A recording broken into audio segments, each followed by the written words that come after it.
Before we get started with tonight's show, I gotta thank the awesome super chatters from the last episode we did, starting with our guys over at the Spoiler Kings. The Spoiler Kings are full of movie reviews, movie news, movie live streams. If you want to be a part of an awesome movie community, you definitely gotta head on over and check out the Spoiler Kings. They are excellent at what they do, and they're really great guys. Thank you guys so much for all your support towards this channel. Check them out. The link is down in the description below. And of course, next up is the Ace Avenue. Ace, you have been just a tremendous supporter of our channel over these past several weeks. You can catch Ace over at his channel talking all things movies and movie news and trailer reactions as well as sports. He does play-by-plays of the Yankee games and he's excellent at what he does over there. You can also catch him on Members Talk Live over here every Monday. We just got a new episode up. You can check that out as well. But Ace's link is down in the description below. Definitely check him out. Fantastic dude. Both of these guys, all of these guys, I should say, phenomenal channels. Thank you guys so much for being a part of this channel and for supporting it in the generous ways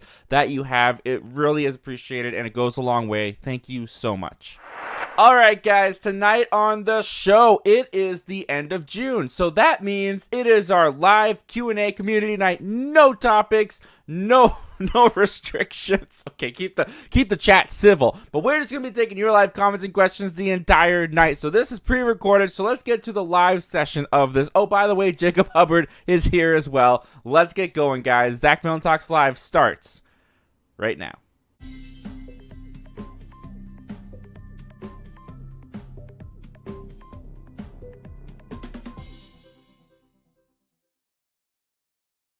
Hello, everybody. Welcome to Zach Milne Talks Live. Welcome back. Welcome for the first time. If you haven't been here before, we are honored and so thankful that you have decided to join us. Now, usually on this show, we cover a whole bunch of movie topics, movie news, and once in a while, at the end of the month, we like to just slow down and just hang out as a community. So this is our live Q&A community night. We're just going to take your live comments and questions the entire time. It's going to be great. It's going to be a lot of fun. You guys can just pile up that chat and we will be here for as long as it takes. I don't have much of a life, so what do I need to go to work for?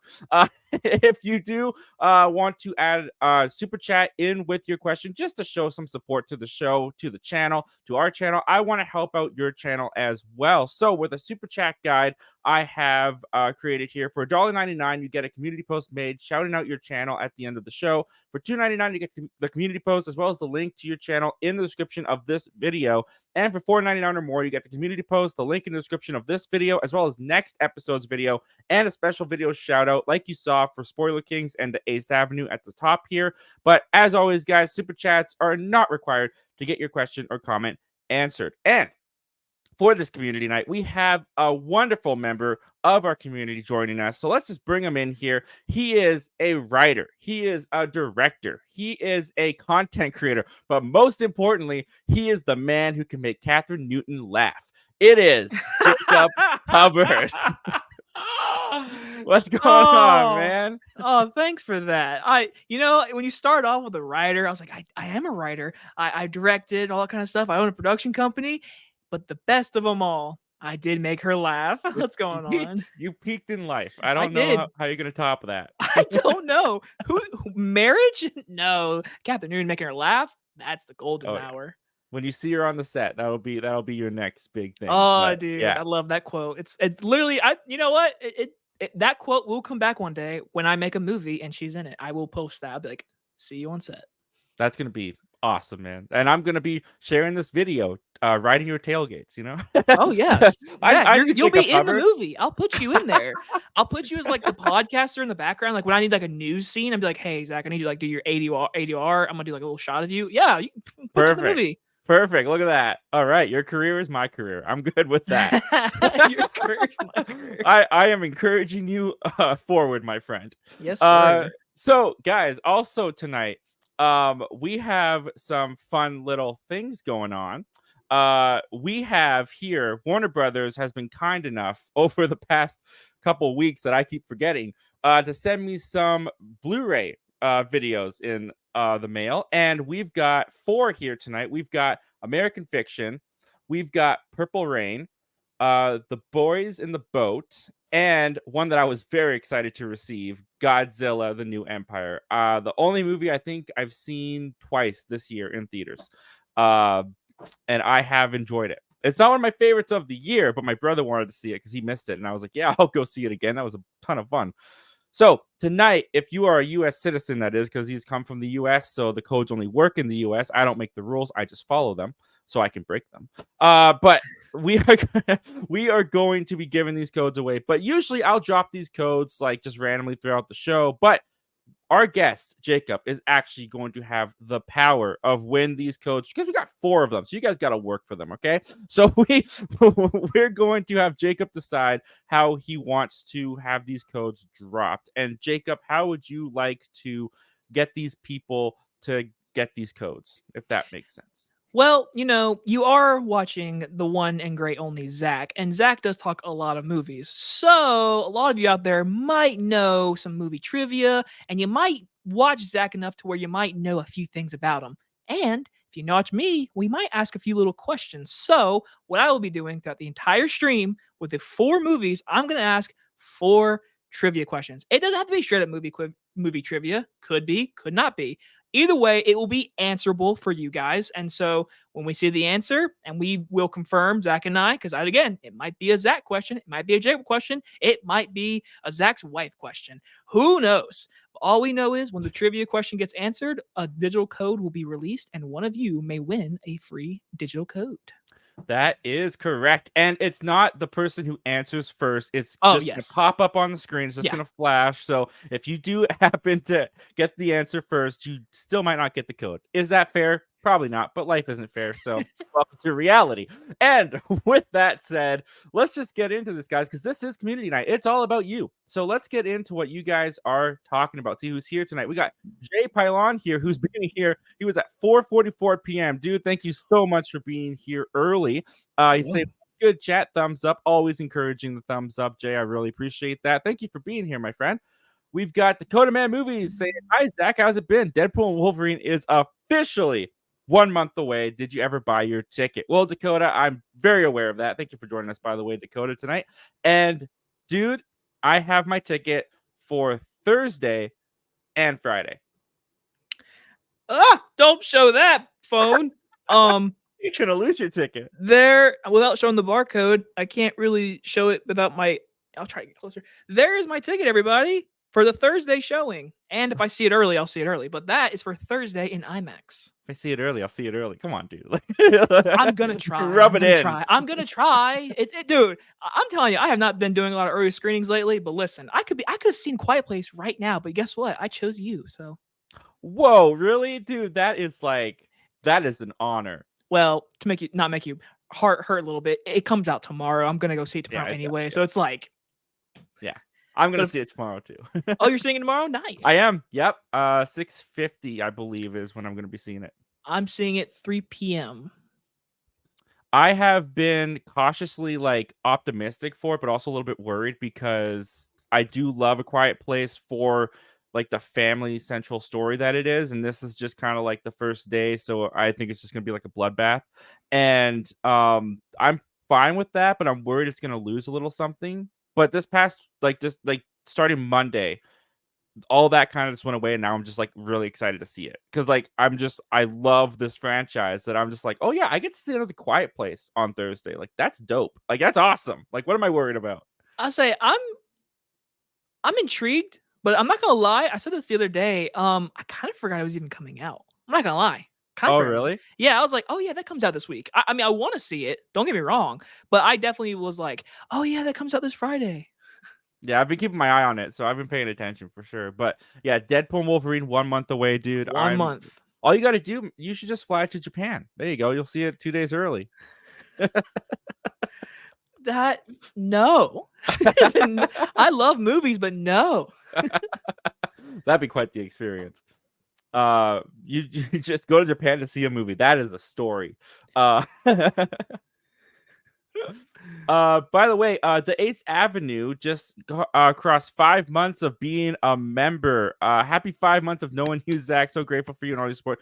The Ace, same to you, man. Same to you. I'm so happy to have met you through members. I've had so much fun hanging out with you on members, and yeah, you're killing it over at your channel. It's awesome to see. What you got there, Jacob? You gonna share with the rest of the class? I have Pringles, just regular old man. Pringles. Dude, I love those. I love Pringles. These aren't my favorite. My favorite is what's the cheddar cheese one? But these are the original. Ooh, all right. I like the barbecue. Barbecue chips. I am not a fan of barbecue. What? All right, bye, Jacob. Anyway, oh, you're back.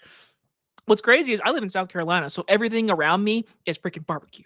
It's all barbecue? It's all barbecue. Everything. Wow. Wings, burgers, bananas, you name it. And you don't like barbecue? Wow. I also don't like. I also don't like tea. I hate tea.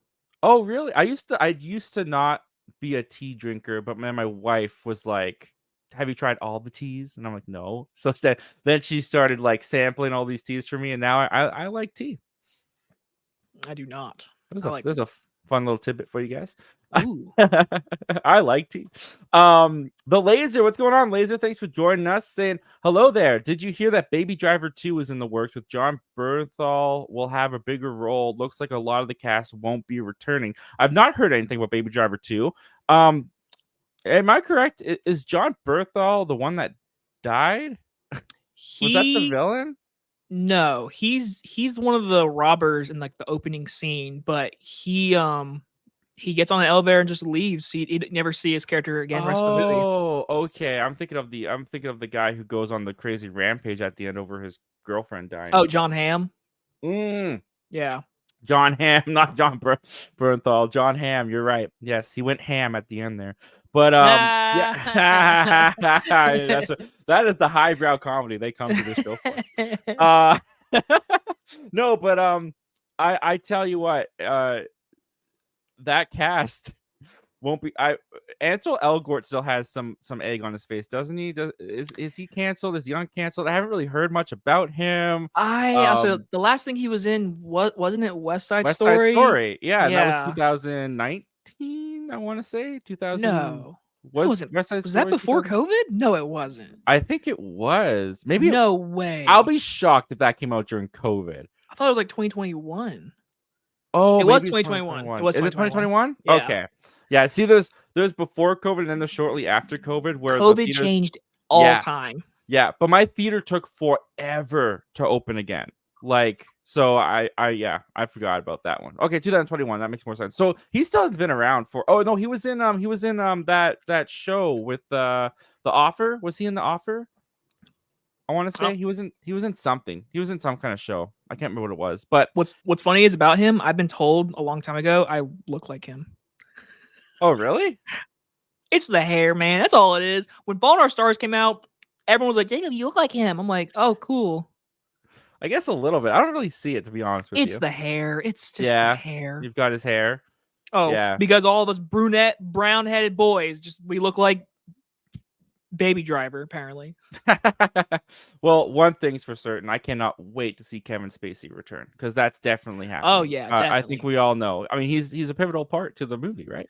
I will say, though, like, if Edgar Wright has nothing to do with it, then my interest level is like, ew. Oh, I'm right there with you. I've like I said, I haven't really been paying attention to a Baby Driver 2. I know there's been rumors about it, but overall, I like it the way it is. Just leave it. Just leave it alone. That's my opinion. 80s Kid from the 90s. What's going on, 80s Kid? Thanks for joining us. Saying it's a bird, it's a plane. Oops, wrong show. How's it going, brother Zach? Well, it's going pretty well, man. Thank you so much for joining us. And I'm pretty sure, yes, you are alluding to those Superman suit photos that are coming out like crazy. Have you seen those? Of course you have. Of course I have. They're all over Twitter. You have eyes. Of course you've seen it. They were all over Twitter for like last 2 days and going on 3. That's all I've seen. That's all I've seen on Twitter. Let me see if I can. Of course I can because it's all over Twitter. Let me see if I can pull some of those photos up for a second, just to look at them a little bit. I say as soon as because there were like pictures early of him like walking around in a black cape, and then there we go thing, and then as soon as that came off, pictures. Oh, is this a photo from Man of Steel? I can't tell. Oh, I can't tell. No, yeah, they got Superman. They've got Superman. Superman is in Arrested the there. movie. They've got. Yeah, he is in the movie. I'm not gonna lie. The suit still kind of. I'm sure it'll get fixed in the cinematography and the color grading and how they're gonna make the film actually look. This is just it in broad daylight. It looks like they're shooting a CW show to me personally, just from the set photos, which is not fair. And I will admit that it's not fair to say because this is not in any way completed. There's so much more they're going to do in post production. But yeah, I love that the trunks are back. I think that's awesome. Let's see if we can. I really like this. His photo of a Clark Kent. This is probably the most convincing Clark Kent not being Superman I've ever seen. Wow. Would you agree with that? Just because he has bushy hair? Yep, bushy hair and glasses. That's all it takes. That's all Literally. It takes. Well, I think it's just a little bit more. It blends in more. He looks like an average Joe. Okay. You know, he's buff, so it's not like I wouldn't think that guy's Superman. But Metropolis City Hall, we got another like the suit just kind. You know what I mean? Though it looks costumey, which is weird to say. It's weird to say that a costume looks like a costume, but that's the best way I can describe it. It's weird that you say that because, in all honesty, I don't know why my brain connects to this. To me, it obviously is a Superman suit, obviously, but it reminds me of Chris Pratt's suit in Guardians 3 in the third act. Oh. Like the build of it, like the shoulders, like the movement of it. Yeah, but I see what you mean. Just a little bit. But I mean, listen, I'm not one of those people. When I saw this, I was like, oh God. I was like, yeah, all right, it's a guy in a Superman suit. suit. I like that the S is on his back, the cape. Yeah, I'm trying to find a picture of that. There we go. That's Perfect. awesome. Yeah. That's all. We haven't seen that since Christopher Reeves, if I remember correctly. I was literally about to say, I was like, that's the last time we've seen that. Yep. Yeah. No, honestly, like he looks good in the role. At least like you look here, it's like, yeah, I believe that's Superman. Definitely. Definitely looks like they casted well.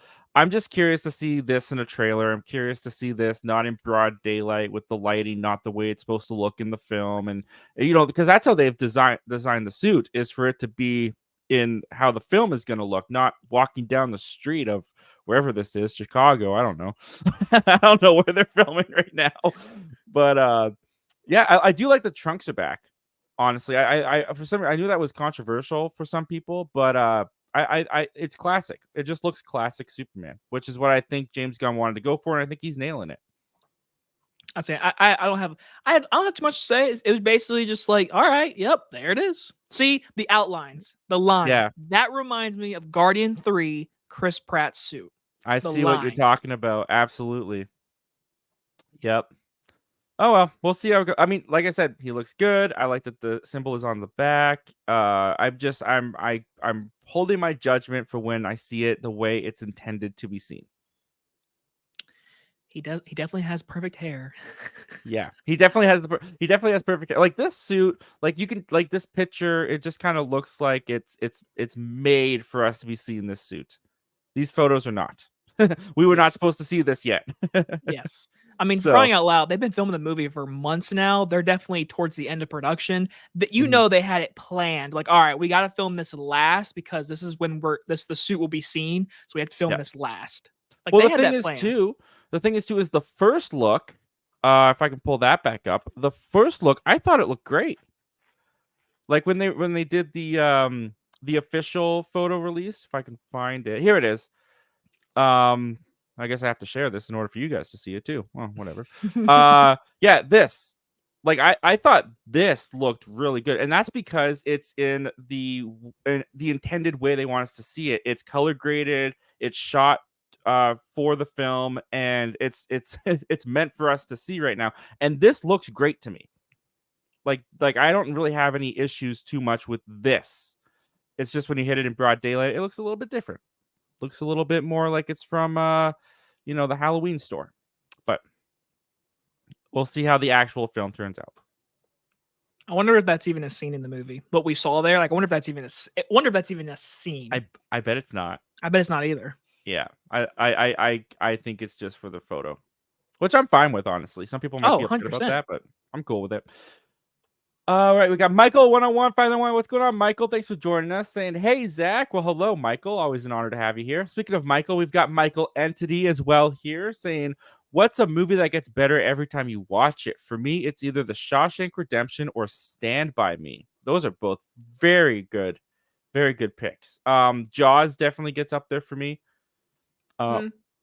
Jaws definitely, like, there's like, holy crap, this is so amazing, like, as filmmaking and all that stuff that hits me. And then there's like, this just makes me happy. Like Civil War, every time I watch Civil War, Captain America Civil War, I have to be specific. Captain America Civil War, whenever I go back to watch that, it's nostalgic now for sure. I mean, it's like 8 years old now, I think, which is crazy to think about. But it's just like, man, they did such a good job with this conflict and getting both sides that I flip-flopping back and forth who I agree with. Like every time I rewatch Civil War, I'm like, it's not just the airport battle, like the whole movie I think is just great. And then there's like Jaws, like mentioned before. Like whenever I watch Jaws, it's always just like I notice little things about Steven Spielberg's filmmaking and cinematography, and it's like, man, this is good. This is so great. What about you, man? What do you got? That's hard. It is hard. I'm trying to think of a movie that like I watch enough to where like every time it gets better. Like I feel like my generic answer would be like the original Jurassic Park, because every time I watch it, I'm always happy. It's a fair answer. And I've seen it so much that like I notice things, like little tiny things. I'm like, oh, that's that, and that's that, and that's cool. But to give it a better answer, I guess, because I'm in college right now, and so like I have a film class, and so I've had to watch a bunch of movies that I've seen before and such like that. So recently, I am not the biggest fan of the original The Matrix. I'm not. Okay. It's good, but I don't love it as much as the universe does. But Right. I had a class called Action Class, and we had to study that, and we had to like watch behind the scenes stuff, and like it made me appreciate it more, you know? Okay. But That's good. I still don't love it. Like I'm just not a Matrix guy. I'm not. You think it sucks? You think you think the Wachowskis are hacks? I get it. No. I get it. It's one of those movies. It's so important in the film history that you have to like at least admire it, I guess. But and me Cloud personally, Atlas. oh Don't forget God. Don't forget about Cloud Atlas. Oh my! Released in their 2012. other masterpiece. Cloud Atlas, man. No, so I was. You know what? Forrest Gump. That's a good one. Every time, especially getting older, that movie touches on such history moments that as a kid, I was like, so why is it important that he called the front desk about people robbing a hotel across the street? Like, I didn't get that back then. Now the gate, you're like, oh, Watergate. And it's like, oh my God. Like, right. So I guess I'll say Forrest Gump. Yeah, Forrest Gump is also one of those movies, and I love these kind of movies where as you get older and you learn more about like the world and history and stuff like that, like you just pick up on different details and different things, which happened to me with Rambo First Blood.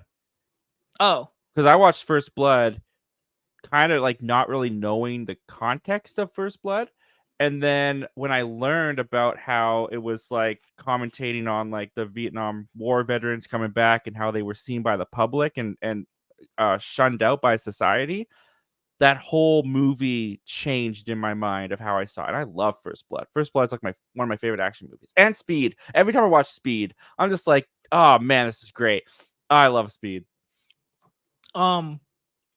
Yeah, like as a kid, it definitely, I agree with you. That was one of those movies where my dad was like, hey, you gotta watch this really awesome movie. And I was like, all right. And I watched it. I was like, yeah, he's killing the bad guys in the woods. And then now you grow up and you're like, oh, like he got like pushed out of town. Like they don't like him because he's a veteran. Like, I see. I agree with you. When the movie has like kind of like history stuff like that about its world and its time frame, it's so much more interesting. Absolutely. Collective Movie Man, what's going on, dude? Thanks for joining us. Saying, hey, Zach, just wanted to pop in and say hi. Well, hello. Did you check on my community post I did on YouTube today? I did check it out, and I voted for Quiet Place Day 1 because that's what I'll be seeing this weekend. He put up a post asking what people were going to see this weekend. Everything. Gotta catch them all, just like Pokemon. Collective Movement goes on to say, I'm going to bed soon. I'm pretty tired. I had a busy day, but I'm looking forward to tomorrow. Oh, that's great. I'm going to be seeing a Quiet Place Day 1 for the fan event. I'll probably watch the live stream for about an hour. Oh, well, thank you so much, dude, for squeezing us into your bedtime routine. That's my favorite place to be. I will also be seeing it at the fan event. That's the 3 p.m. showing. The fan event. Nice. I'll miss it by 3 hours. I'm going to the 6:50. Michael Anthony says, are you guys excited for the movie Long Legs? It's the new serial killer mystery film with Nicolas Cage. It looks like a modern Silence of the Lambs. I have a feeling it's going to be a classic. That's a big word. That's a big word. I saw a trailer the other day, and people who put up the hype quotes, I'm kind of like taking it with a grain of salt, like we saw it with The Flash, right? Best superhero movie ever, DC's best since The Dark Knight. James Gunn loves this movie, and we all kind of went into The Flash expecting the greatest thing ever, and it kind of backfired on a lot of us. I thankfully enjoyed the movie, so it didn't backfire too badly on me, but it definitely wasn't the best thing ever. And so I'm kind of seeing the same thing happen to the horror genre with Long Legs, where I'm seeing a lot of trailers come out and the quotes are like, you will not be able to sleep. This will change your nightmares. You have never seen cinema like this, and you never will again once it's over. I'm paraphrasing, but this is basically how they're talking about it. They're like, if you think horror movies aren't scary, wait for Long Legs. And I'm like, okay, for me, that's probably true. For me, everything they're saying is probably accurate, but I'm very curious to see what the horror fandom in general is going to respond to Long Legs, especially after all this hype and all these quotes have come out. Personally, for me, I'm going to probably wait on it. I don't know if I'll see it in theaters. Nicolas Cage has me intrigued. The serial killer aspect is a little bit intriguing, although I don't really like watching that stuff's a little just too real for me, so I don't really like watching that stuff too much. But I'll probably check it out at some point. But Jacob, I'm sure you're gonna see it because you see everything. You kind of have to. So what do you think? What do you think of Long Legs? How's it looking to you? I'm right there with you. I am more excited than you because obviously I like more horror movies than you. But I agree with you completely on like. There's so many movies that do that before it comes out. It's like, this is one of the best of the decade, and and don't get me wrong, it looks really good. It does look really creepy, unsettling. It does, yeah. But like, I that's what I hate about Twitter. Film Twitter the most is when people who get to see movies early, they get to put out their responses, and you go on Twitter and you read them and all that kind of stuff. And I try my best not to read them because I don't watch any video reviews before I see a movie. But every time I go on Twitter, I'll see somebody do like initial reaction out of coming to the screening of the movie. So I'm kind of like you, where like just wait. It's June 20th. It comes out like in 3 weeks. So like do it like the week of maybe, but like. Right now, I don't know, but that's what movie marketing's supposed to do. They're supposed to do this to get you hyped. So they're doing their job. But yeah, I try to go in like lower the expectations. But as a betting man, it does look really good. Sometimes I don't mind reading first reactions on Twitter. For me, like it doesn't really influence me that much. Like a movie review goes a little bit more deeper into like specifics sometimes than a reaction where it's just like, I had a scary time, it was great, and this and like it's like, okay, that's cool. I kind of it kind of helps me prepare for like, maybe I'm gonna have a really great time. Like people seem to really be liking it, so maybe I'm gonna have a great time too. And then there's bad ones, and you're like, maybe I should cancel my ticket. But you know what? I might have a good time, so I'll just go. But there's also ones where you can kind of predict what the first reactions are going to be. Like, I guarantee you, mark my words, Deadpool and Wolverine's first reactions are going to include the phrases, Hugh Jackman and Wolverine are great together with great chemistry. It's going to praise Sean Levy's direction. It's going to praise the action. And it's going to say, stay for the post-credit sequence. Yes. You can't leave before the post-credit sequence. It's one of the best ones. It's one of the best ones in the Marvel Universe. I guarantee you, almost every reaction is gonna say that. Wow, that post-credit scene. Don't leave. It's like, yeah, it's you. Sometimes you can predict them to the point that sometimes I'm not even like surprised when they come out. So yeah, but long legs. Yeah, we'll see how it turns out. And at that mark, we have question number 1 coming from Jacob Hubbard. Ooh. All right. So remind people again what this question will lead to. So, everybody, I will be asking a question. There will be 4 questions up the entire live stream. This is question 1.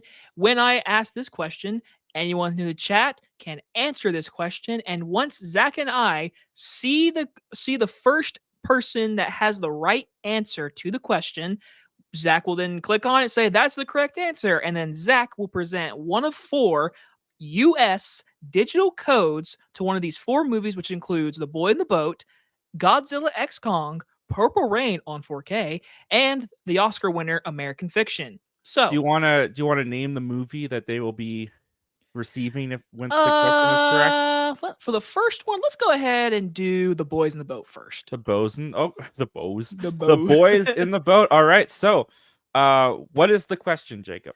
So, we were talking about Marvel, talking about how the reactions are going to be one of the best Marvel movies ever.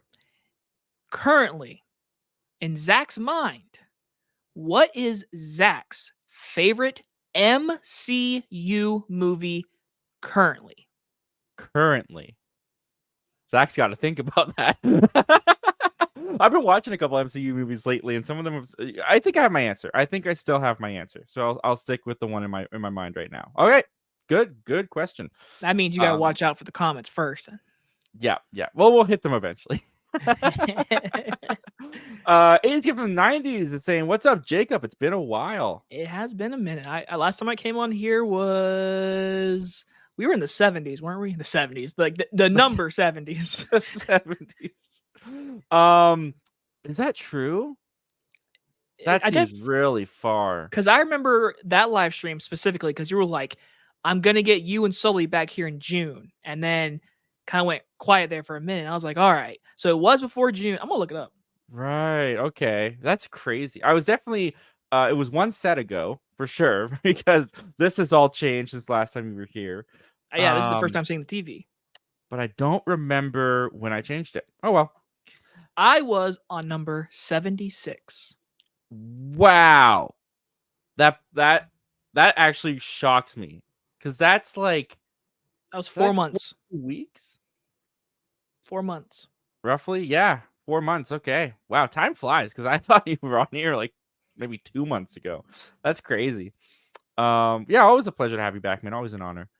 Dakota Man Movie says, "Did you ever finish X-Men 97?" I did, and it was excellent. I really enjoyed X-Men 97. What did you think? Did you watch X-Men 97? No? Oh, dude. Why haven't you watched it, if I may ask? Is there a reason, or did it just pass you by? This is gonna sound like such a stupid answer, but it's the truth. I'm just not really interested in all the animation from MCU. I've never even seen What If. That's fair. Look, I'm not a huge fan of What If. A lot of people love What If. I'm not the biggest fan of that. Now, I was this close to passing off or passing over X-Men 97 because I'm kind of like you. I don't really care all that much about animated shows, especially like, they take time. I need to dedicate time to watching something, and it's not always going to be an animated show, but animated movies, I love animated movies. But I was going to pass over this for that reason, and because I never watched the original show. I watched it like here and there when I was growing up a little bit when it was on, but I never like actually, invested in it. So I was worried I was going to be lost and not know anything about it. But they do a really good job of catching you up, and they do a really good job of maturing the show with its audience, except for one episode. I think it was episode 4. These characters get like sucked into a video game, and I was like, okay, this feels like kids WB. Like this feels like what the show was in the 90s. But other than that episode, the themes in this are really mature. They're very deep, and they actually like tackle a lot of really great concepts. And I was impressed. The animation's gorgeous. It looks great. And I loved it. I thought it was utterly fantastic. So I recommend. Everything I hear about it's fantastic. But again, it's just not, I don't know. I'm not gonna lie, I'm really glad Marvel's taking a year-long break. Like, it's really nice from like, it's so nice. And so, I Yeah. don't know, I just haven't really jumped onto it. Yeah, fair enough, man. It's not your thing. It's not your thing. That's fair. But I was surprised by it. Age of 90 says, "Woo! The Superman costume looks awesome. So does Mr. Terrific. Let gun cook." Yeah, I didn't pull up Mr. Terrific because I'm not gonna lie, I'm not familiar with that character. Same. So yeah, you're the same. So yeah, I would just be like, "Oh, that's a suit." I have nothing else to add to that. But yeah, I'm very curious to see how that Superman costume is gonna look once we actually get to see it the way it's intended. But he looks good in it. That's for sure. Collective Movie Man says, "Nope, I'll not be watching X-Men until next year in March when Daredevil comes on. I have no interest in Disney Plus right now until Daredevil." All right, fair enough. Fair enough. There's some stuff on Disney Plus. I'm still like The Bear season 3 comes It out to. it Is it just today? dropped. Oh, It I thought dropped it at came out tomorrow. Okay, well, bye guys. it dropped at like 9 p.m. Eastern for me, but 6 p.m. Yeah, that'd Pacific. be 6 So p.m. it's Oh out. man, I gotta tell my wife. We gotta get on that. Same. Well, Yeah, not my wife, but yeah, same.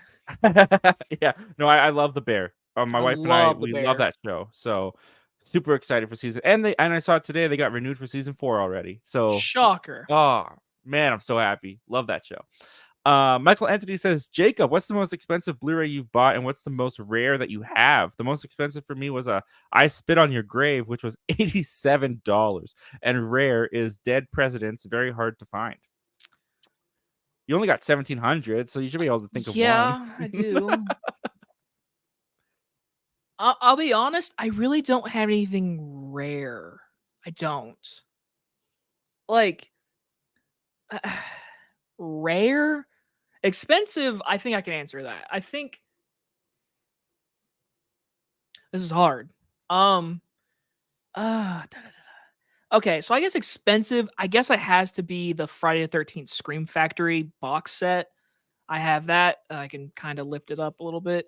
If you see right there. Ah, right there. I have the Scream Factory of Friday the 13th, which has all the Friday the 13th. That was expensive. That was like $100+. See, I pegged it more as a Morty from Rick and Morty than an Ansel Elgort. That was so just out of pocketly random. You have a Morty up there, and I was like, "Oh, it looks like Jacob." Yeah. Also, the poster came with the collection set, so that's cool. Oh, nice. Rare though. That's hard, man. Rare. Okay, I went to a horror convention in May, and I own Are You Afraid of the Dark complete series on Blu-ray. So does that count? Ooh, the As Nickelodeon show? Yeah, and it's not available on Blu-ray. So like I saw there was a guy there who was like selling every Disney Plus show you can think of on Blu-ray.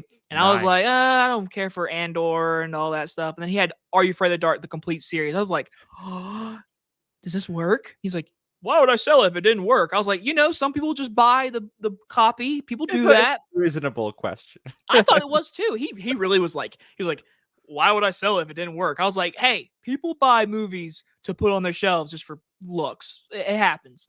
So I have to say that's my most rare because you can't buy it. So I don't That's know. fair. That's a good one. I would say that's rare. Do you have Stranger Things season 1? I have season 1 and 2. How much did you spend on season 1? That's the one with the VHS thing. Yeah, the VHS one. It's funny you say that because I don't remember the first one, but the second one, tiny funny story. I went to Target one day and my friend said, "Hey, grab the price tag of something random and put it on the Stranger Things thing, Oh my and they god. have to sell it to you because then when you point at it, that's the price." I was like, "That's not true." So we tried it. I bought Stranger Things season 2 for $4. You're the person I hate when I worked in retail. I didn't know it worked though, man. I did it, and the guy was like, he scanned it. He was like $33. I was like, it says 4, and he was like, okay. And he walked over. He looked at it. He scanned it, and I guess the barcode with the price. I don't know. Either way, I walked out of there spending $4 in season 2. Wow. No lie. The reason I bring that up is because I'm pretty sure that I totally got screwed over when I bought season 1. I mean, I couldn't spend like too much. It was maybe like $30, 25. I would assume maybe. What was yours? 150. Dude. I did it. If I did, I would have had that thing like mantled. But I don't even have it like out and about. I don't even have it in here. I was like, whoa, this looks rare. 150? Yeah, I'll own Stranger Things. Dude. I was single and had my like money all to myself at that point. So it was just basically like, why not? I know for a fact I did not spend that much. If I did, it might have been like maybe 35, 40, but I wouldn't have gone higher. Dude, I was an idiot. But the dumbest thing I ever did, my family still makes fun of me for this. So I used to have, you can find it in old videos. It's in the closet. I can't really pull it out, but I have like an Avengers Infinity War like poster that's like behind glass, and it like has these gold plaques with like the actors' signatures on it. That's now cool. It is cool, but it's also like clearly not like authentic. Like it's not authentically their signatures, right? So it's like, you know, they made plenty of copies of this or something. So this was at my local grocery store, and it was a bidding thing, right? And again, this is when I'm still living at home. I'm single. I just graduated high school. I've got my own money, and I'm doing pretty well. So money's just kind of like whatever, right? So I see this thing, and I'm like, wow. I'm just looking at like Infinity War and the autographs, right? I'm not really looking at it too hard. And I'm like, wow, that's super cool. I sure wish I could own that, but there's no way I'll ever own it. But I'll bid anyways. And I thought, what would people be bidding that is like kind of high, but for me is like they're definitely not going to take this bid, but I at least look like I could try to actually win this thing. I bid $1,000.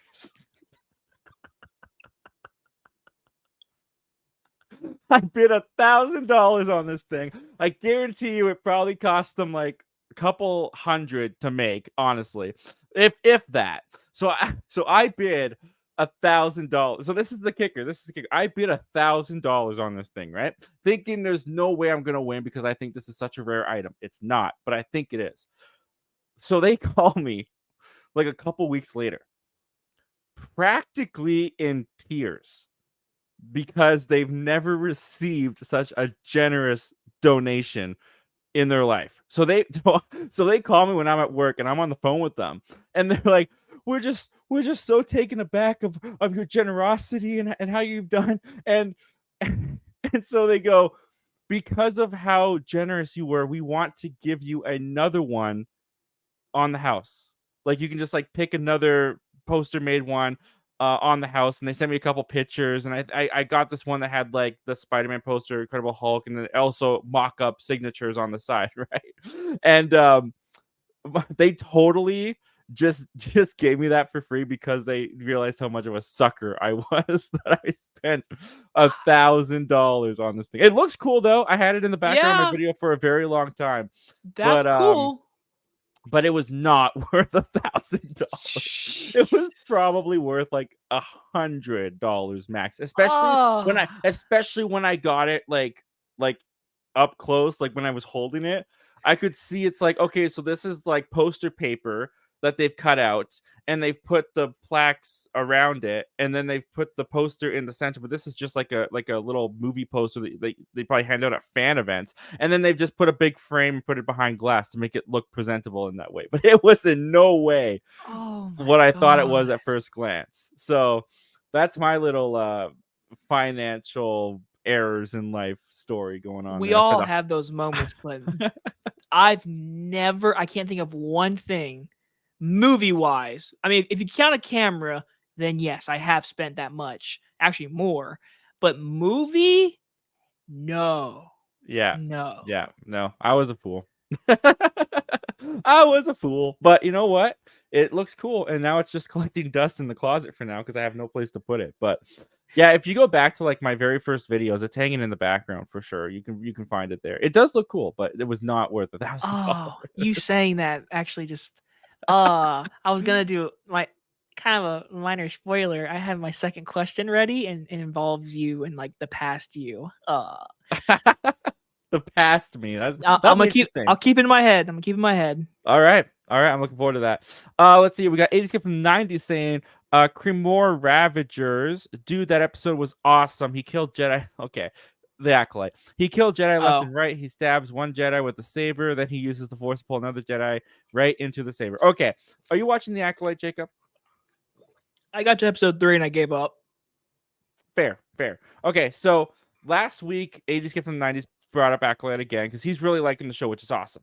And I kind of tore apart episode 4, you can say. I got a little unhinged. I got a little heated, which I don't apologize for because they were my thoughts. But still, I went a little bit harsh, you could say, on Acolyte episode 4 in some ways. So I will say, going in episode 5, I was like, this is it. If I don't like this, I'm done, right?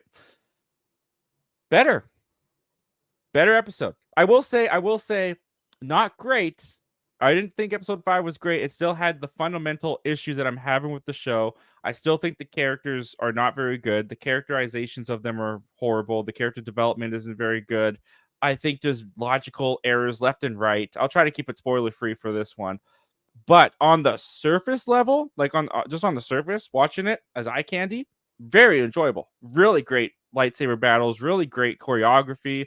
Some fun. The villain reveal was dumb, in my opinion. It was very predictable and it was not shocking at all. But what this episode did do was finally introduce stakes, because they did some things to some characters I was not expecting. Some I cheered for, but they took some characters to some places that I was not expecting, and I was like, all right, for a show that's felt very generic and clean and kind of bland and boring, that was ballsy. I respect that. So I definitely have more respect for episode 5 than I do for the other episodes. So to the point that I would say I enjoyed episode 5, and that hasn't been something I could say for the other episodes just yet. All I can say is I have one question. Is it worthy enough to me for it to continue? No. Okay, then. No, because for me, there's still the fundamental writing issues. They just do not feel like they have a direction they're planning on going. It feels very... It just kind of feels like very wandering. The whole series to me just kind of feels like they just wander here, there. They don't really have a direct path that they're going. The character of May, one of the sisters, drives me nuts because they have no lockdown on focus on who her character is. One second she's wanting to be a good person, the next she's trying to kill Jedi, and then she wants to turn herself into the Jedi, and then she's trying to kill Jedi again. Like, she's just like wishy-washy the entire time. And this reveal that they build up to episode 5 felt very lackluster. So no, I still can't recommend the show. But as far as episode 5 went, when I was just like, this show is a chore to get through for the first 4 episodes. Like I said, if episode 5 was like another stinker for me, I was done. But I've only got 3 episodes now. I'll just finish it. I'll just ride it out, see where it goes. I'll probably finish it one day, but it's one of those things where, like, I got to episode 3 after it was done. I was like, I literally agree with you. I'm like, I don't care about anyone. I don't care. Yeah. And what's sad is I have no plans on reviewing it, because if you like it, you're hated. If you hate it, you're hated. So like, I was like, I'm not reviewing Star Wars for a long time on my channel. And so I was like, you know what? Let me just see. It's one of those things where, like, when the season's over, I'm going to click on your review. I'm going to click on Sean Chandler's review. I'm going to be like, all right, what do people think about it? And then I'm going to be like, all right, do I want to continue? Because I don't usually do that, but I would actually watch your review before I finish the season. Yeah.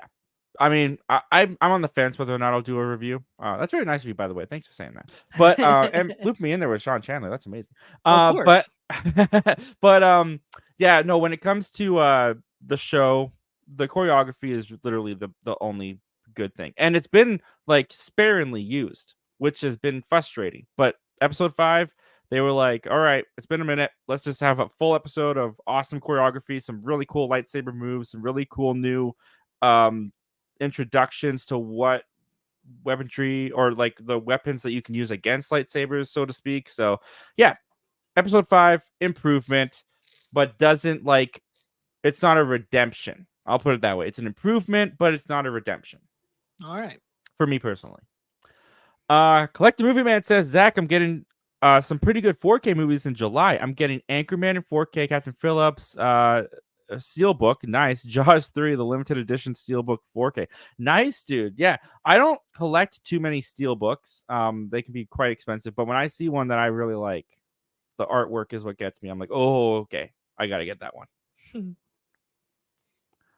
Dakota Man Movie says, are IMAX movie posters better than the original posters? Sometimes. Yeah, big. As someone that worked at a movie theater for a long time, big sometimes. So Yeah. I'm okay. Are IMAX movie posters better than the original? So sometimes they're rare. IMAX posters will be the original poster, just they're just way bigger. But Right. a lot of times the image is cool, but they throw in the big IMAX word right in the middle of the That is poster. true. I don't like when they do that. Exactly. And I love when people on Twitter like go on there and like they edit it out and then it's the poster itself. Then it looks super cool. But Yeah. like I'll say this, there was one time period where I had the Jurassic World Fallen Kingdom IMAX poster and I loved it so much. I stapled it to my ceiling and at nighttime I'd go to sleep, I'd look up, I'm just looking at a T-Rex. Oh my goodness. Didn't think that one through. No, and after a while I was like, this is just stupid. I'm going to pull it down. So here's a couple IMAX posters. I don't know what the original posters were, but I know a couple of them. Like this one for the creator, not a big fan of that one. That one doesn't look so good. I actually really like the Frozen Empire Ghostbusters. I think what IMAX does that I like is it's not just like faces stacked upon faces. A lot of the time, like this IMAX poster for Dune is epic. That's awesome. I mean, like you said, take away the IMAX written across it, but that is a like that is what I would want on the Steelbook. Yes, like that is gorgeous. I like the Oppenheimer one. Dark Knight's cool. Dark Knight's cool. Oh, that's a much better poster than the regular poster was. Him climbing up to the bomb. This looks kind of gross. Actually, the IMAX poster for Kingdom is not too bad either, actually. And it kind of looks like the original. I mean, kind of. A little bit. Black Adam looks much better. That does. Than the actual poster was for Black Adam. I like that creator poster more than the other one. Oh, I love the Top Gun one. Yeah. This is what I have on the Steelbook. That is the Steelbook, yeah. Is it? I'm right, isn't it?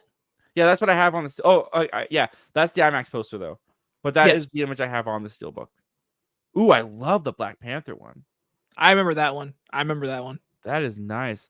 Even Morbius is a little bit better than the. It literally is. Wow, that's cool. You should look up the Fallen Kingdom poster. I want to see. I want to know your opinion on it. On IMAX? Yeah, Jurassic World Fallen Kingdom IMAX poster.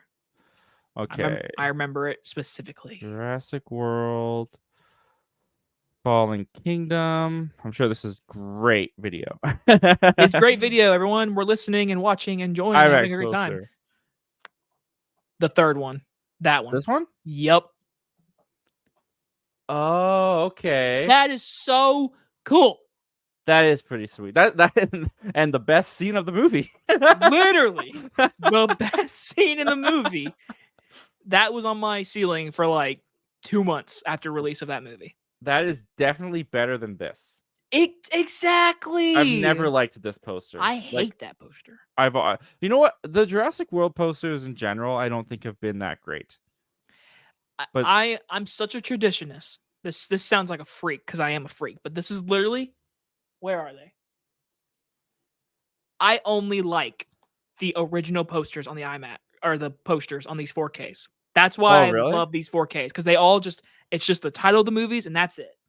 That's all you need. They did that with Jurassic World, but yeah, I think they did that with a couple others. Yeah, Jurassic World, just the logo. That's all I need. I'm happy. And then you need this like disorienting mess of like, what is even going on? I know. It's like, are they in a bubble or not? Yeah, where'd their bodies go? What's going on?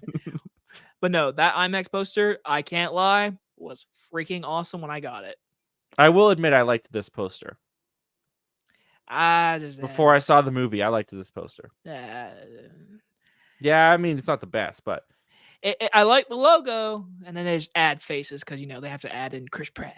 always got to make sure you know who's in the movie. They gotta Otherwise, know. people won't go. You don't need to know there's dinosaurs in the movie. That's cool. That's I can't cool. lie. That's creative. Cool. I like that's that. very creative. That's the Yeah. original logo. That's really cool.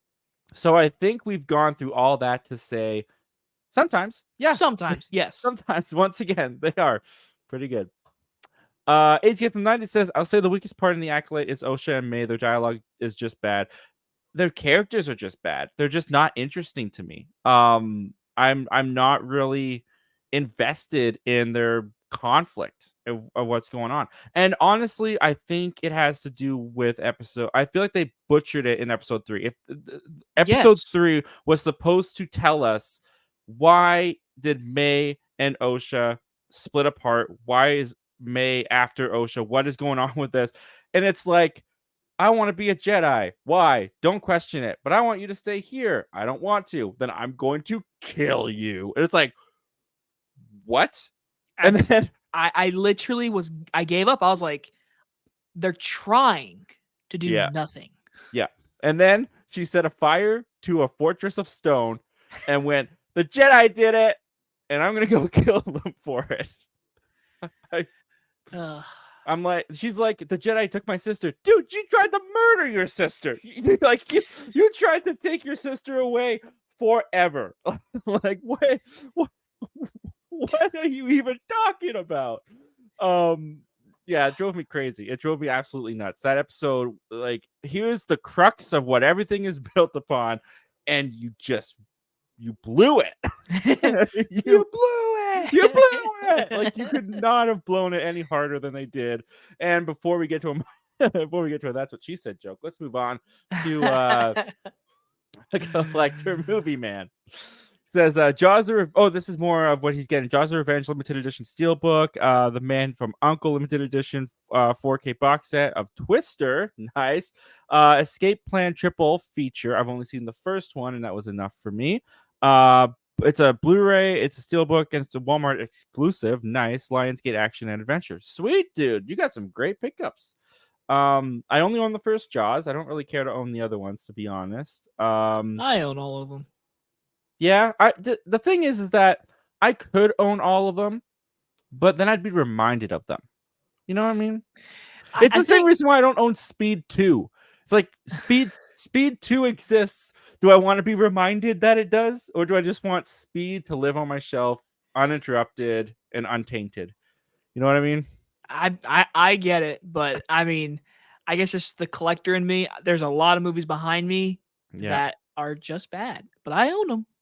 I have been looking at the Jurassic World Dominion Blu-ray for a number of years now because I don't own all the Jurassic World movies or all the Jurassic Park movies anymore. But in order to do so, I have to add Jurassic World Dominion. So you can see that I'm in between a rock and a hard place right there. The challenges of life. You know? I'll say for me, I love Jurassic Park so much, I kind of just have to own the other ones. Yeah, that's fair. I have to. That's fair. I think the only Jurassic Park movies I ever actually put on is the first one for sure. Sometimes The Lost World, and then Jurassic World. I don't feel like I pop in Jurassic Park 3 very often, and I don't think I've popped in Fallen Kingdom in a little bit. But I also don't hate that movie. I have some fun with that movie as a guilty pleasure, to be honest. Which one? Fallen Kingdom. Oh. The second Jurassic World. Would you say it's your favorite sequel in the Jurassic franchise? No, The Lost World is still better than Fallen Kingdom. Look, Fallen Kingdom may have some fun with dinosaurs and mansions, but it's stupid. Yes. And there's some legit like Lost World does not come near the greatness of the first Jurassic Park for me, like at all. Yeah. But there's still the greatness of Spielberg that slips its way in there. Like everyone talks about it, but the trailer scene with the glass breaking, like that's one of my. It's literally like I'll say it right now. I'll say it with chest. I honestly, there are days I prefer watching the RV over the cliff scene than the T-Rex attacking the Jeeps. Oh, that is high praise for that scene. It's because of Spielberg, though. The dude, literally, the scene where the three of them are at the windows and the T-Rexes are right next to the windows and they're just staring at them. It's great. As a kid, terrifying. And then literally, there's no music, just like the first one.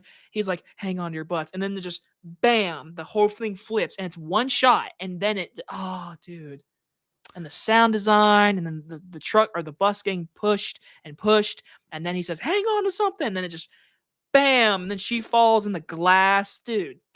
I'll say something that I just thought about, but I'll put it out there. I'll put it on record, and I want to see if you agree with me with this.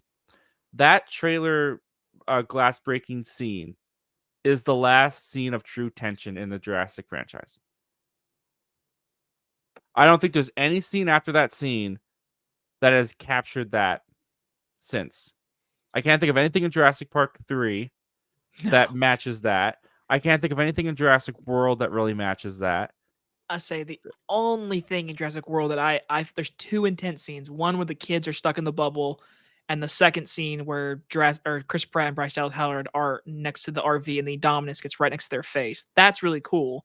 But intensity, nothing really matches the glass. Yeah. Like that's I think that statement is a very true one. That's the last high tension we've gotten in the Jurassic franchise. Yeah, that's what I think. What do you guys think? You guys can put it in the chat and let us know what you think about that. But I will also say I like the T-Rex going over San Diego. I know that people say that it's like a tacked on ending in Lost World, which is fair, but I really enjoy it. And it did Jurassic World better than Jurassic World ever could. So it's literally a tacked on scene that I forget. I'm pretty sure that Spielberg didn't even like it. Like he didn't even want that as the ending. That's fair. But I mean, it's hard to go against Spielberg, but I still choose that. I still choose that over anything they did in Jurassic World. Except for the first one. Seeing the park open was cool. Everything else they blew it. Anyways, the Ace Avenue sending in a $5 super chat, dude. Thank you so much for your continued support of our channel and a very generous level. You also sent in a $2 one right afterwards. So Ace, you are the man. You are the man. Thank you so much. He says, in the first Jurassic Park, those kids deserve to be eaten by damn. Damn. For the record, the T-Rex breaking out of her pen scene is one of my favorite movie scenes of all time. Oh, 100%. Like it is top 3 easily for me. Yeah, there's so many amazing scenes in that movie. I think that's the best one.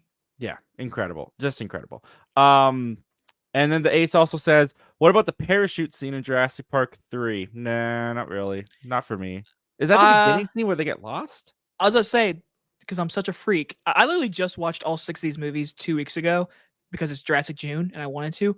So are you talking? June. Did you make that up? Is that just for you? No, is that a thing? No. The Jurassic Twitter account, they like advertise it and they did like a hashtag Jurassic June. And I was like, Jurassic June. Listen, man, it gives me a reason to watch all the movies. To the Ace Avenue, are you talking about the opening scene, or are you talking about the scene where Billy jumps in the birdcage? Because I don't know. You're probably talking about the opening scene. You're probably. The birdcage scene isn't too bad, but it's not the intensity. It's just action. Yeah, and I think the bad green screen kind of takes me out of the first scene of that parachuting. I'll be honest, it doesn't look too bad on 4K. Okay, I don't have the 4K, so I do. It definitely looks good. But anyways, to answer your question, I'll say the opening as a kid definitely like scared me because it's a dad and a son stuck in the air and they can't do anything until the boat is about to crash and they have to like cut the thing off. But like compared to the window scene, the second one, no.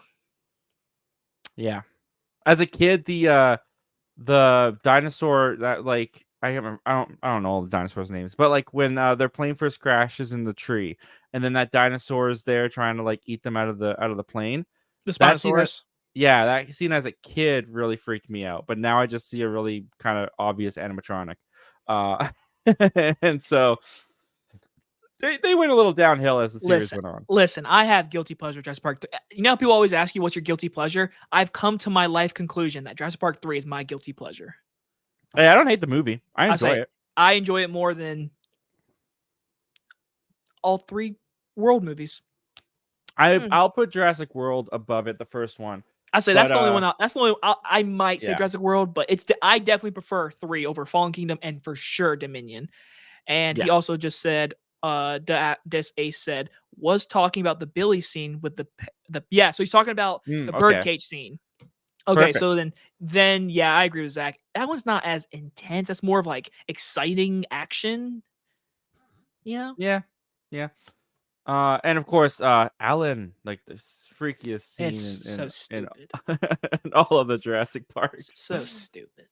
Michael 11591 says, "Did you get Purple Rain on 4K?" I did, and someone might be getting it on digital very soon. I say everyone don't forget, what is Zach's favorite Marvel MCU movie at the current moment, so you can win a digital code of Boys in the Boat. All you gotta do is I'll scroll down a little bit and see if there's any MCU guesses in here, because we are going to take a little bit to get to those guesses. No, I know. If I don't scroll down a bit. Let's see here. Wow, you guys are killing this chat. There's a lot of comments and questions in here. But Toxic Gamer did indeed get it. Avengers Infinity War is at the moment my favorite MCU movie. I was debating whether or not Endgame, because I just recently watched both of them, and Endgame is just a movie that gets better more I watch it. They killed it with Endgame. I loved Endgame. But I will still put Infinity War at the top. So that means, Jacob, what was that movie again? That would be George Clooney's The Boy in the Boat. The Boy in the Boat. All right. So, where is it? I want to make sure I get the right one. Everyone get their redeem codes ready. We're just gonna guess it's this one. Hey, there we go. It is that. All right, there you guys go. If you live in the United States, that is the code for the Boys in the Boat. And you can go to WB.com, the Redeem Digital, and put in that code. Do whatever you got to do to get it first, and that will be your movie. And with that, we will take the Boys in the Boat off the board. It is gone. And now Zach's going to mail it to me because I haven't seen it. And so that leaves these 3 remaining. We have Godzilla X Kong on Blu-ray. We have Purple Rain on 4K. And we also have the Oscar winner, American Fiction. Don't forget, I'll be asking 3 more questions. So keep watching the live stream, because I have one great question coming up if it gets brought up. So keep watching, everybody. All right. And with that, I'll delete the overlay. It's gone. All right. So let us know in the chat, by the way, if you won that, because we want to celebrate with you. Yes. Let's see here. We got Hades giving nice. I'm a dude. He's a dude. She's a dude. We're all dudes. Yeah. A lot of Burger King. A lot of good burger. Burger King. I was like, Burger King's not right. A lot of good burger love in this chat. I could never have predicted that that's where the community would go, because I'm not the biggest fan of good burger, but a lot of you guys are, and I'm happy for you.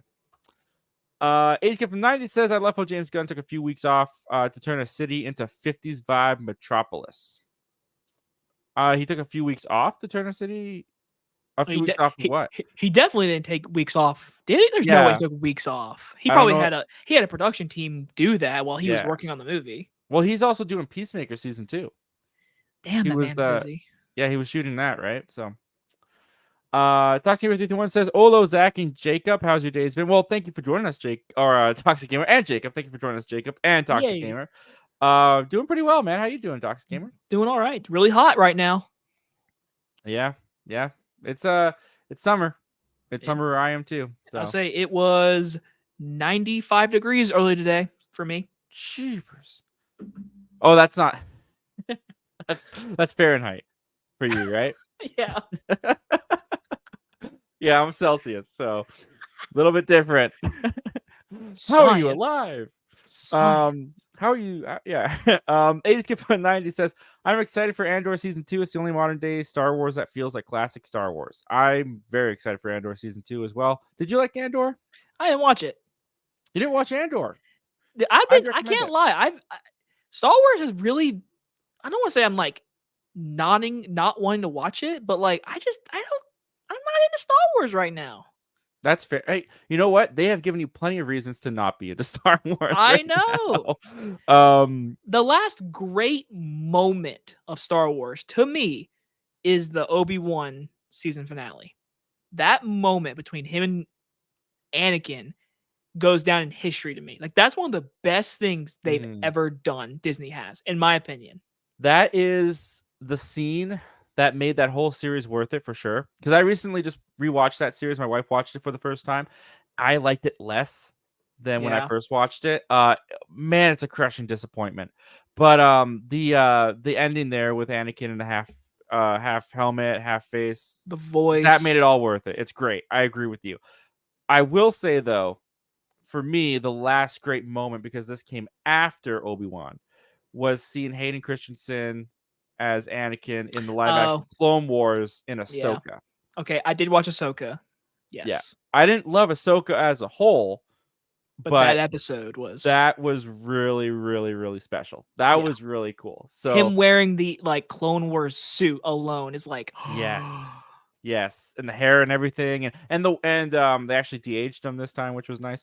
And the way that one shot where he's like walking his Anakin into the mist, and then they do the flash of him as Vader. Oh man, gorgeous! I loved it. So yeah, that was my last great one. But I can see why that would be your last great one, because that was dude, it like hit me in the feels. I was like, oh my god! And then even McGregor's performance, him saying "I'm sorry," like so good. So good. And like you mentioned, the voice changing. Yeah, great. Age from 90 says, Jacob and Zach, what do you think gets announced at D23 this year? I think they might do a Blade movie.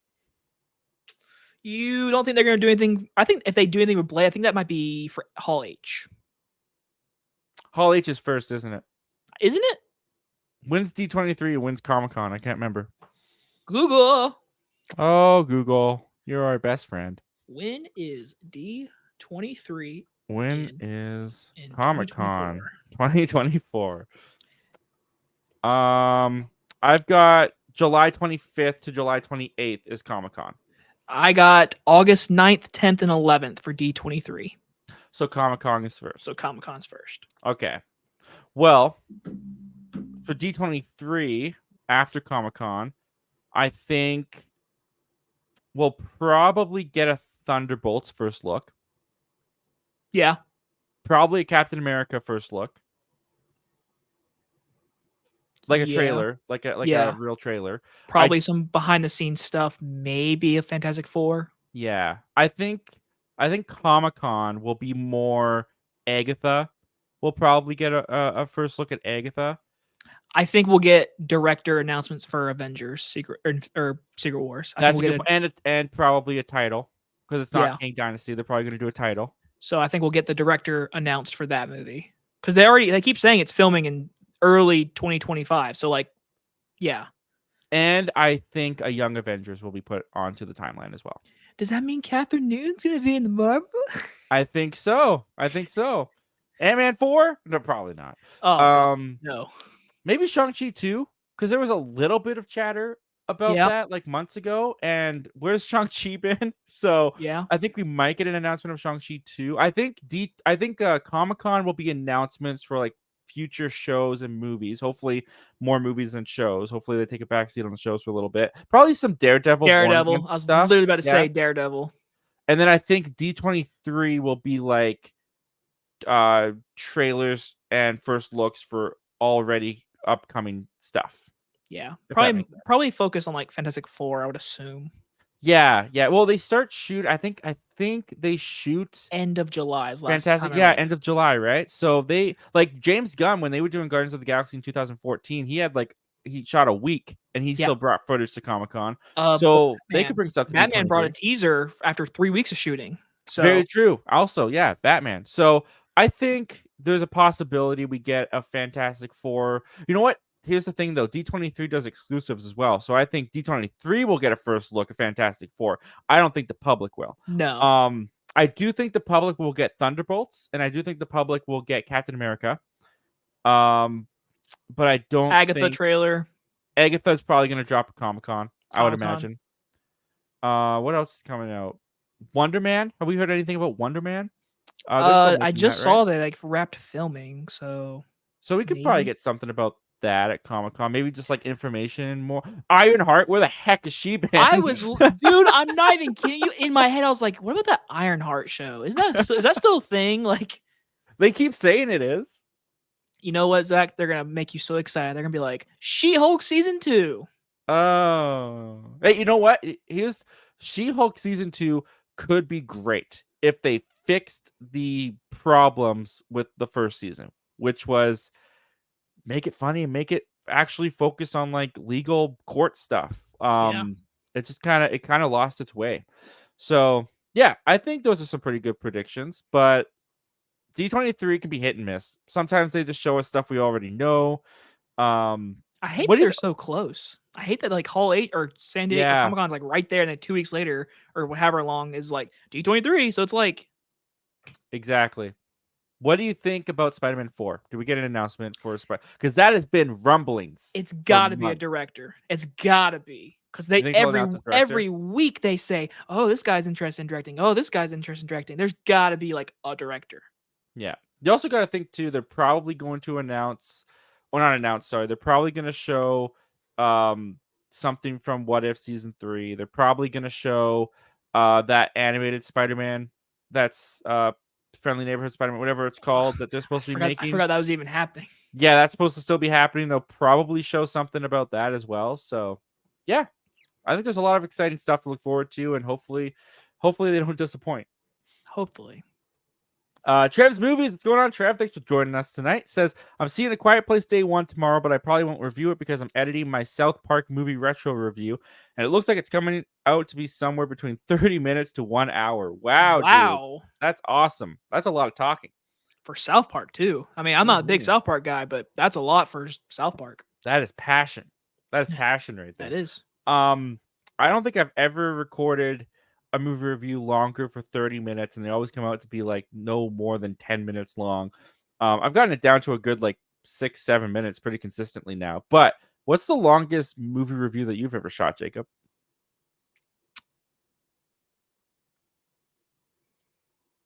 It's a good question. I know.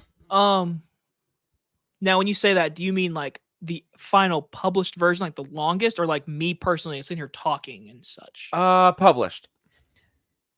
I believe it's Jurassic Park. That makes sense. That's like a 25-minute review. I think yeah. That makes sense. I think we just talked about it for 25 minutes. So that makes sense. I got nothing wrong with that.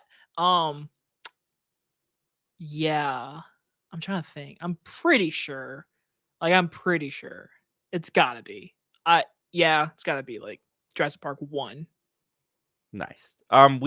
People are talking about barbecue. So I think we're still quite a ways away. So let's see here a couple more. Toxic Gamer says this week I watched Predator, Cliffhanger, and Little Monsters for the first time this week. Awesome, man. A lot of 80s cheese. I am gonna get, because you guys are like killing this chat. It's unbelievable. I am gonna get a little bit more selective with some of the questions because we'll be here for a very long time if we take every single one.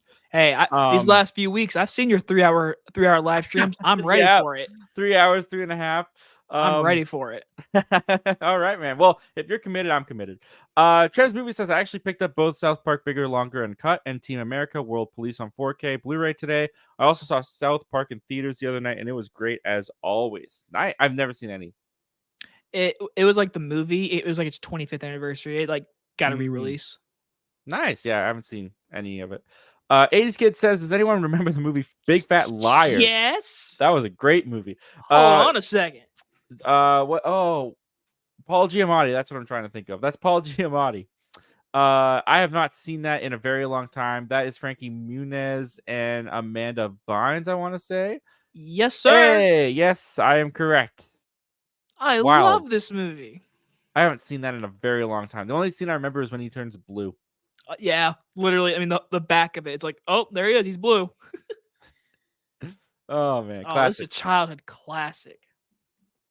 Let's see. Here we got Collective Movie Man saying, One more movie I forgot that I'm getting in July is The Challengers on Blu-ray. Nice, man. Yeah, I'll probably get that one, not like as soon as possible because I'm broke, but I'll get that one. I gotta see that movie still. Trev's movie says a friend of mine showed up the same screening and just loved watching his reaction to scenes in Hell legit looked really good on the big screen. Oh, the scenes in Hell. Okay, that makes more sense. Tox Gamer says I liked all of them. Predator was awesome. Cliffhanger while being kind of a diehard ripoff. Oh yeah, I still thought it was great and a lot of fun. Yeah, I love both of those movies. Every time I think of Cliffhanger, I always think of the beginning of Ace Ventura. I know, right? When I saw Ace Ventura First, when nature calls first. Yes, I did and too. I always thought this is such a bizarre scene. I did too. And then when I watched Cliffhanger, it was like this huge click in my brain. Oh, they killed the raccoon as a parody. Now it's funny. Yeah, no, that's they did it cleverly though, because I had no idea that it was supposed to be a parody of something. Literally same.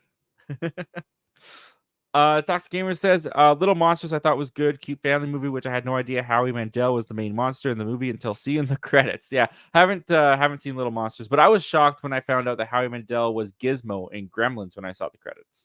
I just found out the other day that Lily Collins is the daughter of Phil Collins. I just found that out this moment. That's crazy. I know, right? What's with all these nepo babies taking over the industry? I tell you, they kind of are. Can't lie. Hey, you know what? They've been taking it over for forever. People have just started to realize. Did you know Ben Stiller is the son of Jerry Stiller? Yes, Who was on King of Queens? Yeah. No one calls Ben Stiller a nepo baby. At least I've never heard them call him a nepo baby. Maybe they do. I don't know. I say the new Nosferatu movie stars Lily Rose Depp, the daughter of Johnny Depp. Oh, interesting. I actually did not know that. I didn't know that he had a daughter or that she was acting. So that's cool. Hey, you know what? As long as they show they have talent and they don't seem like they're just coasting off of their family's success, I honestly don't have any problem with it. So I'll throw one more in there just for giggles. Bryce Dallas Howard is the daughter of Ron Howard. Oh, exactly, Ron Howard. And she's gone on to be well, I'm not the biggest fan of her as an actress, but she's gone on to be like a great director, and she's done good work. So Miley Cyrus is probably the biggest nepo baby out there. Her dad is literally why she had a TV show. So literally, but she's super talented. Super. And you can't say that she didn't earn her success. So yeah. That was a weird conversation about nepo babies. Moving on. Aiden Skip from the 90s says, I guarantee James Gunn allowed those leaks. Allow them or not, the paparazzi are going to get them shots. Like I said, they had that plan. They were like, hey, we're going to film this last because it's going to be shown everywhere. Yeah, that's probably a good point. Collect Movie Man says, Zach, I started watching a new show called The Wire. It has the guy who played John Wick, Lance Reddick. I've heard nothing but fantastic reviews from The Wire, and I've never sat down to watch it. It's one of the same thing here. It took me forever to even watch The Sopranos, but one day I will watch The Wire. Yeah, me too. Maybe one day. I don't know. We'll see. Life just keeps getting busier. Collective Movie Man says, did you hear that Donald Sutherland passed away? Yes, unfortunately. Very sad. Do you have any, I can't think off the top of my head any Donald Sutherland memories of stuff he's been in? Do you know him and his work well, or? I mean, when I told my mom and dad, because every time someone dies, I always tell my mom and dad, and they instantly said, what my dad said. My dad said something. Me and my mom will know him for President Snow. That's just how I grew up. Okay. He was President Snow. He's also in Invasion of the Body Snatchers, the 80 or 70s one. I forget which one, but he's obviously that. He's also the father of Kiefer Sutherland. Oh, that makes sense. Yeah. Okay. Yeah, it sounds so generic, but it's the truth. I known him because as President Snow. So I think a lot of people from Hunger Games. So yeah, so fair enough. Not a big fan of Hunger Games, so it never really stuck out to me. But yeah, R.I.P. Rest in peace, man. Toxic Gamer says, I bought the Texas Chainsaw Massacre 2003 Blu-ray this month out of the 2 TCM movies I've seen, which is the original and remake. I love the remake more than the original. Why I like it more than the original is because I think the characters are more likable in the remake than the original. Jacob, you probably have thoughts on that. Well, Toxic Gamer, technically, you would be a hot take because a lot of people prefer the original, but there are people out there, and the most famous one is the Cody Leach. He prefers the 2003 remake. Um, I really enjoy the 2003 remake, but do I think it's better than the original?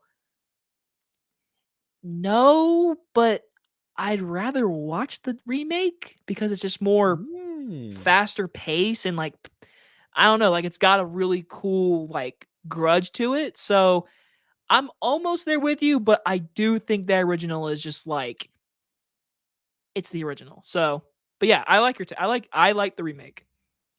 All right, there you go. ATF90 says James Gunn is a genius. That is the best Clark Kent look. You probably can't tell, but I'm super excited for this film. Yeah, man, I'm excited too. I'm just excited for the conversation to hopefully turn around on Hopefully. DC. Yeah. Not because like I'm more of a Marvel guy than DC just in general. And Yeah. growing up, that's how it was. But I don't like seeing them. It's fun sometimes to make jokes and stuff, but I don't like seeing them tank after tank and like these iconic heroes that people around the globe love have like Aquaman and the Lost Kingdoms and like have, Suicide Squad 2016s and have just like these poor attempts at telling these stories, and it's unfortunate that they've had that for so long because now that's like the general audience's view of Yeah. these. Like for me personally, Justice League was my introduction to Aquaman. I didn't really Ooh. care about Aquaman growing up, and so that's what I knew Aquaman to be. And I didn't really get attached to Aquaman, to say the least. And I know that there's other people, of course, other people that had the same experience where it's like, okay, this is my introduction to this hero. Oh, this hero sucks. Now I think this hero sucks. When I see it, I just see it as like back in 2015, 16, there was actually an argument of like, which one's better, Marvel or DC? Now it's gone to a point where it's like DC is literally the butt end of a joke. Yeah. Yeah, it And is. and I truly think they have a tall hill to climb. Mm-hmm. But if they're gonna do it, they got the right guy behind the camera. So Yeah. I'm like you. I'm scared. I'm like, please be good. Please.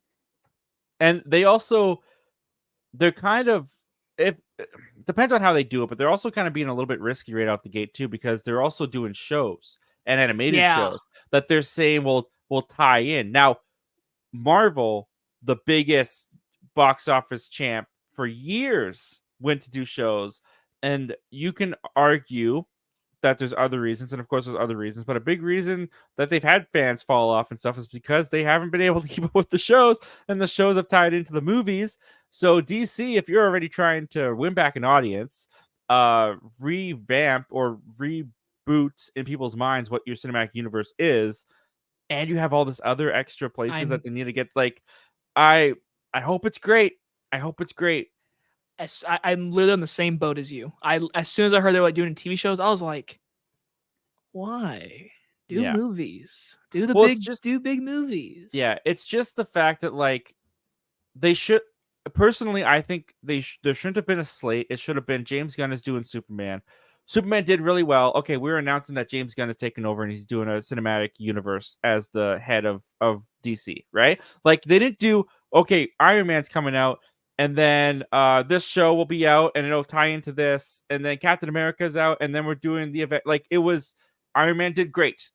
Now we have the foundation to build off that. And I feel like DC is a little bit, they had a cinematic universe, but it still kind of feels like they're coasting off of Marvel's popularity, where it's like cinematic universes are now a thing. We know they are a thing and people like them. So we're just going to get one announced right away. And I think if they had just said, no more Man of Steel, we're not doing the DCEU anymore, and James Gunn is just coming out with a Superman movie next year, and then just see how it goes from there, because they've put so much pressure and they've put so much on this one movie now. Yes. Like, everyone is looking at Superman like, if this doesn't work, this universe is dead. It's going the dark universe route. Yeah. Like that's how people are looking at this Superman movie right now. And I think they did it to themselves, and it was kind of a bit of a mistake, because then you had all of us online going, well, how does this work? You're not going to keep Gal Gadot, but you're going to like keep Peacemaker. Like, what the heck is going on? Like, they should have just held it a little bit closer to the vest. As much as I hate to say that, because I do like knowing things and talking about it, I do it for my hobby. So obviously I enjoy talking about it. But I think it would have been smarter if they just kept it to the vest and just said Superman movie, and then we'll see. Dang. Yeah. Good luck. Yep. Good luck. Good luck. Hey, they're off to a good start, though. The fandom is very excited on Twitter right now. So hopefully we'll see how it goes. Yeah. Tox Gamer says, why I like it more than the original is because I think the characters are more. Oh, I already read that one. Trez Movie says, Quiet Place Day 1 doesn't have any reviews yet. Now I'm worried. Oh, that's a good point. Wait, didn't I see an ad today that had like quotes from reactions? I don't think the Rotten Tomatoes score has been dropped. So like no one's released a video review, because all the people I follow haven't published reviews of it. So it's kind of like, so there's no video reviews yet. So that means the embargo hasn't been lifted. But the social media reactions are available. That's the day before the movie. But I mean, okay, again, I try not to, but from social reactions, which there's always, we talked about this earlier about people we read specific people's thing because they're really good at spoiling anything. I'll tell you right now, I read every Perry Nemiroff initial reaction. She's really good at her initial reaction without saying a word about anything. It's everything I've heard and seen about Quiet Place has been good. So I'm not worried, but I did sit there and was like, why hasn't anyone released their video reviews? No one's thumbnails popped up on my YouTube subscription yet. Right. That's a good point. I haven't really been paying attention to that, but that's true. I will say, like, the day before the movie and you haven't gotten your reviews out, that is concerning, because we've seen just first reactions. The first one that comes to my mind is Ant-Man and the Wasp: Quantumania. Because when Ant-Man and the Wasp: Quantumania reactions got released, it was like, people like this movie. And then when the full reviews got leaked, it was like 49%. Like, same with the Super Mario Brothers. That had really positive reactions and it ended up being a very enjoyable movie, but it had positive reactions coming out of the premiere on Twitter, and then it was like 52%. Like, it just seemed like it would be a lot higher than it ended up being. So listen, this just tells you how real of a person I am. I love Captain Newton, but I hate Ant-Man and the Wasp: Quantumania. Yeah, did you tell that to her when you met? No, but she did mention when she was doing a Q&A. So did you see that she came out on like some article and it said like, she said it was the easiest job she's ever done? I remember that. Dude, she literally in front of me was like, yeah, I did an interview a few weeks back and dang, I got yelled about that one. She flat out was like, she's like, yeah, I got yelled at about that one, but I stand by it. It was the easiest job I ever done. And I was like, good for you. That's what I like. It was. You think what she did? She ran around in the volume for a little bit with Paul Rudd, and exactly. That's about it. Ton of green screen behind you, and just so it's not like she had to deliver an emotional arc to her character. Exactly. Like, I kind of even forget that she's Cassie. Like, when I think back to that movie, I do not remember that Catherine Newton was in it. That was like one of my big issues. I was like, you put so much in that movie, and then like, it's my least favorite MCU movie, no doubt. Yeah, fair enough. I still like it, but it's definitely like, it's down there. It's definitely down there. But yeah, people despise that movie in some ways. Gavin Cross Reviews. What's going on, Gavin? Thanks for joining us, man. You have been killing it over on your channel. Congratulations to you on all of that, man. Saying, what's up, guys? Yep, just having a great old community Q&A night, man. Epitastic Joshua, what's going on, dude? Thank you for joining us. One of the pillars of our community is Joshua here. Oh my gosh, heck yeah, he is. Yeah, absolutely. Saying, hey, Zach and Jacob, what's going on, Josh? Thanks for joining us. AZF90 says, thoughts on Krennic returning for Andor Season 2? I hope Vader, the Emperor, R2, or Tarkin shows up. So here's the thing that I'll say. Krennic coming in Season 2 makes a lot of sense to me, and I think it's the right move, because they've already announced that Season 2 is going to, like, heavily lead into where Rogue One begins. So you kind of have to have Krennic kicking around. How big his role will be, we'll have to wait and see. Vader, I'm a sucker for Vader. So anytime I can get Vader, yes, put Vader in it. If Vader was around during that time, I want Vader. The Emperor, pushing it a little bit. R2, absolutely not. Keep him out. Tarkin,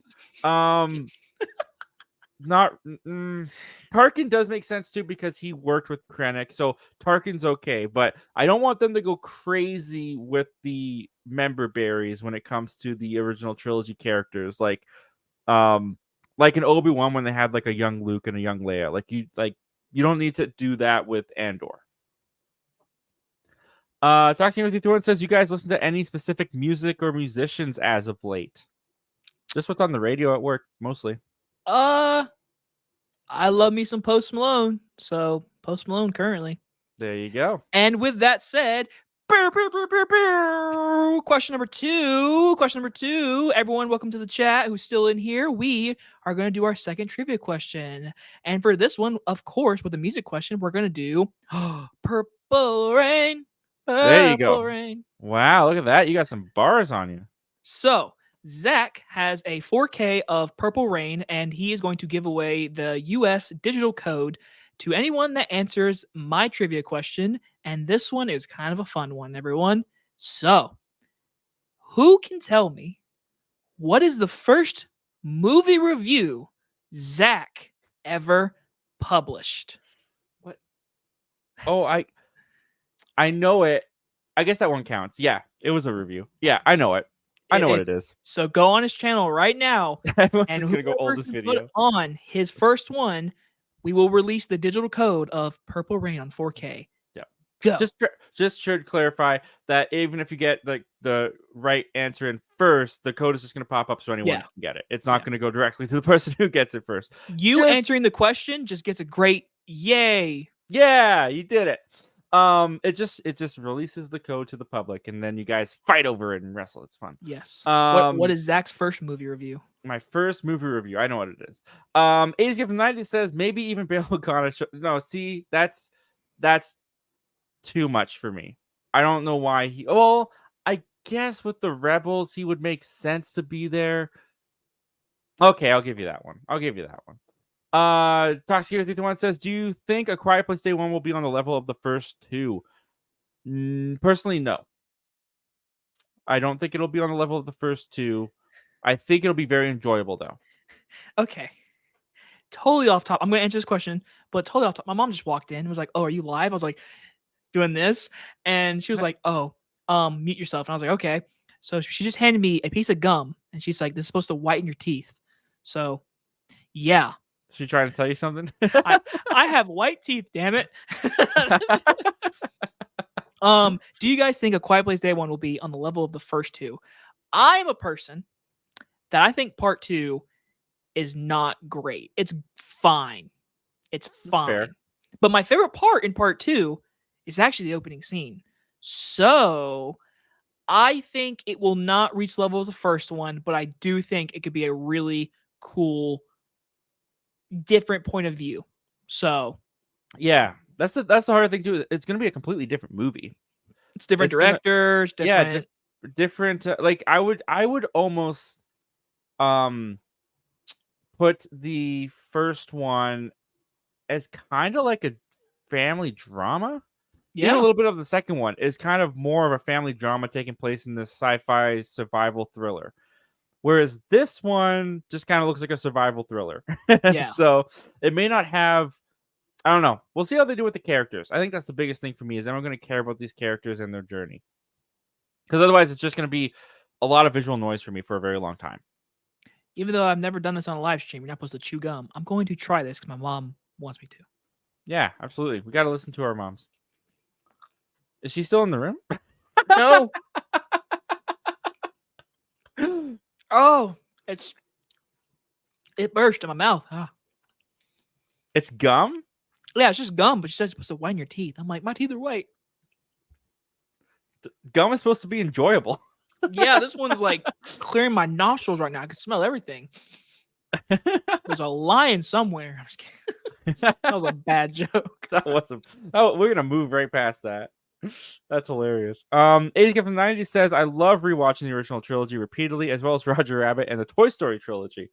Wow. Okay. Roger Rabbit is kind of an odd one to throw in there, to be honest. But I love that because Roger Rabbit is great.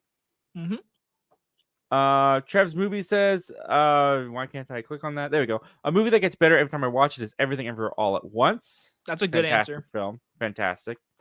Tox Gamer says, also, what are your all thoughts on the first two Quiet Place movies? I think we kind of covered that already, but I definitely enjoy the first one more than it's like one like you, Jacob. 90 says, I found some cool comics. Nice, dude. What comics did you find? You gotta let us know. Envirus 2, what's going on? Thanks for joining us, Envirus 2. You always are here when it's very late where you live, because that's how the time works for us. The time zones, that's how they work. So I appreciate you being here, man, when it's so late where you are. Enviro 2 says, why is there no news on Spider-Man 4? And why have they waited nearly 5 years since No Way Home? Oh, wow, that's crazy to think about. The longest wait, possibly even longer than the wait between Amazing 2 and Homecoming. That's a good point. That's a good point. Yeah, I think there's probably a lot of behind the scenes stuff going on between obviously Marvel and Sony. If you believe the rumors, they have very opposing ideas of where they want to take the sequel. The rumors being Marvel wants to do a more grounded street level movie, and Sony wants another multiverse adventure with the Spider-Man. So I'm sure that negotiating and those talks probably halted up a little bit. And also, I think Tom Holland is busy at the moment. He was doing another show. He's doing a play right now. Yeah, I was about to say that.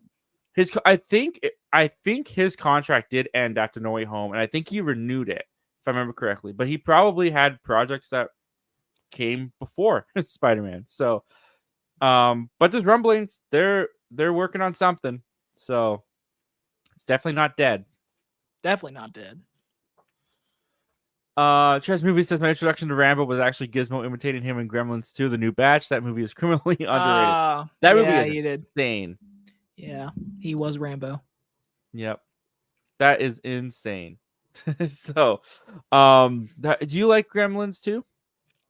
I haven't seen it in a good minute. As a kid, I definitely enjoyed it, but I just remember that one being like not scary at all, and that first one's like actually creepy, and the second one's like, whoa.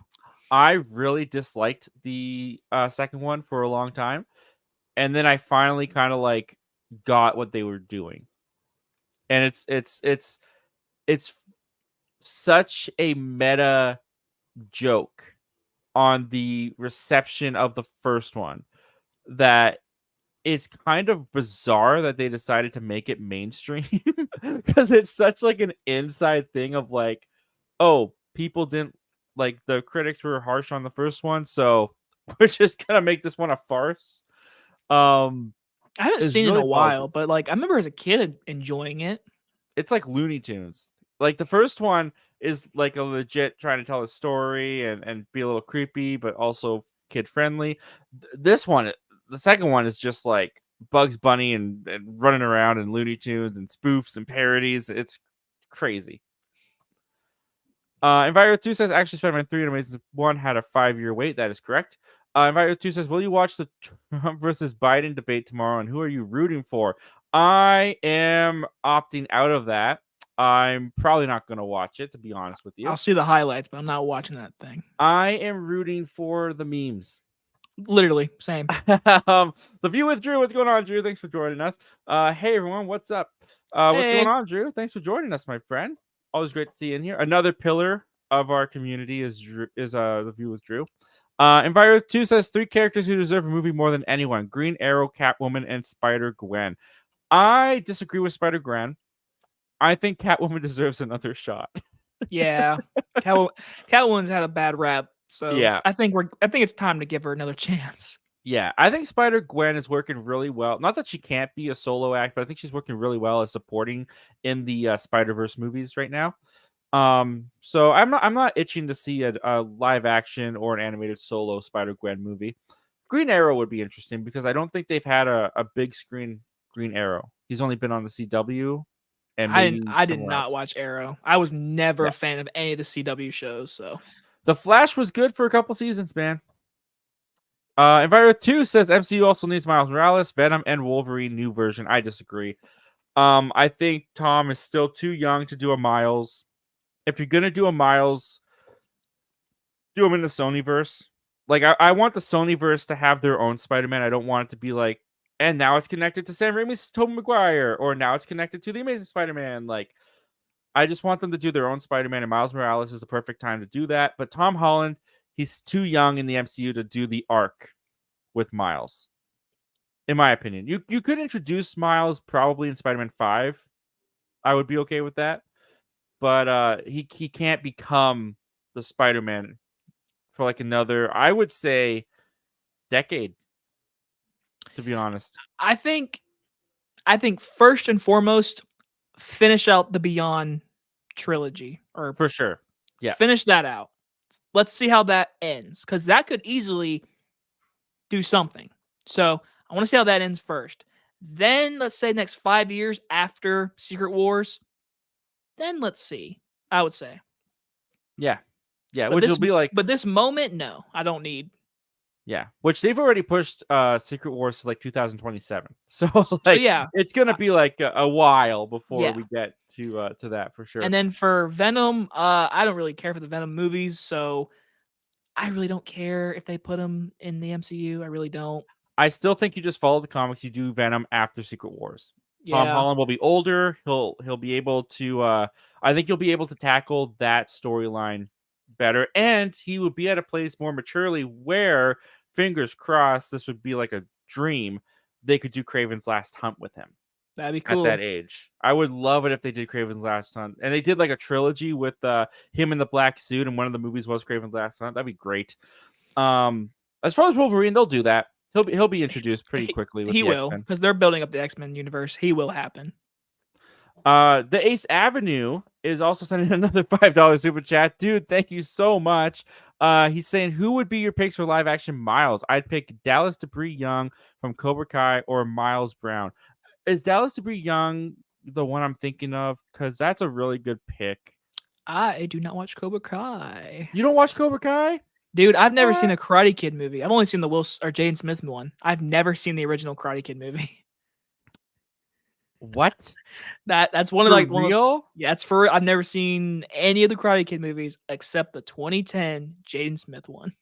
I'm trying to think. Who is this? Is like the pick that everyone picks, but I agree with it. I think he'd be great. Let me see if I can pull this up. Caleb McLaughlin. Stranger Things. Stranger Things. Yeah, he's like the go-to pick. I know, but it doesn't take away the fact that I think he'd be awesome. He'd be great, and I think he'd be the right age if you casted him now. Yeah, yeah. If we're talking further down the line, we don't even know. We don't even know who it's going to be. He's probably not even an actor yet. I'll say I'm trying to think of anyone that's really young right now. Yeah. Let me search young black. Nope, maybe I shouldn't search that. I was in my head. I was like, don't do that. TBD. To be decided. I can't really think like. I'm trying to think like recent movies, because they always pick somebody that's like popping right now. So yeah. Well, that's I don't know. If you're gonna do it today, that would be my pick. But if you're talking like a decade from now, you have to find someone who's probably like 10 years old right now, 12 years old. Yeah. And I'm just not watching Disney Channel, so I don't really know who that would be. But thank you so much for the question, Ace. Let's see. Don't forget, everybody. What was Zach's first movie review? Do not forget to type that in. I've lost my place a little bit. Let's scroll down and see if anyone has said the answer. Has anyone?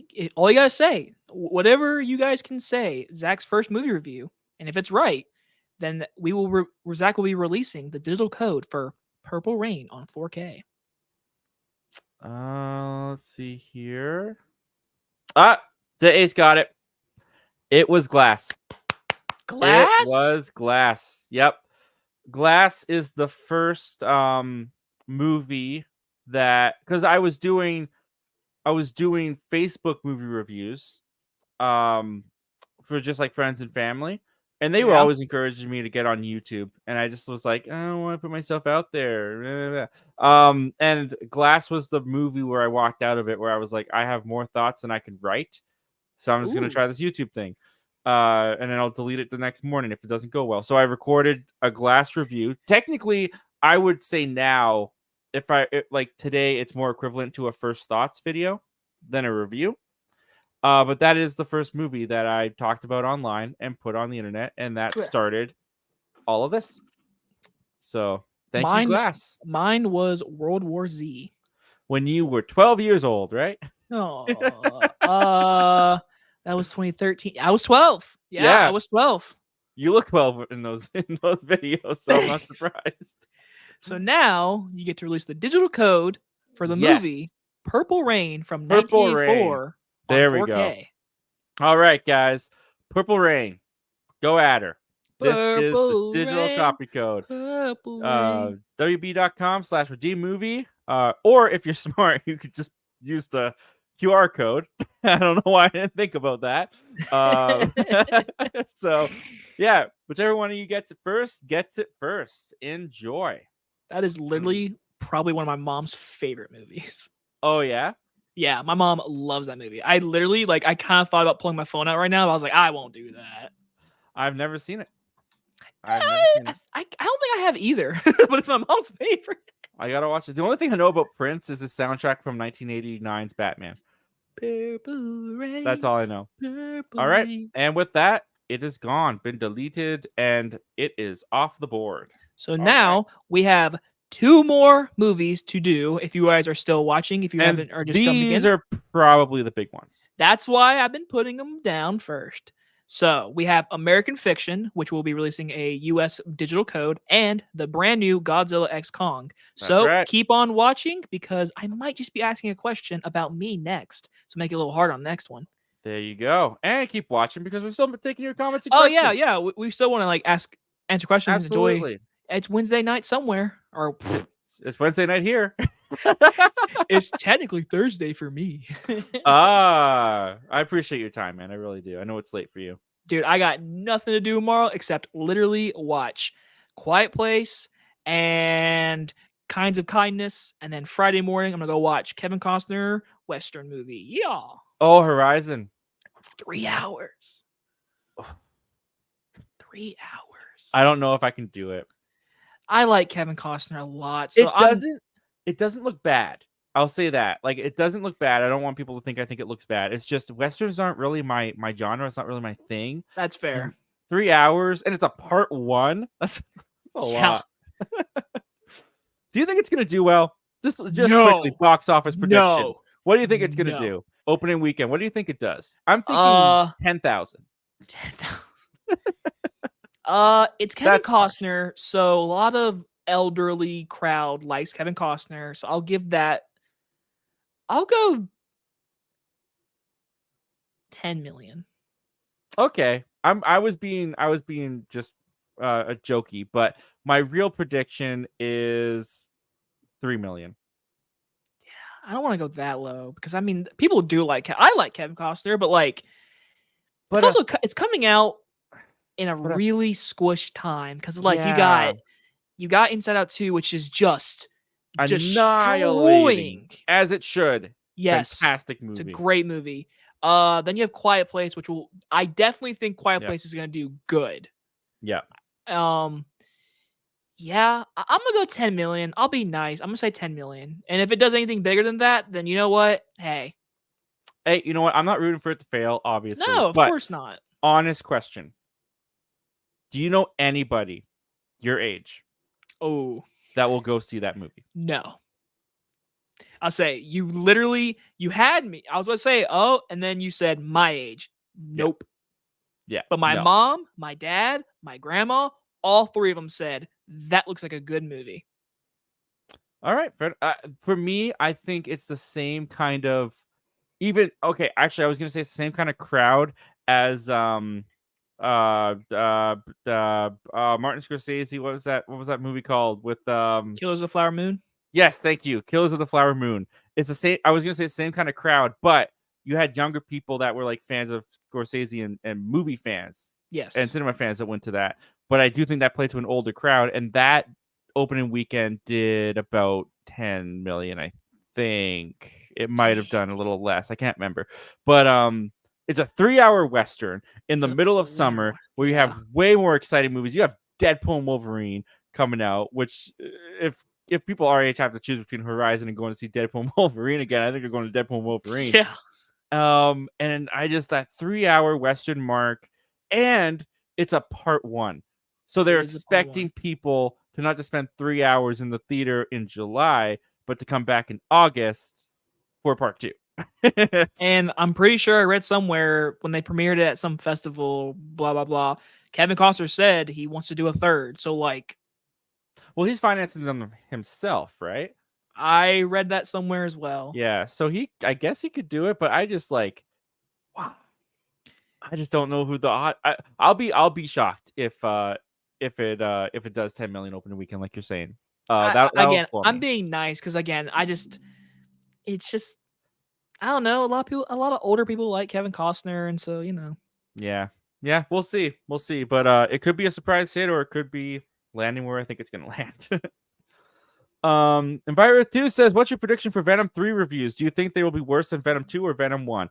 I predict. Well, that's hard because you're just basing it off a trailer. I think they'll be better because I think they'll be better too. This is a final one, so like it's gonna be more sentimental. I think a little bit. The trailer already looked more interesting than both of them put together. Let me see what Venom is on Rotten Tomatoes. I'm looking on Rotten Tomatoes too. Yeah, I'm pulling it up. Let me see if I can do. There we go. Okay, I got it. I'll share the first one's at that percentage. Oh, the bear. I love that. 30%. Okay. All right. 30% for the first one. Venom 2. And Venom, Let There Be Carnage. Oh, wow. 57. Oh, wow. That's actually not bad. That's I think the second one's worse than the first one, but that's just me. I like the second one more than the first one, only because of the villain. I think the villain's better. I mean, yeah, but it's just because Carnage could have been so much cooler. I'm gonna say Venom 3 lands at a solid 63%. I think 48. Okay, so in between the first and the second. Yeah, I wouldn't be surprised. I don't know. The trailer did look kind of fun. I think it might win people over. I had a lot of people, friends of mine that aren't even movie fans, that were like, "Dude, a Venom horse?" I'm like, "Y'all really like that? Really got you excited?"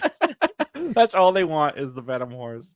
I mean, the first Venom, and you kind of have to take Venom 2 out of it because it was pandemic times. The first Venom made like 850 mil. Yeah, people liked it. And the second one did very good in pandemic times too. It did over 500 mil. I remember working in the movie theater and that movie like selling out opening weekend. Yeah, I think there's no question about it. Venom 3 it'll crush. It should. I do hate its release date. Why the heck would that come out the weekend before Halloween? That is like, why? I hate that. Yeah, usually that's a horror, but I know Venom has horror tendencies to it. He bites off people's heads. Not anymore. I'll tell you this: it's gonna do better than Kraven. Oh my gosh, Kraven will be lucky if it beats Horizon. You know what? You're not wrong. Dude, the bull crap coming out of those people's mouth. We moved it to Christmas so the families could see it over and over again. Dude, I'm still betting money that does not come out in December. No way. They'll move it again. They'll probably move it to 2025. January, February, something. It's just the comment itself. Think about that. We pushed it to Christmas Day so the families will come out and see it over and over again. It's R-rated for the families to come out and see it over and over again. Like, you're burying it. You're literally putting it in between. It's like the first week of December. Yeah, Wicked and Moana 2 come out Thanksgiving. Yep. And then literally in Christmas, you have Mufasa. Sonic. Yep. Yep. Yeah. Good luck. Yeah. Tommy, you want to go see Kraven the Hunter, or do you want to see Sonic or Mufasa? I'm pretty sure little Tommy's going to choose the other one. Or Moana. I'll say. Yeah. Yeah. I don't buy it at all. That comment was such bullcrap. Toxic Gamer 331 says, what are some movies that you think haven't aged well? Ooh. We can go many ways with this. You can go actors that didn't didn't do so great in the future. I love American Beauty.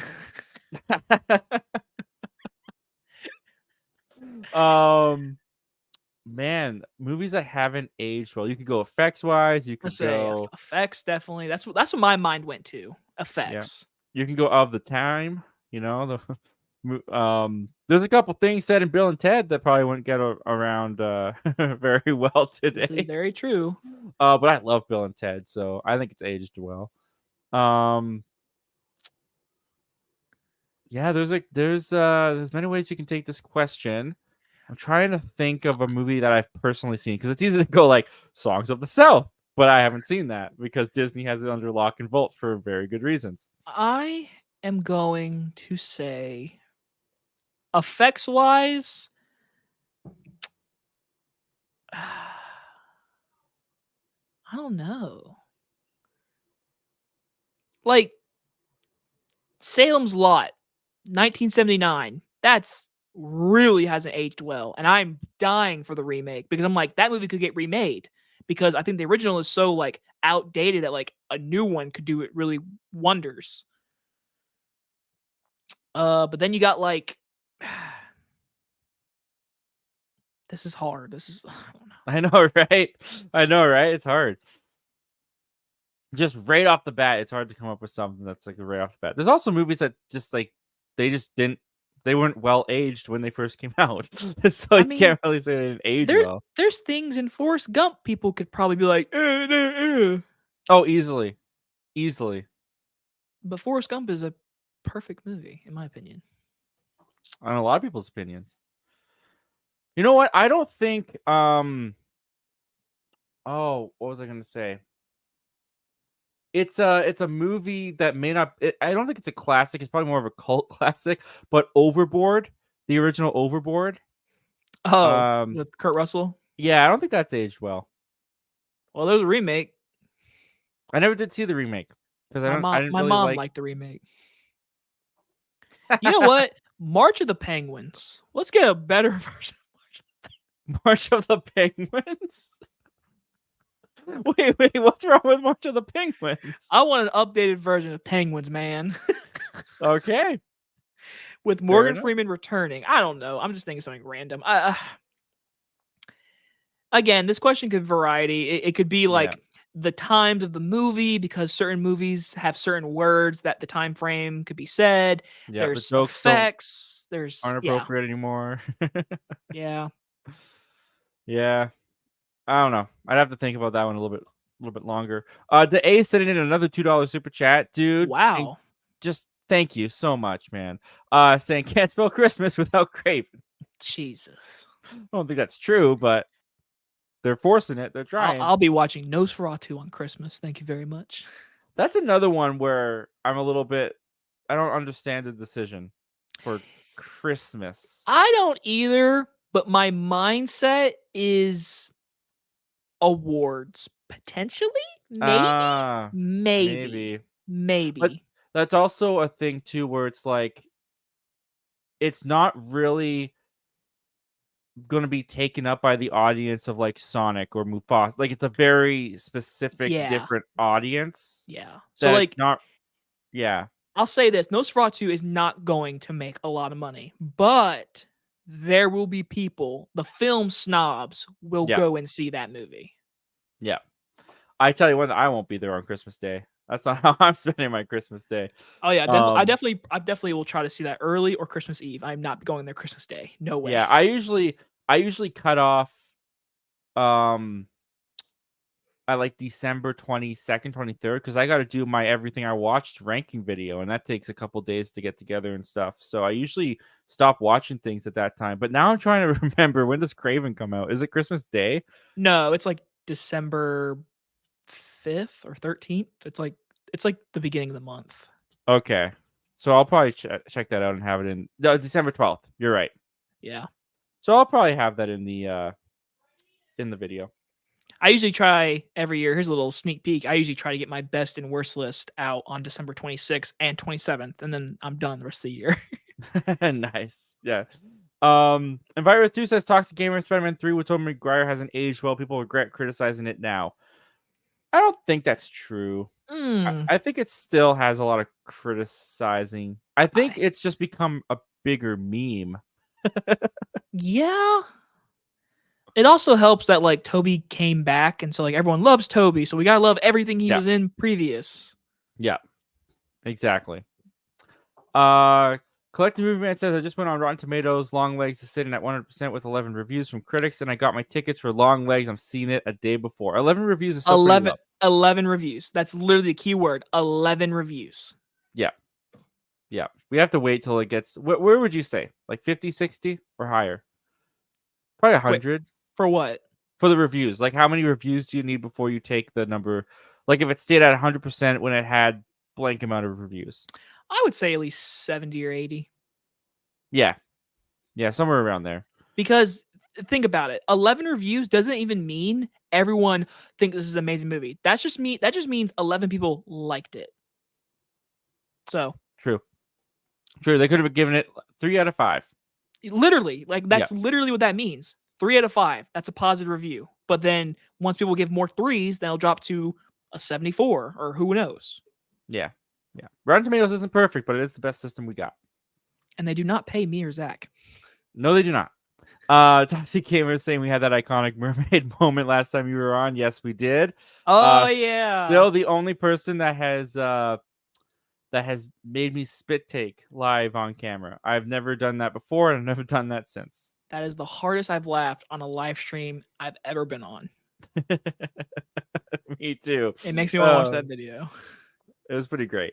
Toxic Gamer says I haven't watched X-Men 97 either, but I want to watch it. It's just I'm more of a movie guy than a TV show guy. Me too. Me too. Tress Movie saying, am I hearing some animation hate here? How dare you? No, not animation. My favorite movie of last year was Across the Spider-Verse. Yeah. It's just, when you're at home, there's so many options on TV. You have to choose what you want to watch. Mm-hmm. And I don't gravitate towards animated shows, just personally. That's literally the same. I just don't. My mind isn't. Oh yeah. Yeah, exactly. Just like that. Just like that. I scroll through Disney Plus until my brain goes, ooh, yeah. Gavin Cross Review says, have you guys seen the Strangers films? And if so, what's your favorite? Mine is a close call between Prey at Night and Chapter 1. I've only seen the first Strangers. The original first one? Yeah. 2008, I want to say. You are correct. Something like that, yeah. I have seen all of what has been released. I do like the first one. Apparently, recently, a lot of people are starting to hate it, and I hate that when that happens. When a movie is so good at time of release, and like after years later, everyone's like, "Yeah, it wasn't really that good." It was like, but you're the person that told me it was great. I'm actually on a lone boat. I like Prey at Night. That movie got terrible reviews. It got horrible reviews, but I'm actually one of the rare people that likes Prey at Night. And then Chapter 1, if I remember correctly, Gavin, I'm pretty sure it's like one of your favorites of the year. Unfortunately, no, I did not like it at all. All right, well there you go. I don't think I've heard great things about it. You could skip. You could totally skip it. But hey, all right. Gavin likes it, and that's cool. So that means somebody out there likes it. So you never know. You might give it a shot. Who knows? Yeah, there you go. Toxic Gamer says I've also been burnt out on Disney Plus shows. That's very fair. They've given you plenty of reasons to be. Toxic Gamer says I finally also got done watching Dragon Ball Z seasons 1 through 3, which don't get me wrong, it's a good show, but it has a lot of filler episodes where it's the same crap over and over again. I mean, when you have 50 seasons, you're gonna have filler episodes. Things happen over and over and over again. I've never been able to get into anime or Dragon Ball Z. So I can't comment on that. People yell at me. I've never seen a Studio Ghibli movie. I haven't either. Thank you, I've Zach. never seen one. Anime is my big blind spot. As a film fan. It's not that I don't want to see it. I've asked for recommendations before, and I've gotten Polio, I think is what it's called. That's a big one that gets recommended. And recently, The Boy and the Heron people have recommended. I haven't found time to watch it, so I got to though. I have to watch those. Collective Movie Man says they just announced that season 4 of Stranger Things is coming out on 4K Walmart exclusive Steelbook. Is it $150? Because I'll buy it. Wait, they announced season 4. Did season 3 ever get a physical release? Because I don't think it did. You know, I stopped looking after like a year. Yeah. So I don't know. It might have. I don't think it has. But if season 4 got one, then it's like, hey, where's season 3, boys? Maybe they're dropping them at the same time. They should. Season 3 and 4 back to back. Trez Movie says the one rare Blu-ray I own that I can think of is Kevin Smith's movie Dogma, and that's only rare because the Blu-ray and DVD was discontinued. Also, Jacob 4K or Blu-ray for the Stranger Things VHS. I'm 98% sure it's Blu-ray. I have Blu-ray. I don't have 4K. Yeah, I don't have 4K. Red Comics, what's going on, dude? Thanks for joining us. Saying, hey, Zach, it's been too long. Indeed, we missed you around here, man. Good to see you in here. Trez Movie says I own the Blu-ray ones that was before I started collecting 4K Blu-rays. I haven't upgraded because it's just expensive too, and I don't see like from DVD to Blu-ray. I see the progress. From Blu-ray to 4K, not as much. Like it still looks good. It still looks good, but it's not to the point where I'm like, oh, I need to see it in this format. Like from standard from 720p or whatever it was to 1080p. That was a big yeah. This visually looks impressive compared to what it was before. Whereas 4K is it's still nice, but it's not nice enough for me to buy a new TV, a new system to play the discs, and all new discs to replace my 800 movies I already own. No. For me, I've rebought certain movies for 4K because I do think 4K, for me, the number one thing for 4K and Blu-ray, color. The color is way more poignant in 4K. Mm-hmm. So, I rebought every Marvel movie on 4K because they look good on 4K. I rebought Harry Potter on 4K because they look good. Mm-hmm. Jurassic Park. But all of my movies, no. There are certain movies I'm like, I can buy you on Blu-ray. Yeah, for sure. I also think that sometimes the resolution of 4K is too good. You know what I mean? On older movies, yes. Yeah, I don't really want to see the makeup they're wearing. I don't really want to see how fake the set looks because it's just the most famous one is T2. T2 looks horrible. The remastered 4K is horrible. Yeah, I've heard that. So, yeah, I don't really need 4K. Toxic331 says, who do you guys predict is going to die in Stranger Things season 5?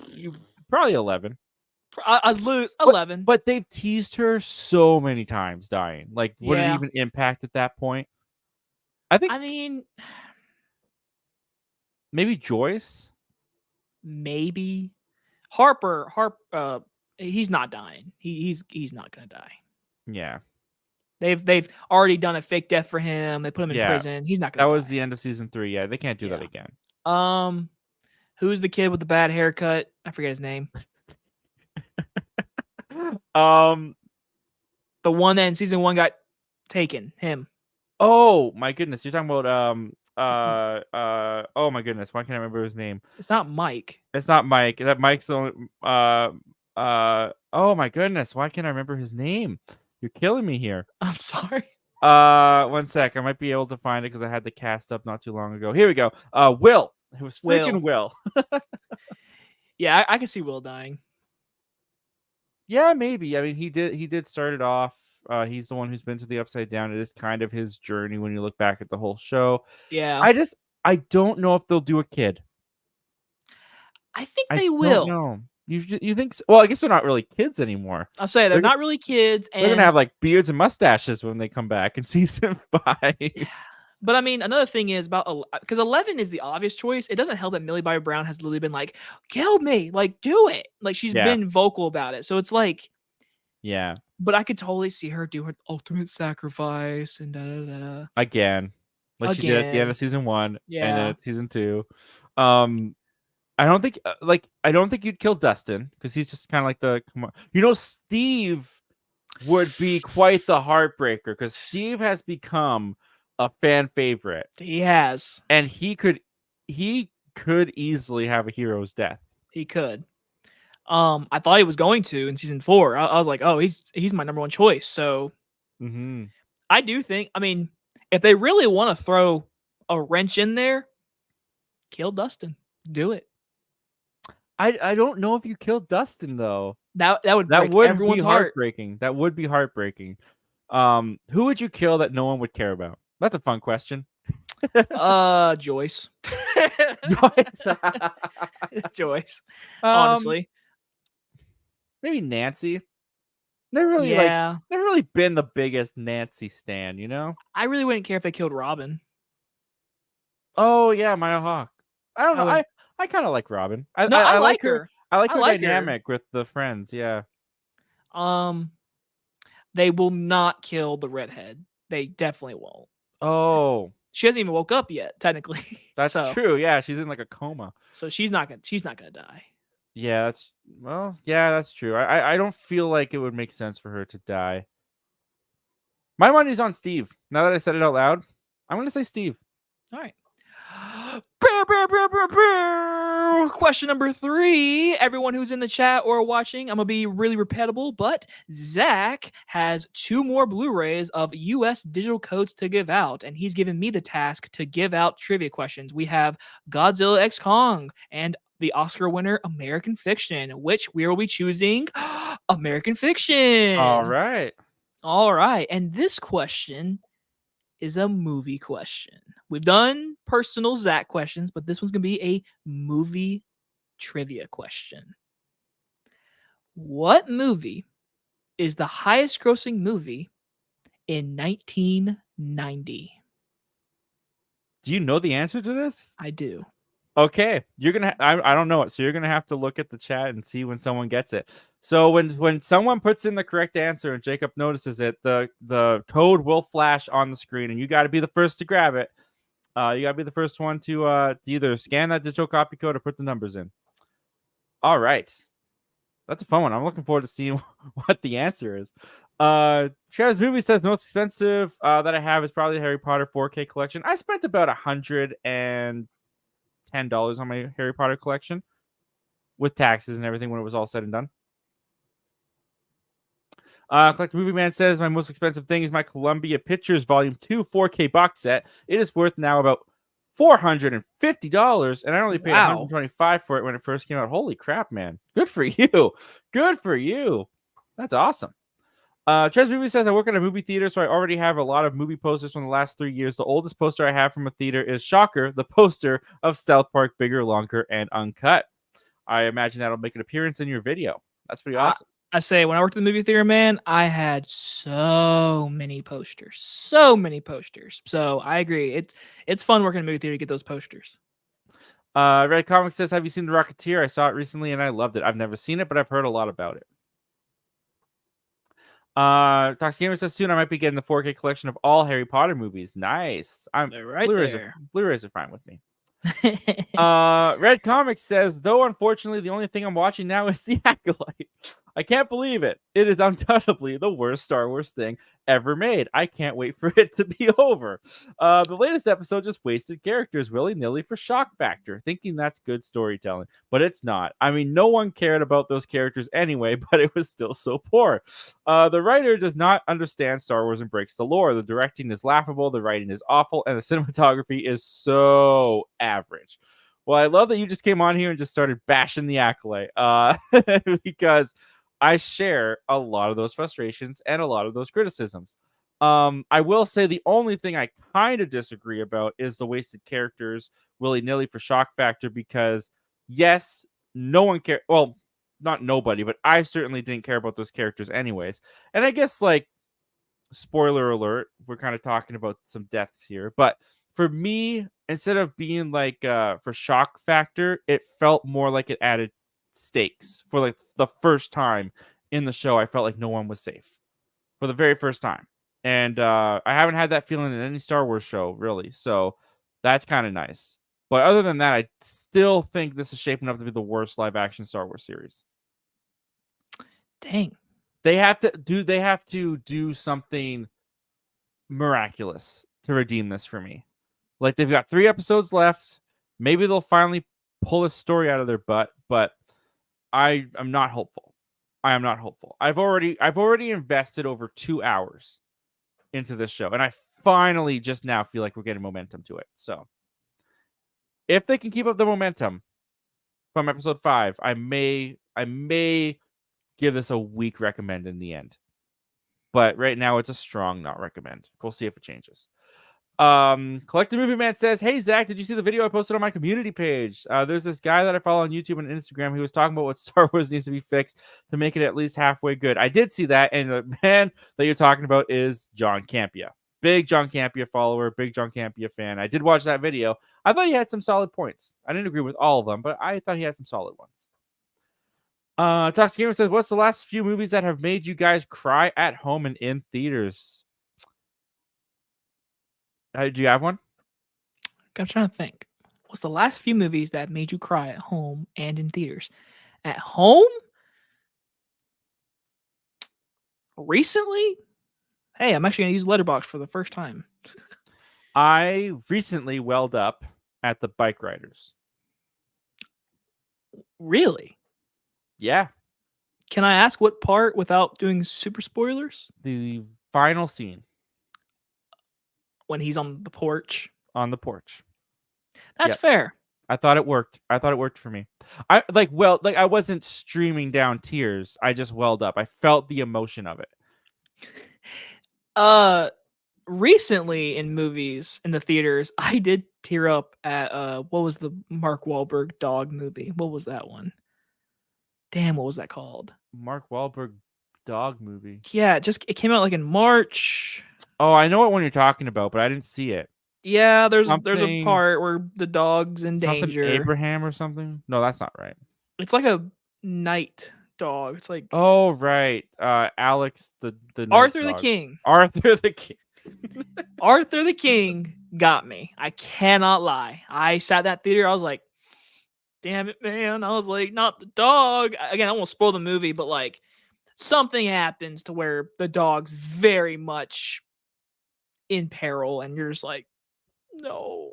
I just find animals and dogs so manipulative in some ways. I think it works though. I'm not saying it doesn't work. Like, I personally got really emotional at the end of A Dog's Purpose. Did you see A Dog's Purpose? I mean, yeah, that's the man. That movie was manipulative. Yep, but it got me. The idea of I mean, I literally can't watch Marley and Me. See, I wouldn't call that one manipulative because I feel like it actually was dramatic and was dramatic in a real way. Yes, I agree. But manipulative, Dog's Purpose, the sequel to that movie where dogs go to heaven, or not dogs go to heaven. What is it? There's another one. There's another one though. A Dog's Purpose 2? No, it's Boogaloo? No, there is another movie in that franchise with Dennis Quaid, right? It's not Art of Racing in the Rain. That's another one. A Dog's Journey. A Dog's Journey. That's like a semi-sequel. That's the same kind of thing. It's like, oh, dog movie, and the dog dies repeatedly. It's like, ah.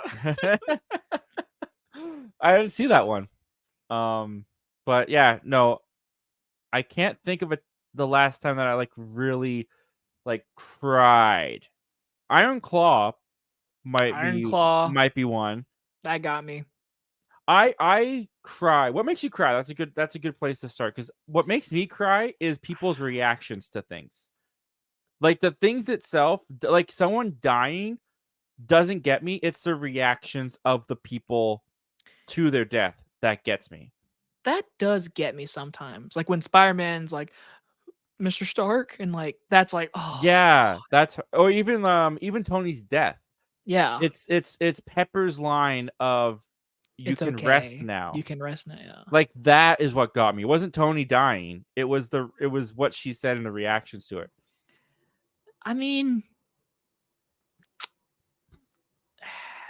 I agree with that. Yeah, people's like acting and reactions, but sometimes it's gotta be like the right day. Like sometimes there are movies that just like get me. It's like, oh, so it's like, I mean, dog movies are like automatic. That's a guarantee. Right. If a dog dies in a movie, screw that movie. So just instant. But deaths, I mean, I think I might agree with you because like the reaction is what gets me. So like in It Chapter 2, when the friend gets killed, Bill Hader's reaction is what gets me. Yeah. Oh, dude. It Chapter 1, when Bill finds Georgie's jacket and finally accepts his brother's demise, that destroyed me in the theater. Well, because I'm an older brother.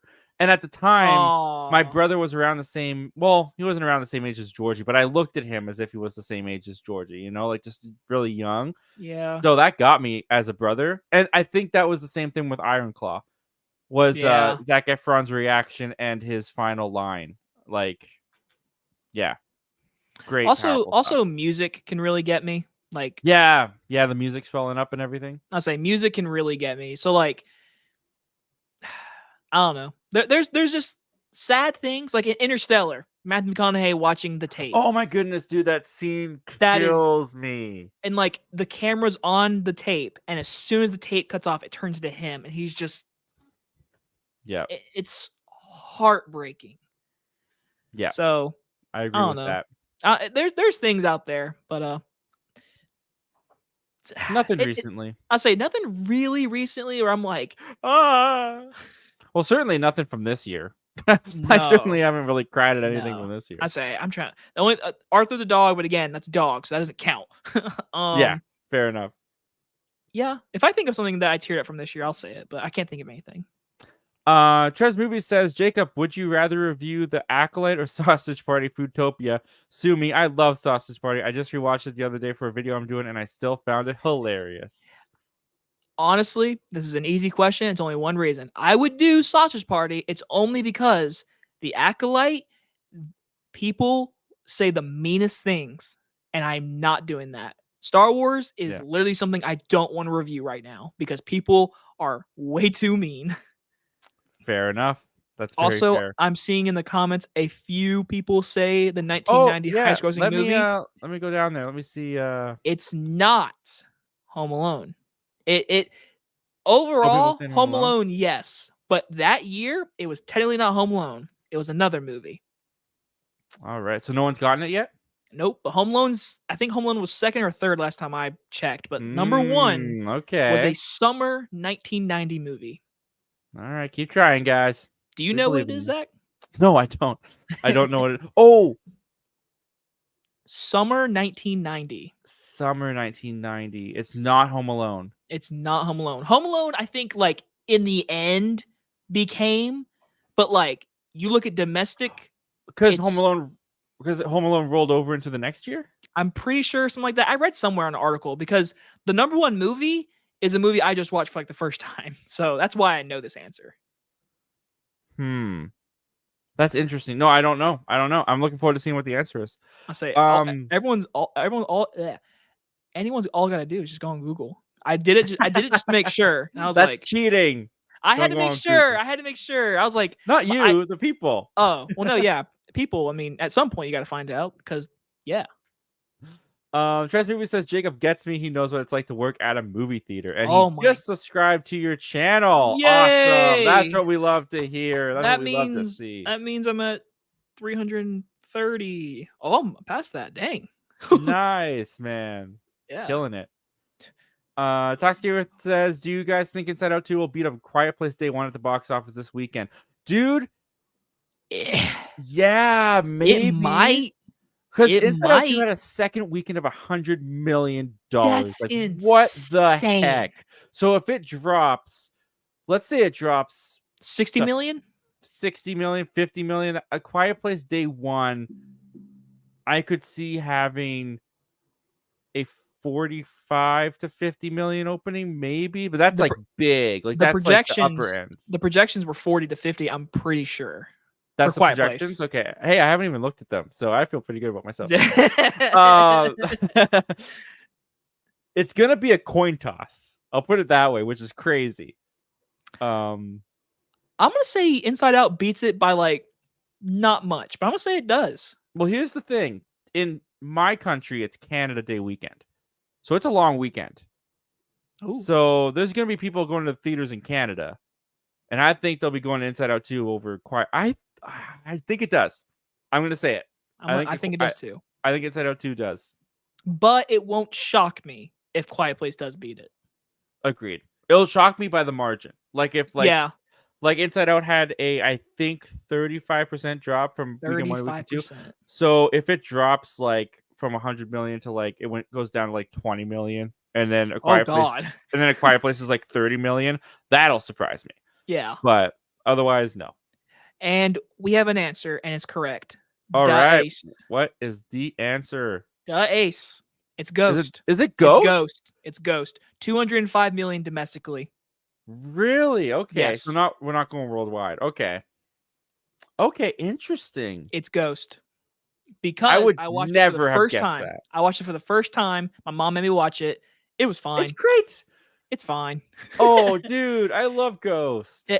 I get it. Like, I get why it was good, but like, I was like, it was good. Patrick Swayze, sexy time with the pottery or whatever. Goldberg, come on. Whoopi Goldberg, Oscar winning or Oscar nominated, something like that. I don't remember. I wasn't alive in the 90s. But with the Ace, that means with that we are dropping American Fiction. American Fiction. Boom. There you go. WB.com/redeem digital, or you can just scan that QR code and tell us if you are the lucky winner of American Fiction, because we want to see it. And with that, American Fiction is off the board. And with that we have leaves one more, and I made sure to leave it last. Godzilla X Kong New Empire, and this again is only a U.S. digital code. U.S. only, unfortunately, to all you who are out there and not in the United States. But stay tuned, because I will be asking the last question, and whoever gets it right, we will then spread out. Because you can't just give you the answer, be like, oh, here's your movie. Nope, we're not fair like that. Life isn't fair. And there's only so much I can do. And Gavin got it. Gavin got it as well? Gavin got American Fiction. He got the code. Oh, awesome. Let's go. Yeah, Gavin. Amazing, dude. Enjoy. It's really good. It's really good. I still haven't seen it. It's a very good movie. It's very funny. I'm looking forward to watching it. Very funny. I'm looking forward to watching it.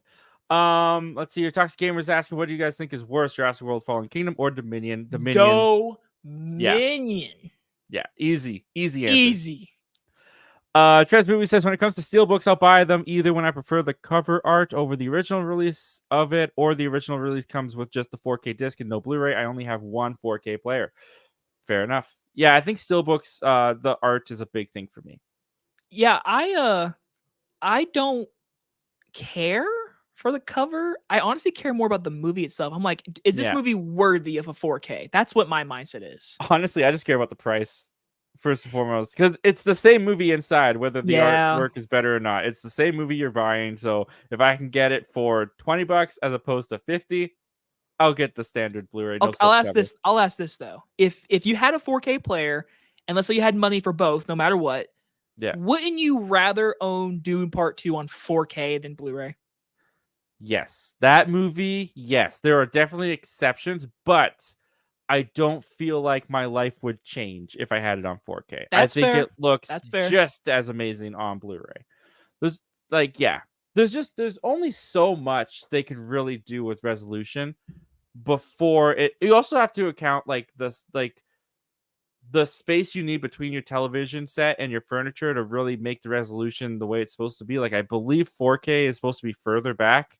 Yeah. The closer you get, and I don't think I have the room to go as far back for my TV as for 4K. So, I guess in my room technically, because I mean I have a TV and I have a Xbox, so like it plays 4K. So like, I mean, it looks good in my room, but like in my living room, I have a 72-inch. So like, and it has a 4K player. So like in there, it's like, oh god, Nice. That's awesome. yeah, That's really how I cool. want to watch Dune Part 2. I'm coming over to your place. Dude, heck yeah. I'll send you an invite. There we go. Red Comics says IMAX posters are cool. I hope my friends who are actors get to be on one someday. Oh, that's so sweet. Yeah, that'd be awesome.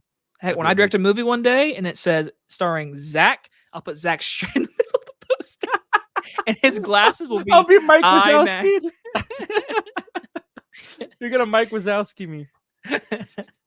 I'll just be happy to be there. Toxic Gamer says Jurassic Park is my favorite movie of all time. It's in my top 5 for sure. It's my number 1. Trez Movie says I rewatched Jurassic World 1 a couple years ago before Dominion came out. Used to be one of my favorite movies as a kid. Watched it all the time. Really didn't hold up. The CGI is awful. Really? I disagree. But again, I just rewatched it on 4K. I think the Jurassic World CGI looks really good, except for the T-Rex. Yeah, I would say it looks decent. I do. I mean, at least to me, in my personal opinion, I think it looks good. But hey. Yeah, I'm just going off memory though. I haven't rewatched it. I haven't watched Jurassic World probably since Fallen Kingdom came out. That was 2018, so. Yeah, so it's been a little bit. Because I know I didn't rewatch it for Dominion. I know I didn't do that, so. Red Comics says, will you see Twisters? Yes. Maybe. Whoa, really? Probably. I don't know. I have not seen, by the way, I always love pulling this out because one day I'm going to watch Twister the way that God intended. Wow. I have the VHS. I found it for $2, so I bought it, and I have a VHS player, so I'll watch it on VHS one day before the movie comes out. But having not seen Twister before, the trailers for Twisters, I mean, I agree, but like, I don't know. It looks fun enough. Like, I'm like, all right, summer movie. I really like, again, I keep saying it, even though, yes, Deadpool Wolverine is a Marvel movie, I'm really liking that this summer feels like an old-fashioned summer where there's not superhero. It's literally one of your biggest movies of the summer is a disaster movie. That's cool to say. Yeah, that's true. I do miss I'm happy that Marvel took a break for sure. I think the fact that I'm missing them is good. But I am missing them. I am kind of looking at the summer and I'm like Deadpool, Wolverine, and then the rest. A little bit, you know what I mean? I get that. I mean, I guess everyone really got so disappointed for May, but like I think May had some good movies and June has been really solid and July has some really solid movies. But again, it's all leading up to July 26th. So yeah, absolutely. And there's gonna be some really great stuff. That also I'm gonna go turn off my fan real quick because I got real cold real quick. No worries. All right, let's see here. We got Mike, reviews and analysis. What's going on, Mike? Thanks for joining us, dude. He says, yo, when we get in a Milne and Hubbard comedy show. Oh, it's Mike. It's happening right now. What are you talking about? Hilarious to see. Show. It's 2.5 hours long. We're going on for 3. Look at that. Don't stop. Don't make it stop, guys. We're going to go for as long as you guys dictate. Who cares about sleep? This is where I want to be. The Ace Avenue says he was talking about the Billy scene with pterodactyls. Right. Tox Gamer says Jurassic Park 3 is, as a kid, was my favorite. Then I hated it. Now I think it's fine. Did I go through a phase where I hated it? I don't think I ever hated it, but I do remember it was the one I put on the least, and I still kind of feel the same. I hate that it's my answer, but it's the honest God's truth.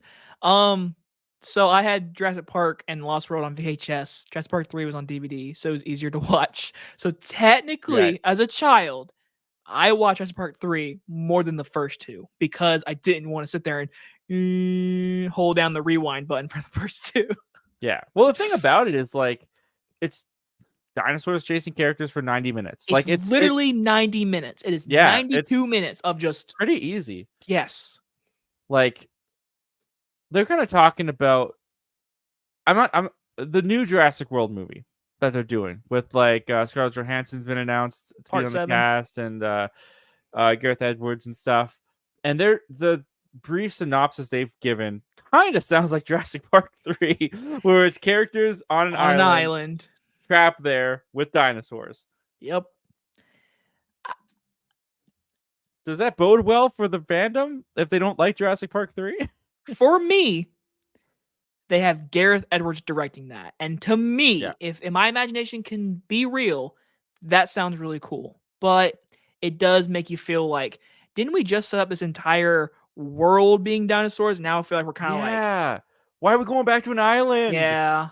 Do a quiet place with dinosaurs. That's literally what we kind of want to see. That's all you need to do. Again, everything I've heard from the movie, I have nothing to be worried about. The only thing that's even like worrisome is David Koepp, but David Koepp wrote the original, so it's like, yeah. I just want to see I want to see them actually show humanity struggling with dinosaurs around the Earth. Like, it shouldn't just be a typical 9-to-5 day. You should have struggles when a pterodactyl builds a nest on top of your skyscraper that you work in. Like, me and you brought this up last time, and I'm gonna keep saying its praise. The short film Bald Rock. Yes. Make that a feature. That's what we want. That's all they needed to do. Yes. Disappointing. I think the 8th Avenue guessed No Way Home for Infinity War, which is not.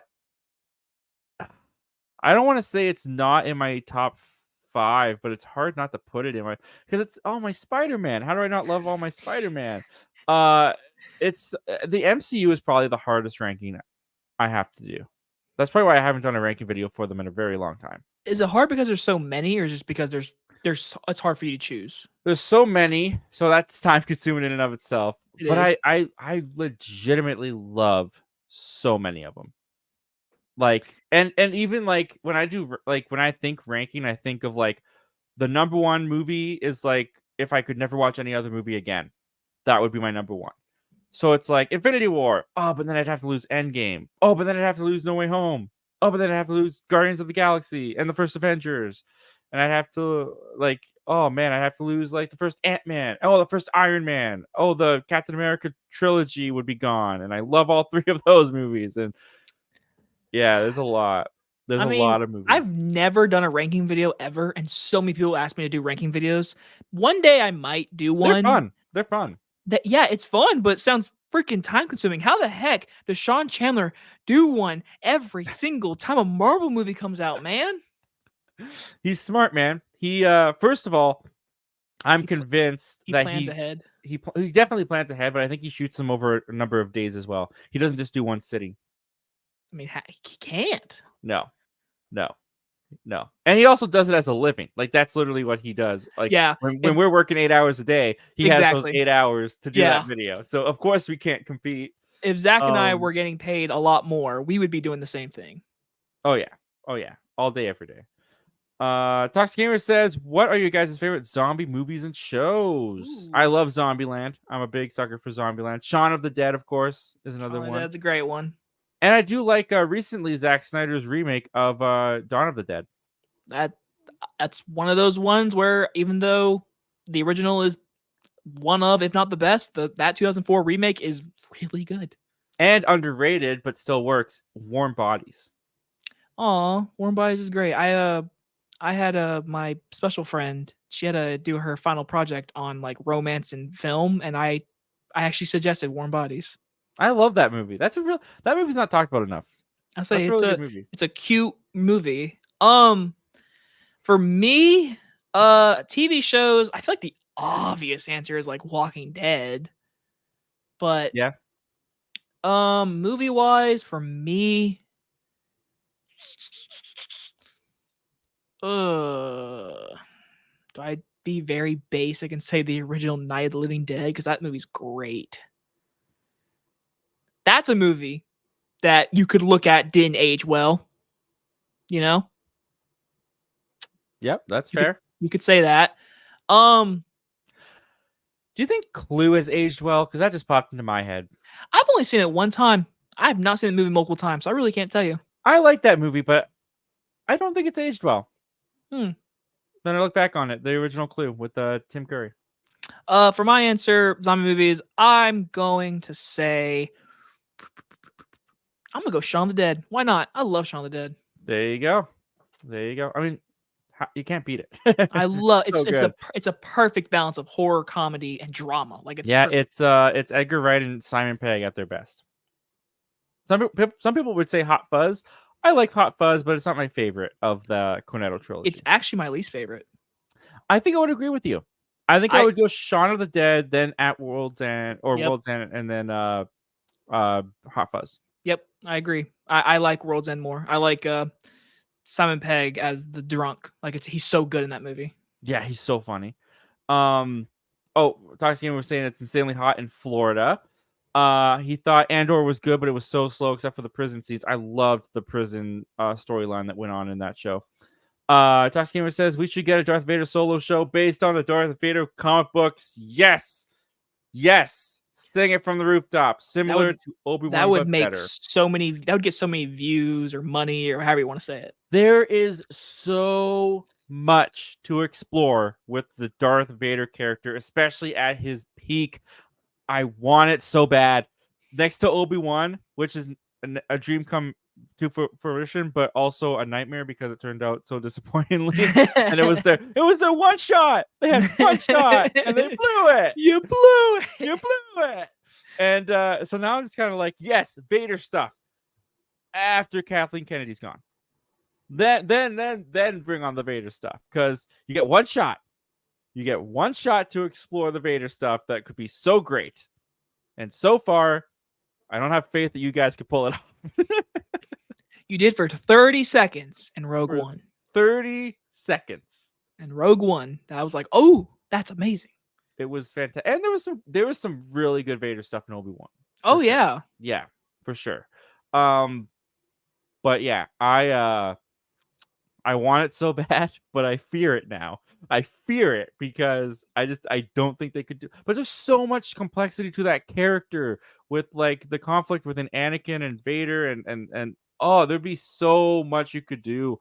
I just want the image of him visiting Padme's funeral to become reality, because that is such a tragic image that has haunted me ever since I saw it, and I want it so bad. Hell, the final episode in the Clone Wars with when you see Vader and Ahsoka, Yes. that final shot like that. Oh, exactly. Yeah. But I don't know if they'll ever do it. Toxic Gamer says, what are some movies in your opinion that were ahead of their time, or also what are some movies released at the wrong time? That is possibly an even tougher question. it honestly is. Ahead of the time. Oh, I had one. Why don't I remember it? I literally just had one, and it like a flash just came and went. Oh. That Ben Stiller, the superhero comedy with Ben Stiller, what's Mystery Men? Mystery Men. I think was ahead of its time. I think that had some really great comedic bits, takes on superhero content that would kill today. Hell, you could honestly say Unbreakable was ahead of its time. Hancock, I honestly think was a little bit ahead of its time. Hancock came out right when Dark Knight and Iron Man came out, so yep. This is gonna be a weird one. I think it's 1994. Arnold Schwarzenegger movie, The Last Action Hero. Ooh, that's a good one. That one could easily come out today and be like really meta and really cool. Like that could be it would play off the nostalgia so well too. Yeah, like I feel like that one was to enter at the wrong time. I don't know, man. That's tough because like you gotta think about like the times and where the world was and like yeah. Hell, Night of the Living Dead, 1968. You know that was really right. You know.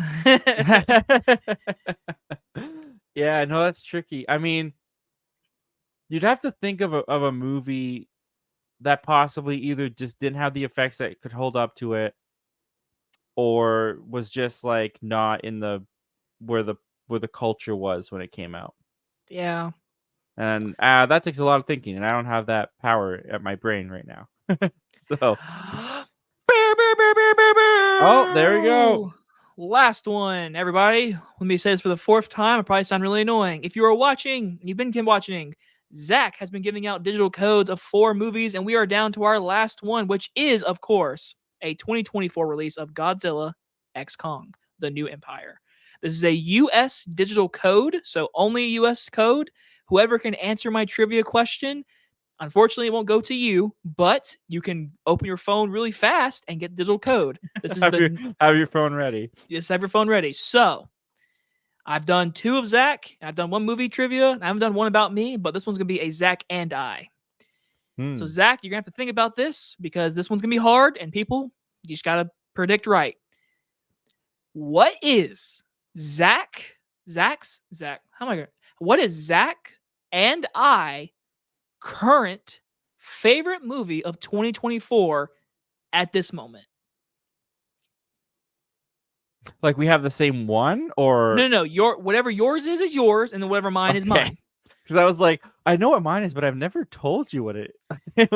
Yeah. So we want to see. So again, the question is, you have to write 2 answers to get this one right. What is Zach's and mine? So you need 2 answers. I think I have mine. Okay. Because I've been people will probably know mine because I've talked about it before, and they're really good listeners. But I've been teeter-tottering back and forth with 2. But I do think for this moment I have one on the top. So I say I'm seeing a lot of people type, and I have not seen mine, but I don't know Zach's. I don't even know Zach's. Zach, do you know mine? You must know mine. Do I know yours?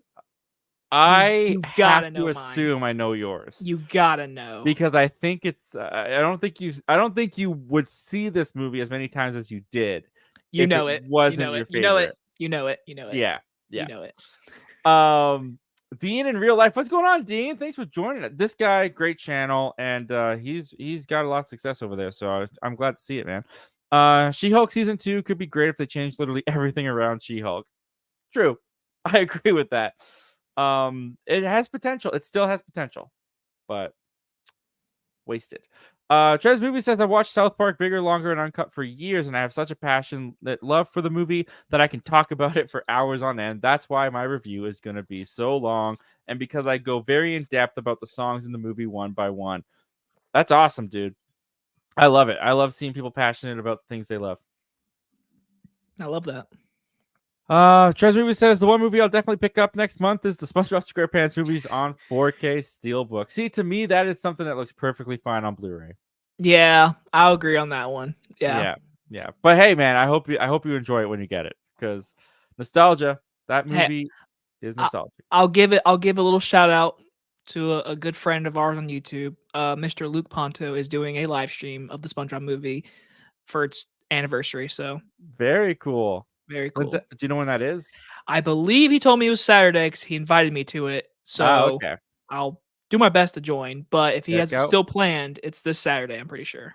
All right, check out Luke Ponto for the SpongeBob SquarePants watch. He is like the king of watch-alongs, dude. There. Yes, he is. And also, I just want everyone to know, everyone is doing a really good job guessing. But it seems like more people know you than me, which is fine. But I have not seen my answer. Like yours. Mine's gonna be hard to shock, I think, because I don't think that it is the common answer. The common answer. I don't think it's one that you would pick up on very quickly. I do have to ask though, have you seen yours? Have I seen my favorite movie? No, like in the comments, the people that type, have you seen your answer? Right. That's what we're doing. I gotta scroll down 1 sec. I do see mine, and 2 people got it. Okay. Do I want to reveal it or not yet? Not yet. Again, but people who are listening, someone has gotten Zach's. No one has gotten mine. But people have said movies that are in my top 10, but no one has said my one. If they have trouble getting yours, I have a hint that I think will help them. Yes, we can do hints, but I want to see if someone gets it. Red Comic says, is there a franchise or series that you want to avoid watching at all costs? Ooh. The Human Centipede. I will never watch The Human Centipede. Yeah, that one's pretty get away from me. I've seen the first one. I've never seen the second or third. You could not pay me well, you could try, but you could not at this moment. I don't think you could pay me to ever watch The Human Centipede. I just no. Not on my bucket list. Franchises. Can't think of really any franchises. I mean, there's certain like movies I don't watch again, but when it comes to series, I can't lie. I really don't care about Star Wars, but I don't try to avoid it. I don't try to avoid TV series. I don't know if I try to avoid anything. I have no interest in watching even though I hear fantastic things about it, Euphoria. I really like that first season. I can't lie. Yeah. Nothing about that show sounds like it's up my alley at all. That's totally fair. That's totally fair. No desire to watch that. I really don't have an answer because I can't think of anything I've been like avoiding. I don't know. Fair enough. Avoiding is a strong word, but Toxic Gamer says for the WWE 2024 Avengers Endgame like multiverse video, there might be some deaths. What are your death percentage guesses for the Zacks and Spoiler Kings each? Oh, I'm guessing this is for his game that he has us all in as avatars. I'm dead for sure because I'm sure I'll get my butt kicked by Spoiler Kings. And you know what? I think Zach Guller is going to come out the champion. That's what I think. Am I in this? I don't know. If you're not, you probably will be.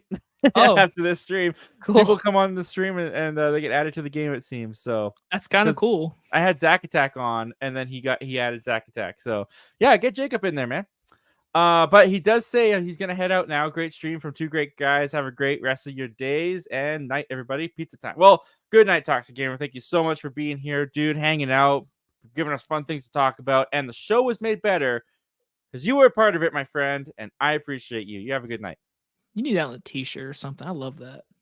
I need that on a t-shirt. You do. That's a great quote. Show was made better because you were a part of it. Yeah. Maybe get some merch going.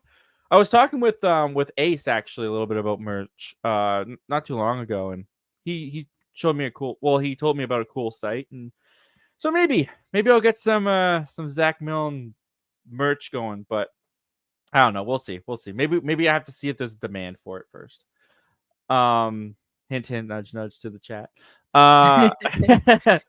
Red Comic says, I just want to see X-Men movies where all the X-Men stand out instead of what Fox did. Everyone was just overshadowed by Wolverine, which is, you know what's funny about this? Because this has been coming up a lot recently, especially with the X-Men 97 and X-Men going back to Marvel. But I never heard this complaint when the Fox X-Men franchise was going. Do you remember hearing about this whole give more screen time to other X-Men and not just Wolverine? Like when I think back to when the Fox X-Men was reigning, people loved Wolverine. And all they wanted was Wolverine. I mean, I feel like when they started doing potential solo movies, I heard more of that, but not really recently. Yeah. I feel like it's a new thing. I feel like everyone is just suddenly on Fox sucks because all they did was Wolverine stories. I think they kind of reference it in the Deadpool trailer because Deadpool literally says you were the X-Men. He says it that's what he's referencing. It's hey, there are X-Men characters, but you're telling me when you think of X-Men, you don't think of Hugh Jackman, which I think is fun the way that they will kind of tease and play with that in the movie, but I just the fandom is it's just kind of interesting to me, where all of a sudden we're anti Wolverine in the Fox X. I don't know. It's just weird. I feel like it's something that's popped up that I don't fully understand. Let's see here. We got Trev's Movies saying, Jacob, I'm looking through your channel as a newcomer. Do you go to the Regal Monday mystery movies? If so, which ones have you seen? 85% of them. Literally, that's how I've been seeing. I haven't really been doing early screenings a lot lately, and so with these help a little bit because they do a lot of smaller movies, but I usually try to go to most, but they become so easy to figure out that like if I figure out like what the mystery movie is and I don't care to see it early, or if I honestly just don't care to see it at all, then I probably will just skip it. So it does happen. But What's one that you went to where you were like, I should have stayed home on Monday? um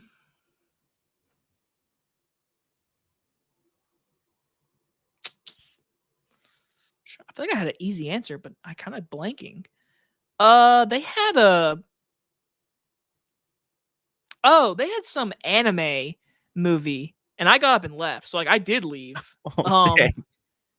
It was a movie that I've never heard of. It was based off some show. I was like, and everyone got up. That's no brutal. No one knew what it was because they usually do small movies. Like they did like I remember early on, like the first one they did was that Zac Efron movie about Beer Run. Beer Run. They did that Ryan Reynolds Christmas one. They did Lisa Frankenstein, which I really loved. Not my favorite. I see it in the comments. Not my favorite. What else? They've done a bunch. They do them all the time. Like they have one coming up this Monday, and I'm pretty sure it's gonna be the Moon movie with Scarlett Johansson. I'm pretty sure it's gonna be that. All right. So I mean, they always do small movies. So that's why I usually, when you do see me do reviews on Monday nights, it's usually the mystery movie. Wow, they're not getting it. They're not getting it, and I'm glad you know what it is. Now you can join in on the fun. You know, like everyone's saying movies, but no. I'm not surprised that they haven't gotten it though. I'm not either though. You wouldn't suspect that it's that one. So with it just now hitting the 3-hour mark, Zach, you are 100% allowed to give them a hint. Okay. I'm trying to think of a hint that would be like for the people, the hardcore channel watchers. Okay, I got one. Jacob's favorite. I hope that I'm right, because if I'm not right about what your favorite movie is, this is embarrassing. Jacob's favorite movie is a movie that title I have trouble saying sometimes.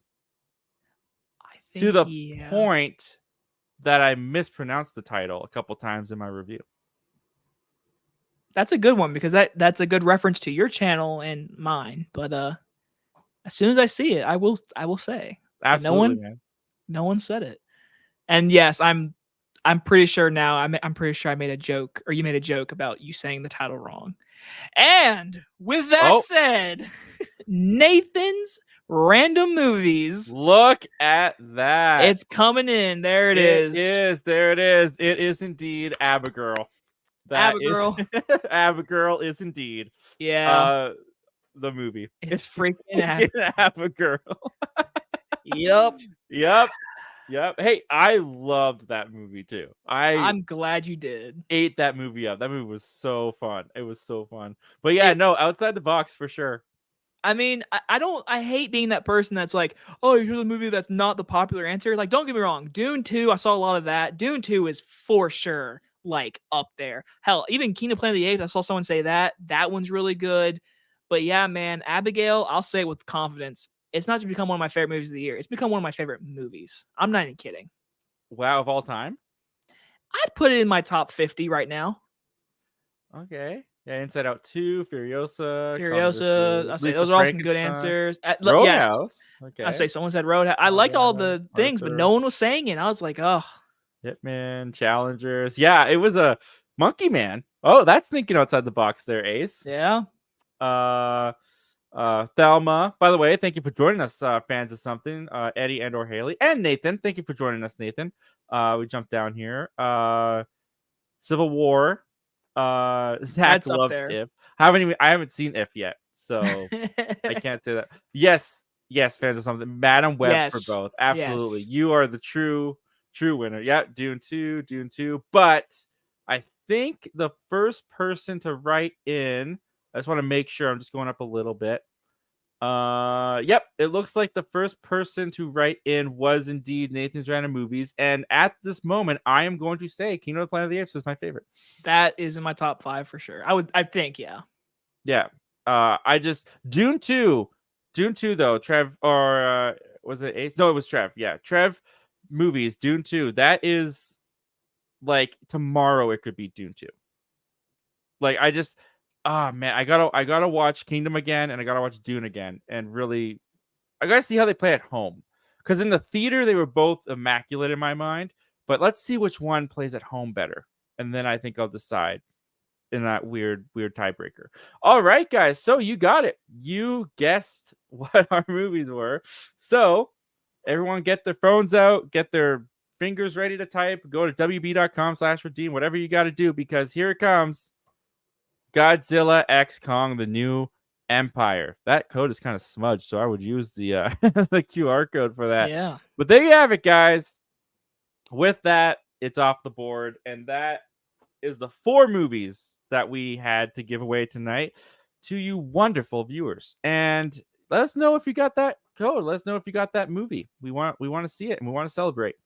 All right, so going back up to where we left off, and we're not doing too bad, honestly. I don't think we're too bad from getting too caught up with the chat.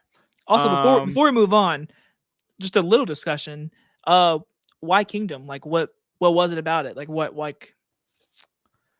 I think Dune 2 was a very impressive cinematic experience. I agree. And filmmaking wise, and just things I've never seen before. I think I latched on to the story of Kingdom more because it was coming off of a trilogy that I love. And I liked the way that they continued Caesar's legacy and still having it still be Caesar's story, but from a new perspective and a new time. And I thought the effects, much like Dune, were just insanely good. And I really liked all the conflict and the drama. I just thought they did a really good job with it. And I was very impressed because I was nervous for Kingdom. I was nervous that, we all love the trilogy. I love the trilogy. And I was like, do they need to do a 4th one? I don't know. But now I'm like, yeah, I'm ready for more. They want to do 9? Bring it. Do 9 more. I don't care. And then for me, Abigail, at this current moment, I didn't go. I went in expecting, all right, this might be fun. It could be really stupid. As a person that makes short films and is going to be a film director one day, that is a movie. Every shot, every comedy beat, every edit, there's nothing in that movie I would change. I think that movie perfectly balances what it's trying to do in horror, comedy, and it's like a tiny bit of drama for certain characters. And I walked out having so much fun. I have seen it 6 times in the theaters, and I've already seen it twice now on digital. I plan to buy it in a few weeks. I'm not even kidding when I say this. Alicia Weir is my favorite performance of the year so far. Even though a certain woman is in this movie, I said in my review, and I still stand by, Alicia Weir is the stellar in this movie. She is so good. And Dan Stevens is really good in the movie. Yep. Catherine Newton is very good in the movie. Yes, she is. I told her to her face, everybody, because I did go to a horror convention, and yes, this movie helped me do that. Like, I was like, you know what, I want to do it because I really like her. And I told her to her face, you are literally an icon and a horror queen for your dance scene in Abigail. I told her. That's so cool that you got to do that. That you got to actually go up to her and say that.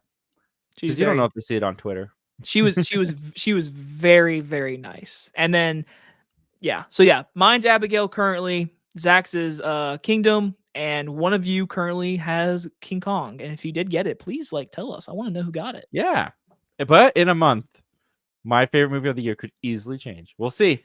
We'll see. I'll say there's definitely movies out there, but it's gonna be a tough one for me.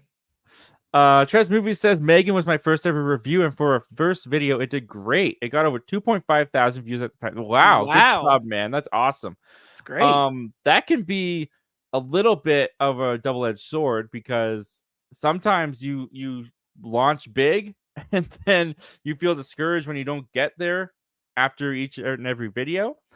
But that's awesome, dude. Like my first video was mostly friends and family, and I think it did 100, somewhere in the hundreds when I first launched. But it took a good minute to hit 1,000 views on something. I mean, I've been doing it way longer than a lot of people on YouTube, which is unfortunate because like Yeah. I had really bad thumbnails and really bad quality. So for like before 2020, most of those videos are really not great in my opinion. So I had a lot of low videos, but as soon as the pandemic hit and I upgraded everything, I think I don't want to say I'm gonna knock on wood. I think every single one of my movie reviews now get over a certain amount. So for you to start off there, dude, you went So what were you skadoosh. doing around the Oh my Walker god, season 1, episode no, 3? no, stop, stop, get that out of here. You started with short films? I did like a whole. It's a ripoff of like Walking Dead. I did it with my friends. Okay, Is this your very first movie that review? is my first movie review. That is World that War is Z. World War Z. Look at that, 11 years ago. Wow. Yeah. Look at that. Grown Ups 2. Yep. Me too. Wow, dude. I like your catalog of how many movies you reviewed is insane. Yeah. Yeah. I'll say that. Let's get a Oh little taste. no! Let's just get a little taste. Oh, Little tasty taste. oh. You know. Hey, you know what? I'm getting money off this. Thank you. No, that's not you. Is that you? Movie reviews. Yes, I do action videos and all that stuff, but now I'm also doing movie reviews. I'll tell you most review of the movies. I won't see every movie ever. I see Ansel Elgort now. I was so skinny. What happened? I'm gonna go see right away and get a review out. But I was a twig. For now, look at that neck. All right, wow. So I guess it's just like you don't have glasses, yes, so that might be it. But that does not look like you to me. But he did other stuff. He did Quantum Solace. Oh god, dude! Look at my head. So this movie is really there's nothing wrong with your head. Eat a steak, little me. And so, but yeah, that was back when I had there was no lighting. It was completely Hey guys, I'm going to review World War Z. What a straight description. To the point. What a description. I love it. But look at that. The headlight of my room was my light, and I had a Pirates of the Caribbean Dead Man's Chest poster. That's awesome. That's awesome. Wow, man. Look at you. And now look at you, though. I know. Like, look at that upgrade. Heck yeah. That's crazy. You want to see mine? I mean, I can't do you and not do me, right? That's just mean. What do I look like? Where's my stuff? I love your new banner, by the way. Oh, thank you. Yeah, I've been meaning to update that for a while, so I was happy when I finally got that done. Look at this. Glass initial review. Ooh. First video, and then I was insecure, so I did the edited version.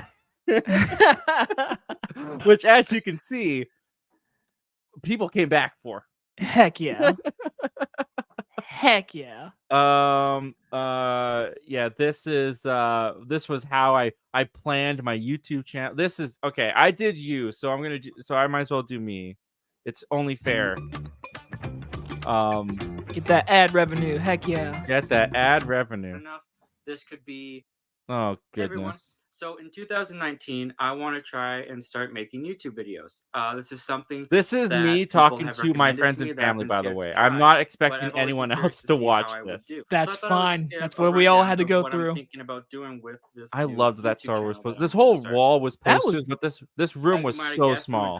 I'll say you got a little Stuckman there. Like it just the room itself, the posters he used to have in his early videos. Yeah, I tried to do the Stuckman thing for a very long time. I've always been able to understand how I feel. I have no idea. I have no idea what I'm doing in front of this camera right now. I've gotten better over the years. This is going. Your hair looks good. So it's that has always been a passion of mine. What did you use to film? What was your camera? This is my iPhone 10.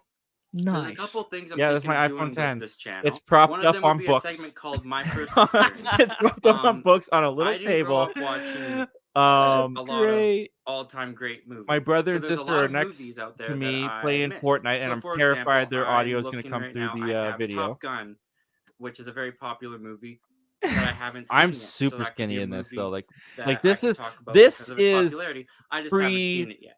So it could be cool to girlfriend give a dating fresh anything take Zach. Like this is based just, off this my is first experience this is the watching this Zach that classic spends movie. The next $1,000 one I'm thinking bidding of on doing an is a Infinity segment called War Home Video. poster. I own a lot If of mine was in physical media. I like 2013 having the and that was physical the disc, summer, I physical think copy. that was like it was definitely middle school. So I was in middle school in my first video. I'm positive that if I go, oh my goodness, these thumbnails. If I go to one of these videos, I'm positive that they're gonna have that Infinity War. Hey, there it everybody, thanks is. for clicking on this video and checking out my $1,000. That's $1,000 right there, guys. Wow. That is what cool.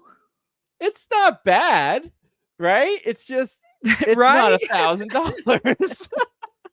Look at the goatee. Oh, dude, that was the worst mistake I could have made. This is like, oh. and I only kept doing it because my mom said it looked good, and she was the only woman in my life. So what was I supposed to do? What was I supposed to do? No, I don't blame you.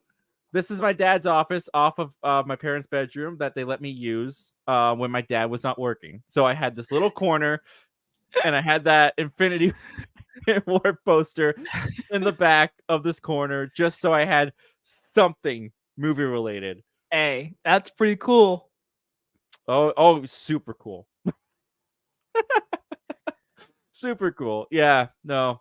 Look at us, man. Look at us. Hey. And now look at this. This is much better. Much better. 5 years in the making. 5 years in the making.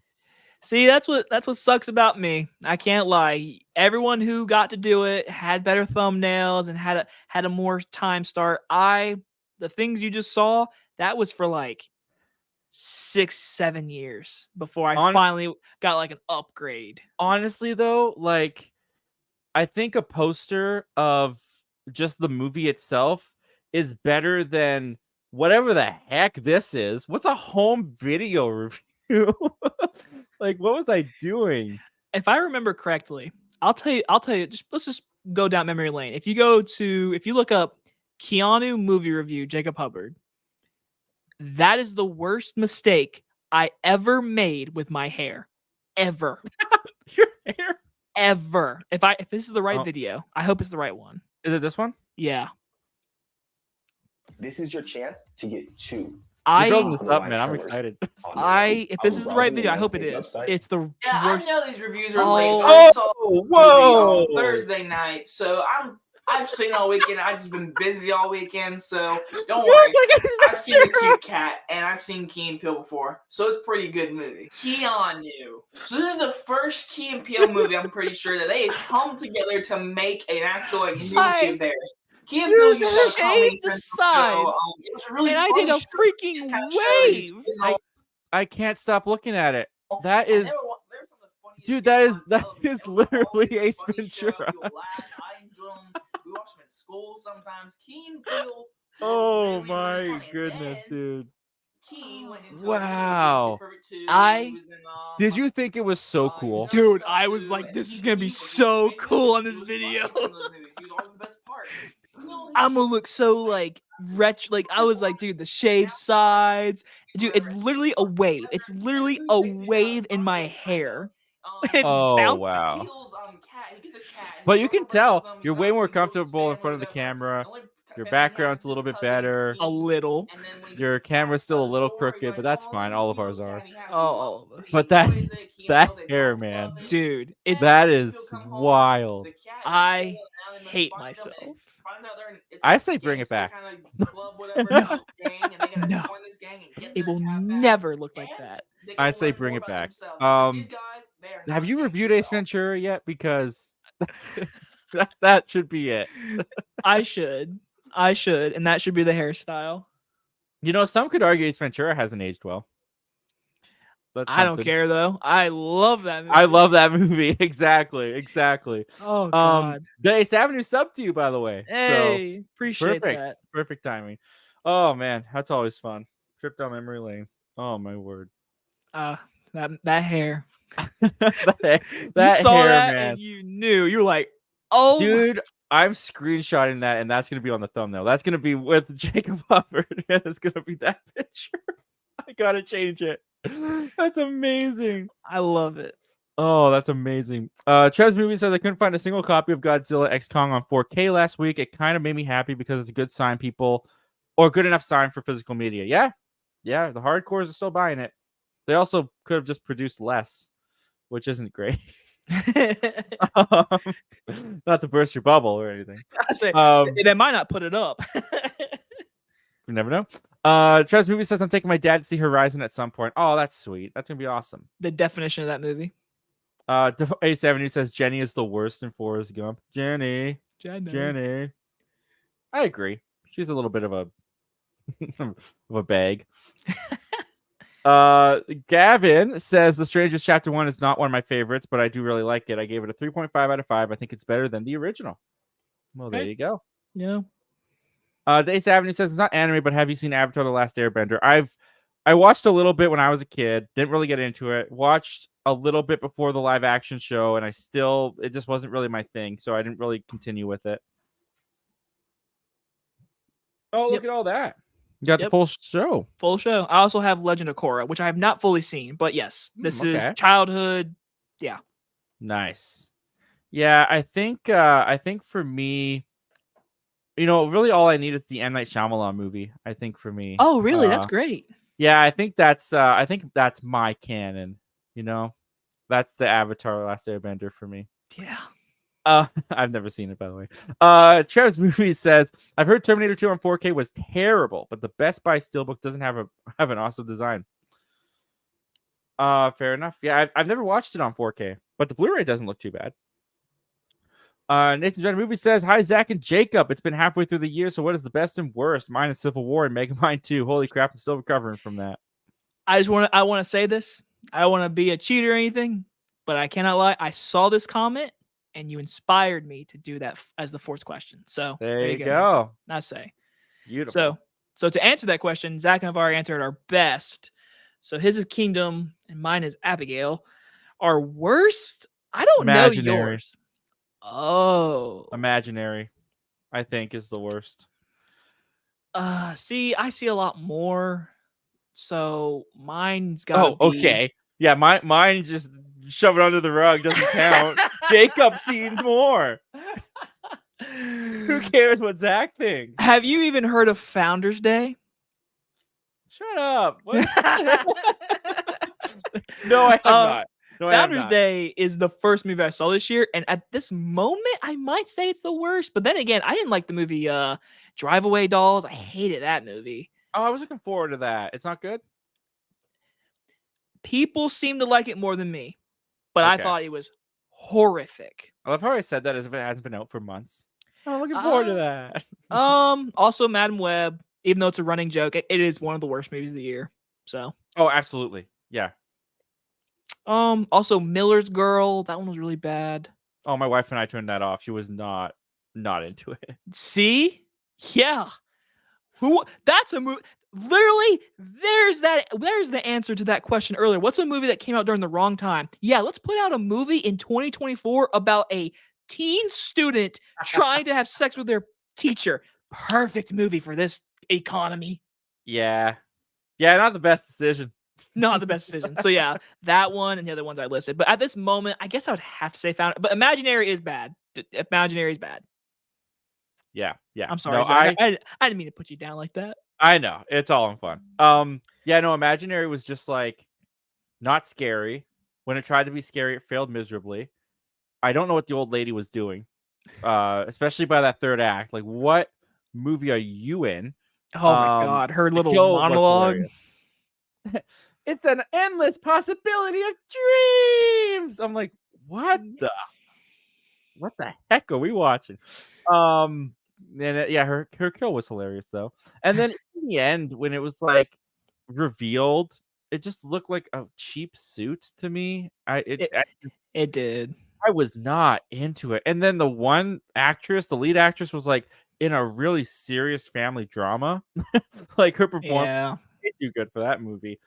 And the tropes and the characters were annoying, and they tried to do the whole like scary little girl voice with the teddy bear. It just was ridiculous. Not scary. I thought it was just bad. I thought it was just bad across the board. And there's not a single scene in it that I like, and that's why it's the worst. Because in Madam Web, I can think of scenes that I liked, or at least were entertained by. The previous movie to that I thought was the worst was a movie called Role Play on Amazon. I think Amazon Prime with Oh, I'm sorry, Jake. Have you not seen it? Has Jacob not seen Role Play? What? I'm allowed to skip a movie. It happens. I'm allowed to skip a movie. Yeah, is that the one with Kaylee Cuckoo? It is. Kaylee Cuckoo. Kaylee Cuckoo fits that movie for sure. Kaylee Cuoco, or however you say her last name. Yeah, no. Awful. One of the worst shootouts I've ever seen in my life. But there was one scene that I liked, so it jumps ahead of imaginary. I'll be honest. When it comes to my missing of movies, it's always streaming movies. There's just so many streaming movies. I miss so many. It's impossible. It's impossible to get so many.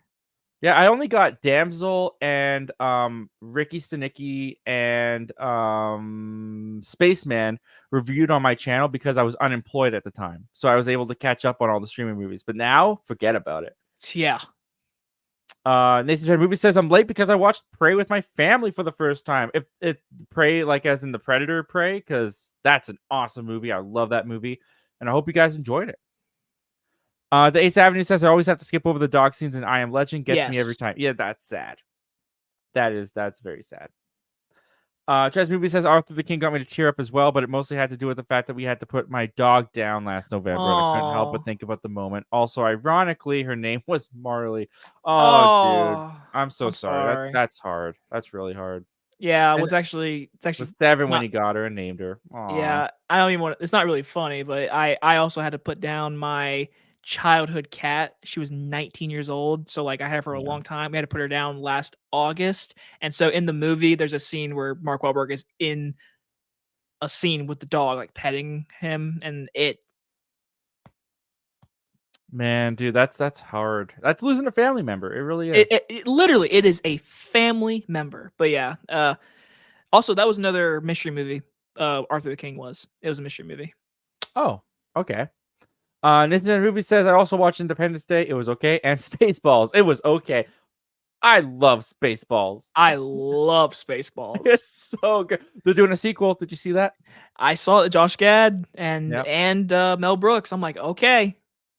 I'm always worried because when they do sequels 40 years after the original, it's like, I think it is prime though with where the Star Wars fandom is. I know it is prime for us to poke fun at it and parody it.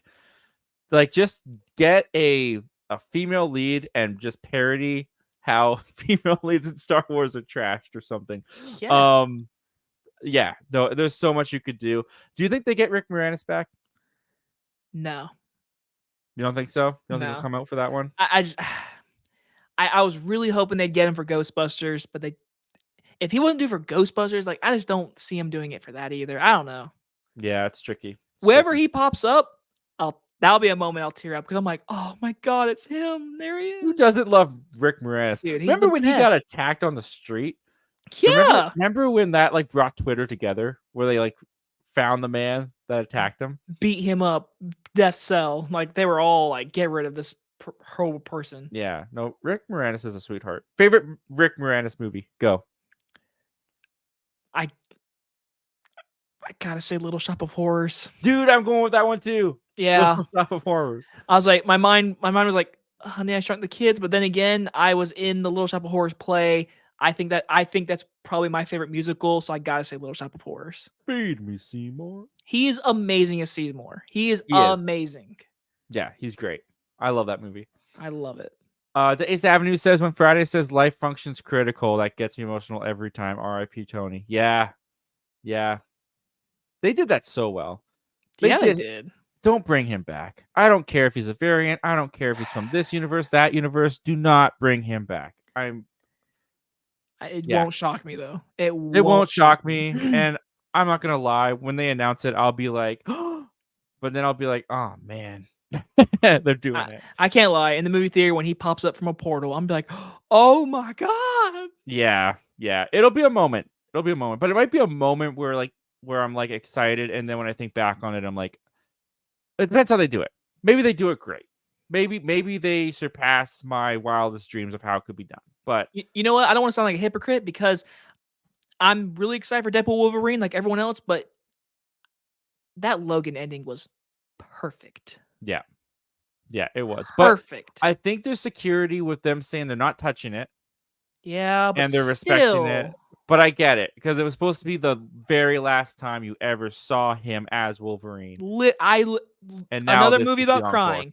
I went with my mom, dad, and sister, whole family to go see Logan when that came out. All 4 of us. Weeping. Yeah. I grew up with Yeah. Hugh Jackman as Wolverine, and to see him die like that, like, I don't Logan. Think it was Wolverine's death. I think it was Patrick Stewart's Professor X. Not even his death necessarily, but when Logan buries him and then breaks down and again, the reaction. I'll say we're learning that Zach, you die in front of in the movie. That's pretty sad, guys. Then you turn the camera over to the family member. That's when you get me. Yeah. Death, that's fine. But how are they reacting to it? That's gonna get me. That's the thing that's gonna get me. Yeah. The only death I can think of that really made me cry, like the death itself, was Han Solo. Wow. I saw it coming, but it was one of those things where, like, preemptively, I was like, I'm gonna watch I'm gonna watch my childhood hero die. Like, it's happening. Like, here it comes. And then when it happened, I was like, there it is. And I was like I knew it was happening. Well, see, that mindset is me for Logan, because that was a childhood. I was like, oh my god. Then for him to get like brutally killed, like he got stabbed through a tree trunk, like that was like, oh my god. Yeah. But then again, Chewbacca's scream, the reaction is what like really broke me down. So yeah, it's definitely the reaction. But yeah. Oh man. In retrospect, I wish that they could have kept him alive so we could have seen Luke and Han and Leia reunite but they couldn't have predicted Carrie's death and all that stuff. So yeah, it's unfortunate. Trez Movie says, have you guys ever seen Turner and Hooch with Tom Hanks? Dude, they freaking shot the dog at the end. I have seen that movie. I've seen it once on regular TV, so I never saw like the real version if it's like any more whatever. It's pretty sad. I'll say it's pretty sad. It's pretty sad. In recent memory, the biggest WTF of entertainment news was them doing a Turner and Hooch series on Disney Plus with Josh Peck as the star. Did you ever see that? I never watched it, but I remember like seeing an ad for it. I was like, what? I watched the first episode and it was bad, so I didn't continue. But I was like, Turner and Hooch is like this really old Tom Hanks movie that no one really references. Josh Peck, bless him, wasn't the biggest star at the time. And he's kind of cursed because every show he touches kind of dies. If you've noticed that, it's kind of sad. It's kind of sad. Grandfathered only lasted a season. It died. He was on iCarly the last season before they got canceled. He was on How I Met Your Father, and then that got canceled after the season he was on. I think Fuller House ended the last season he was on too. I didn't watch any of that, but yeah. No, anyways, Josh Peck is cursed. And Turner and Hooch only lasted one season and it got canned. So yeah. Anyways, that's my little conspiracy about Josh Peck. Moving on. Nathan Dreaded Movies says, I've only watched one episode of Acolyte. Should I continue? Nah. Nah. That's my recommendation. Nah. Dreaded Movies says, how was Home Alone in second place that year? It was apparently number one at the box office for 12 weeks. Yeah. Is it because that was globally, not domestically? I'm pretty sure because, like, again, I looked it up. I checked again on Google just to make sure. It says Ghost, and that is domestically, but I'm pretty sure worldwide it's Home Alone. But that makes sense. You gotta remember too, Patrick Swayze was the thing. Yeah. Back in that day. Yeah, that was after Roadhouse. That was before Point Break. So yeah, that was prime Patrick Swayze. Yeah, I'm not a fan of Roadhouse. I like the new one better. I disagree, but that's fair fine. enough. Hey, you're getting a sequel, so. Well, I mean, I'm not gonna say I'm excited for a sequel, but I enjoyed it. All I say is he better rip someone's throat out in the second one. You know what? I heard so much about that so many times. I think the first reference I saw it in was Central Intelligence with The Rock and Kevin Hart. I found the moment lackluster in the Well, for the Roadhouse original? movie. Yeah. I was like, wait, that's it? That's the famous throat pull? I was like, what? I mean, I guess it was cool, but what? That interesting. I would have bet house money they would have done it in this new one, but I was shocked when they didn't do it. I like that the new one kind of kept the similar structure of the story, but did a completely own thing. That I guess so. I mean, I don't know. I liked that. Got a I little just- bit too wild at the end there. Conor McGregor was awesome. Though he was very fun to watch. Conor McGregor made the movie. I hope that they find a way to resurrect. Oh no, he did resurrect at the end. He didn't didn't die. He did not. Yeah, die. that's right. Oh, he's coming back in the sequel, and I'm excited. 100%. That's when I'll get excited. Anyways, the Ace Avenue was saying I was gonna guess Pretty Woman but he said it dropped in the summer and that gave it away. Yeah. Nathan John Ruby says, will you go watch Beverly Hills Cop 4, Despicable Me 4, Long Legs Twisters, and Deadpool 3? Well, first of all, I don't have to go anywhere to watch Beverly Hills Cop 4. That's gonna be on my TV on Netflix. I've only ever seen the first one. I gotta catch up on those sequels. I've only seen the first one too. I thought for the longest time I've seen the other ones, and then I realized I've seen 48 Hours and another 48 Hours, and I never realized. I was like, oh, those are different movies. I've only seen the first Beverly Hills Cop. Yeah, me too. I'll probably go out and see Despicable Me 4. Long Legs, I'm on the fence of. Twisters, I'm on the fence of. And Deadpool. Are you kidding? Is that even a question? Heck yeah, I'm gonna go see Deadpool 3. For me, Beverly Hills Cop 4, I do plan to watch, even if I haven't watched the second or third one. My mom and dad really want to watch the fourth one. So movie 4, I do plan to see it. I do not hate those movies. I'll see it. Long Legs, guaranteed. Twisters, I'm already planning to see it early. And Deadpool 3, I got the tickets. I'm ready to join the next live stream of Zach when he does a spoiler talk. Yeah, I'm gonna have to plan that. Oh yeah, I definitely want to talk about that. Heck yeah, man. Trez Movie says, I saw American Fiction as Regal's Monday Mystery Movie late last year, and I sadly had to leave halfway through due to some personal issues I was having at the time. I was upset at myself because the reason I left was stupid and I was really getting into it. Oh, that's too bad, man. That's too bad. Now I kind of like wish you had won the digital copy code. Unless you've already seen it, then that's fine. I believe it's streaming on... Who owns MGM? Who is it? Is that Prime? Is that Amazon? Or is it Amazon? Yeah. I think that's Amazon. Then yeah, it's streaming on there if you have that, Trev. Trez Movie says the Spider-Verse movies are my favorite movies on 4K. Oh, I bet that looks awesome. It does. So I you know bet that looks awesome. earlier you talked about SpongeBob being like okay on Blu-ray. There are certain animated movies. That one. Well, I mean, that's like all the different art styles and all the different like that would pop. That would pop nicely. Yeah, I can't reach it. But yeah, I own it on 4K. Nice. Nathan Ruby says, my teacher said to me Iron Claw was good, but wasn't as emotional because of distracting wigs. Fair enough. I didn't think the wigs were distracting. Is it you? Or is it you? Is it just me? Or is it older people always complain about the most stupidest things about movies? Because like us, we complain about story and characters. And my mom is like, that person got really ugly teeth. I'm like, shut up. Well, it's because she's watching it on 4K. She can see everything. But dude, I swear, older people or just more people just complain about the most stupidest things when I'm always like, the story's not that good. It's really got bad directing. They're like, it just wasn't funny. I'm like, that is the reason I went to YouTube to talk about movies, because that was the responses I got from my family. Literally. Mike Wazowski, Red Comics like that one. Thank you very much. Next Man Movie says, will you do an X-Men movies ranking when Deadpool 3 releases? I've thought about it. My life got crazy super quick in a lot of ways. Not ready to reveal how. Definitely will be revealed in the near future.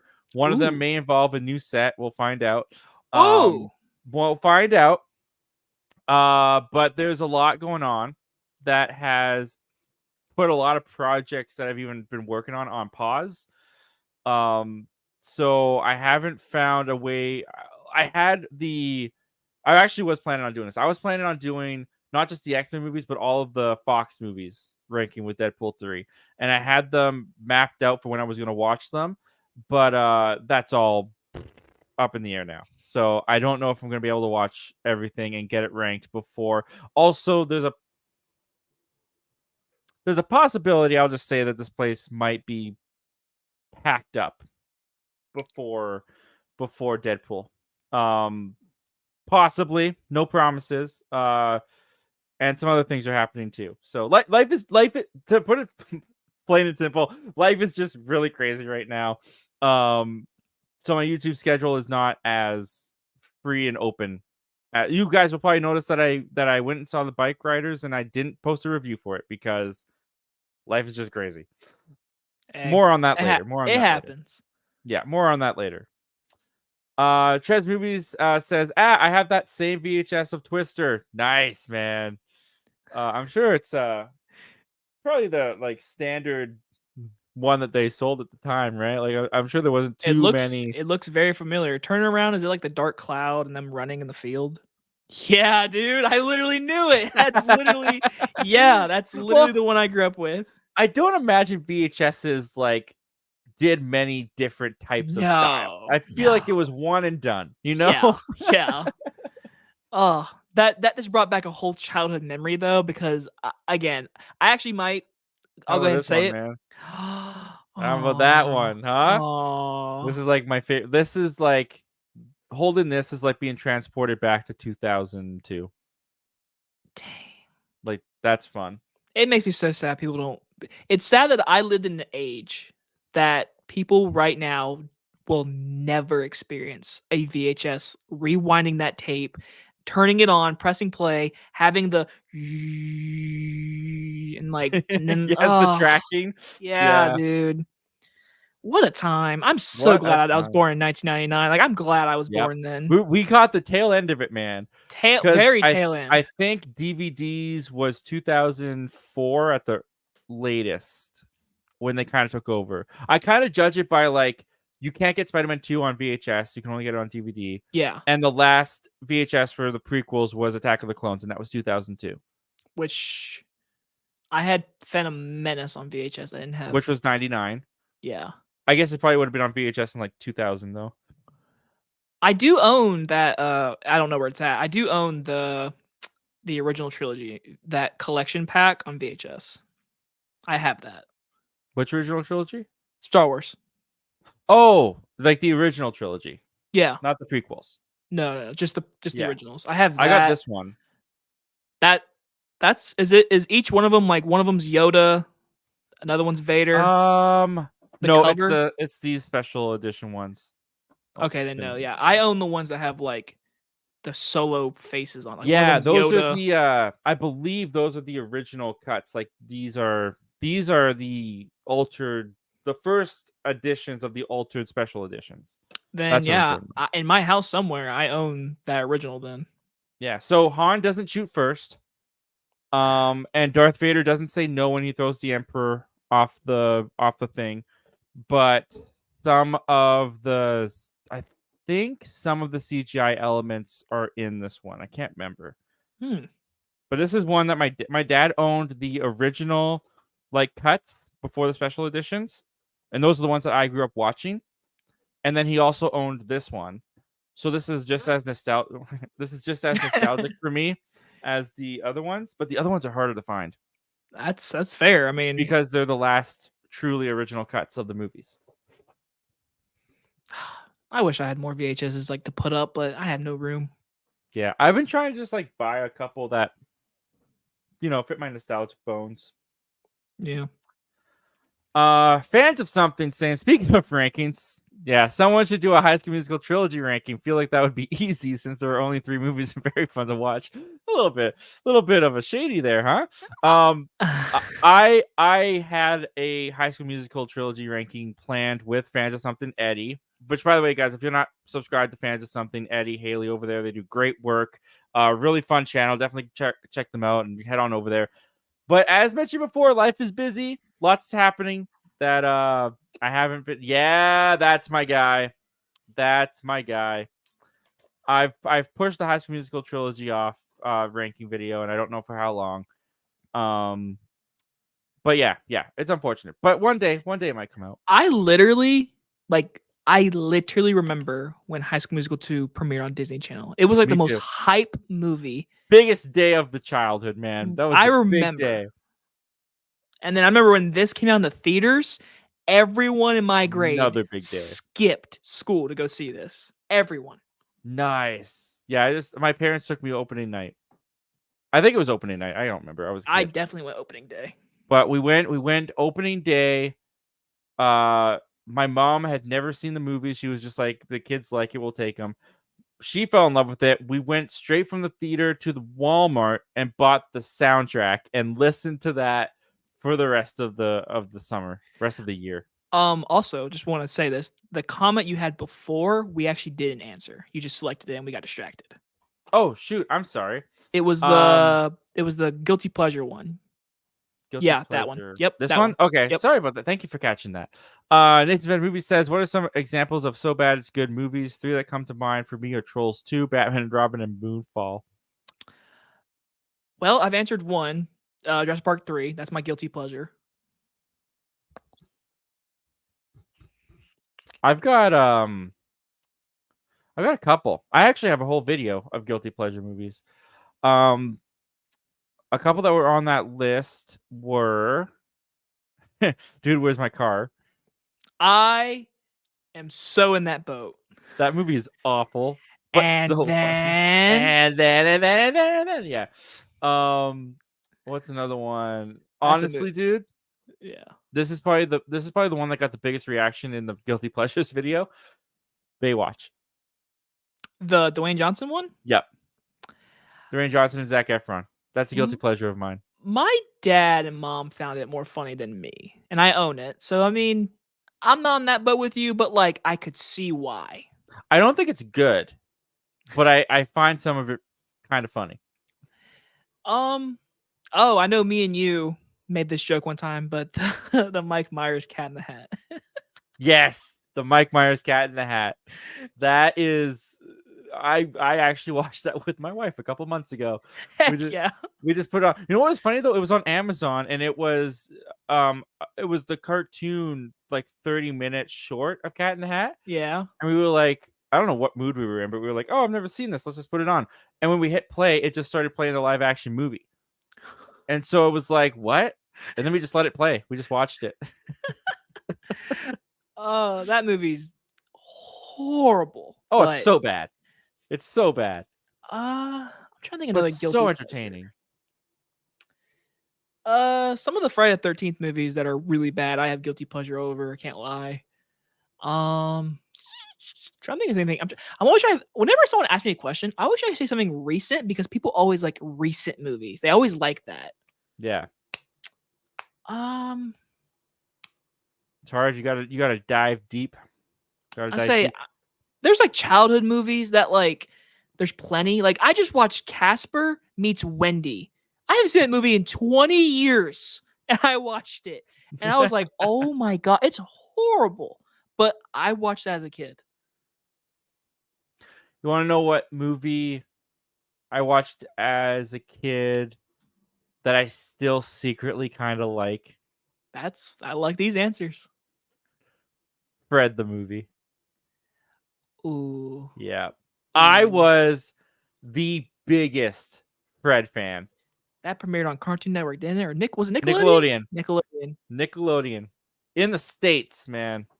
Didn't have it in Canada at the time. I had to torrent Fred the movie. I remember that movie for one joke, and it's when he says "damn," and the one guy's like, "Say damn, don't curse at me," or he says like, "No, talk about the damn." And I'm like, as a kid, I was like, "That's funny."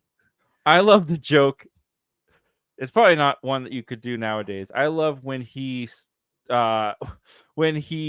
digs into his neighbor's backyard and there's Chinese kids standing over him, and he says, "Oh my gamut, I dug all the way to China." What's that one? Also, the part where the embarrassing video, and he's on YouTube, and he's like clicking it, and he's like, now 20 people have seen it. Oh my gosh, it keeps going up because he's refreshing it. He's getting. See, that was kind of clever for it. It is. It's really bad, but I don't know if I can put that in my guilty pleasure because that movie's bad. Also, for those who are too young to remember Fred the my movie, God, yes, he's the dad. Yep. This was my introduction to John Cena. Dad, what do you think I should do? I had no idea who this was. And I never would have guessed that he would go on to be like a huge superhero action star. Use those talents. What are your talents, Fred? Even the way this is shot looks like it's shot at home. Oh my God. It's so, I mean, it's a Nickelodeon original movie. Yep. It is you who take mere words and make them melodious love. Yep. Are you with me? Yep. You gotta fire up. I'm with you, Dad. Good. Just remember, it's probably gonna get cold outside. Bring a sweater, okay? Okay, Dad. And that is your Peacemaker. Wow. Yeah, that was That's crazy. That scene is my very first time ever seeing John Cena. That's crazy. I mean, Yep. I guess, how big is wrestling in Canada for you? I don't know, but it's not big with people I know. I'll say, I was talking about this with Zack Attack the other week, actually. Like, I've never heard wrestling and wrestling characters talked about so much until I got on YouTube with Americans. No one in my life, no one in my typical walking down the street Canadian life talks about wrestling. see, as a kid, everyone of my age was like into wrestling. I wasn't one of those kids. I was not into wrestling, but everyone around me was really into it. So yeah, but yeah, I knew who John Cena was, but I love that Fred the movie. Fred the movie is John Cena. And it's really funny to go back and look at his scenes in Fred the movie, because man, did he slump it. And like, he's one of those guys where I'm like, you worked for it. Like, you deserve your success. And you were in Fred the freaking movie. You deserve the success that has come your way. Please, the next time you talk to Zach Goller, please tell him that the first time you saw John Cena was Fred the movie. Please. Was Fred the movie. And honestly, dude, I'm a little ashamed to say it, but it's the truth. I even watched Fred the series. I did not. Anything Fred. I watched his YouTube stuff. Who didn't in 2006? I watched his YouTube stuff until he was done. Like, I remember when his YouTube channel got sold and it became some weird Korean kids show network. I didn't even know that happened. Yeah, there was a point in time where he, like, his network or his channel sold, and then there was just nothing but like Korean kid activity videos. And then he came back and he did a final video where he like freed Fred, who was his alternate personality, and said goodbye. I watched him all the way till then. I never, ever knew that happened. It's still up. We've gone off the rails at this point, but it's still up. This is the Fred channel. It's now just like a bunch of, they're not all Korean. I guess I got that wrong. But it's just a bunch of like the Chronicles of Fred. Like, it's just like, it's been taken over by, I don't even know what it is, like another company or something. But yeah, this is the Fred channel now. It's just a bunch of, I don't know what this is. Fred Quest. I don't know. But yeah, this is I guess they're just like recycling old videos of him 9 years ago. Okay. I bet you $100 you go up to the top and you click popular. I bet you it's like him swimming in the pool. Probably. Look at that. Watch Marvin. I indeed did watch Marvin. Was that a movie or a show? It was a show. He played it was kind of like an alien, like Mork. Yeah. You know, like he was an alien that didn't understand Earth customs. Yeah. It was not a good show. Look at that. I remember John Fred Cena. 2 and Fred 3 and oh, that's right. He had animated shows for a little bit. I watched these too. Yeah, no, I was obsessed with Fred. I think I liked that he was like just some kid who like was bored and made it big on YouTube and then made it into like entertainment in Hollywood. And I wanted to be an actor, and I live in like the town of nowhere. At least that's how it felt. But 8 years ago, this channel is dead. Oh yeah, 8 years ago, this channel is so dead. Click But popular. Click popular. I Oh, yeah. never mind. I think I looked up to that. I think I looked up to his determination. That's But crazy. yeah, no, it's crazy. It's crazy to look back at that. Fred, probably the first YouTuber. Him and Smosh, first ones I ever really watched. Smosh. Yep, I remember watching Smosh. I still watch Smosh. I do not. My friend does. He says it's better now. I'm like, no, it's I grew up with Anthony and Ian. He's back. Didn't they buy it or something like that? Yeah, they bought it, and Yeah. they're doing their old sketches and they're doing their old stuff. And I think their channel has gotten better over the past year, because there was a while where I was like kind of like touch and go. But I've watched like consistently this year, so it's been good. But yeah, Fans of Something, the High School Musical ranking, I asked Eddie to be on it. He was very gracious, and he gave me his time, and he recorded a video, and it's all on me. I just haven't gotten it done, and I've had to push it off. But I really do appreciate it, Eddie. I appreciate you giving your time for that. Hopefully we can get it out still. Nathan Movie says, I am rewatching the entire MCU for a ranking I plan on doing with Deadpool and Wolverine releasing. It is hard but enjoyable. I'm on Ant-Man and the Wasp. Oh, you're far ahead. You're doing great. That's about halfway from what I'm looking at on my collection. That's crazy. Next, my movie says I'm also planning on ranking all 54 DC movies with Joker 2. I've watched 14 out of 54. Well, we still got a couple months. Still coming. Next, my movie says, is Dr. Evil better than Blofeld? I think yes, absolutely. Yes. Absolutely. Dr. Evil is a mastermind. For sure. Envire Earth 2 says a movie with all 3 Spider-Man affected by the symbiote, all 3 bullies. Would you like this? Like all bully McGuires? No. Oh God. Get. I would like to see a Spider-Man movie not rely heavy on other characters. That's what I want to see. That's fair. Yeah. Because that's my issue with Tom Holland's trilogy. All of his movies rely on other MCU characters in the story. Like, give me a Spider-Man story. That's fair. That's a very fair criticism. I'm in the same boat a little bit as you. But I still like them. Don't get me wrong. I like those movies. Oh, yeah. Oh, yeah. But I am looking forward. I think one of the big things we're all looking forward to with Spider-Man 4 is he's on his own. No Stark technology. No one knows who he is. I'm looking forward to seeing what they do with that Spider-Man. Yes.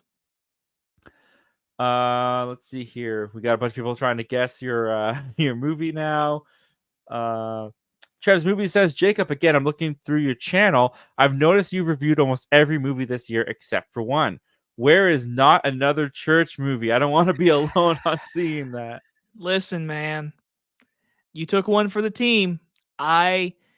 There's just times in my life that you say I see every movie. So that tells you right there. I put my work jacket on. I go to work. But sometimes I'm allowed to skip one, and I skipped it because no. That's the honest answer. No. Just no. I'm good. You know what? You're allowed to say no. I am. Every once in a while. I have, honestly, this year though, like I've really put down, like, listen, like I'm in my this upcoming semester, and then next is my last full year of college. And after that's done with, it's time to find a big boy job. It's time to hopefully move out. It's time to do something. It's time to become a director. So like this year, I really have been enjoying the moments not relying on YouTube. Yeah. You know, I do think that it's good to take a step back from YouTube every now and again. Like, you know, like with the bike riders, I could have moved around my busy schedule a little bit and tried to squeeze it in there, but I would have just been like pressed and felt, you know, like the truth of the matter is I didn't want to do that. Yeah. I just didn't have the energy, and I just didn't prioritize it because it wasn't a priority, and that was okay.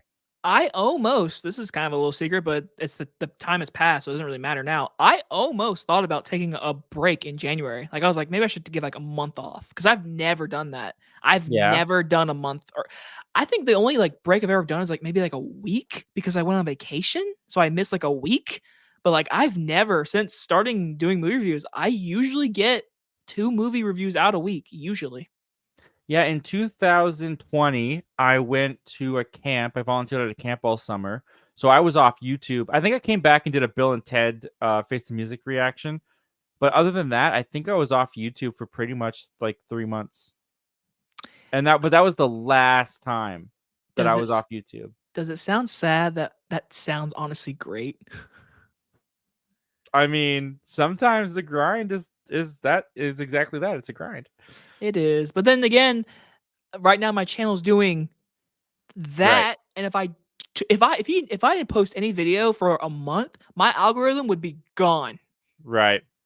That's the fear. We all fear the algorithm. It is a terrible place. I hate But I that mean, word. I will say of all the years, this is probably the best year to try to take some breaks because next year is when it's like crazy with the big tent poles. Like this year is like, I don't know. I feel like, I don't know if you feel it, but I felt like 2023 when it was just like blockbuster after blockbuster after blockbuster.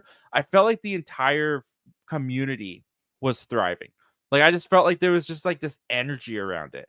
And I feel this year it's a little bit lower. You know, like I'll be like transparent. Like the subscriber count for me has slowed down compared to last year for sure. The views are still doing great though. Like the views are still good. My views are doing fantastic. Subscriber count compared to last year? Yeah, mine. Yeah, it's lower, which is fine. But it's Yeah. just I think it's because there's not that energy, you know, like there's not that huge like I feel like there was a lot of excitement around the movies. Not all of them ended up being good, but there was a lot of excitement with the movies of last year. And this year just kind of feels to me like a placeholder for 2025. Like except for Deadpool and Wolverine coming out, like I just want to like 2025 just has some great stuff that I'm really looking forward to. But not to discard anything. There are stuff this year, like Of course. Like Yeah. I cannot wait for Alien Romulus. I cannot wait Oh for yeah, Nosferatu. August. I cannot wait for Wicked. I'm excited for Joker 2. Like there are Joker 2 looks good. There are movies. There's definitely movies that I'm looking forward to, but the year as a whole, especially the beginning of the year, was just like get me to 2025 right now. Literally, I mean, again, mass audience wise, me, like there was a few I liked, but January and February, oh my god, like it was rough. Yeah, it was tough. Until Dune. Like Dune literally was like, all right, here we go. Yeah, Dune was the savior for sure of this year. Trez Movie says Spy X Family Code. White was the anime Regal mystery movie. I liked that movie as a fan of the series, and it was really delightful. Oh, that's the one that you walked out of. Again, he said it right there. I like that movie as a fan of the series. I didn't know what the heck I was watching. I watched 3 minutes. Right. I was like, I'm gonna leave. Yeah. Fair enough. Trez Movie says any Boys Kills World fans watching. That's one of my top 2 favorites of the year. I missed that one. I wanted to see it, but I never got to see it. Did you see that one? I did. I reviewed it. I liked it. It was a solid, good little action movie. Unfortunately, it just did not do well at the box office. But it's one of those movies where it's like, if it was any other year, because this year's been weird with box office, it probably would have done better. Fair enough. Yeah, it has been weird. The box Very office. weird. It's like, wow, that didn't do well, but that did well. Interesting. The 8th Avenue says, love it. We all got to start somewhere. That's always when we were going through our videos. The 8th Avenue says $1,000 money well spent. Listen, Zach, I'm gonna tell you right now, money well spent. I don't know about that. I wouldn't say money well spent. It's too bad I don't have. You know what? I bet I do have. One sec. I might be able to show you the one that I got For free along with that one because they felt so bad for me and how stupid I was. If I go back to, because I know I have it for my Incredible Hulk review, but I just don't know if it's like well in frame. Let me just see. What did you even tell me what it was? Oh, what? Yep, it's there. One sec. I'm covering some of it, but this is the one they threw in for free. So it's literally just movie posters of Iron Man, Dark Knight, Man of Steel. Everything I in think, superhero. yeah, this is the Wolverine.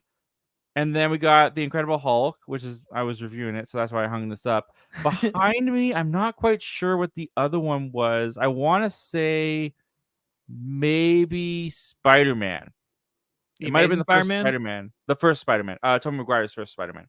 And then this plaque here behind my head is where the autographs were. The autographs. Yeah. Yeah. So I spent $1,000 for that Infinity War, and then I got this one for free, which you can kind of tell like they made this themselves. It doesn't look like maybe like they made it, but like, it definitely looks like someone went and got posters and just put them in a thing Yes. and said, "Ew, ew."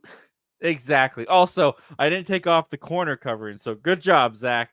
Refund. Yeah, great job there. So that's what $1,000 and pity gets you guys. That's I'm gonna grab something really quick because this is kind of relates to that. So I'm gonna see if it might be in my closet, like right there. I'm gonna see if I can grab it.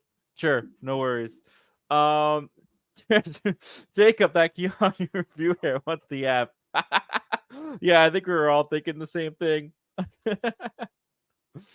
Dragon Movie Guy, what's going on, dude? Thanks for joining us, my friend. What's up, fellas? Love the live stream. How about worst streaming show of the year? The Acolyte? LOL. Could be. Okay. All right, what you got, man? What you got?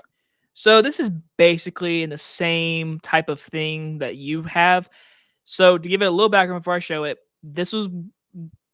I got this in 2016.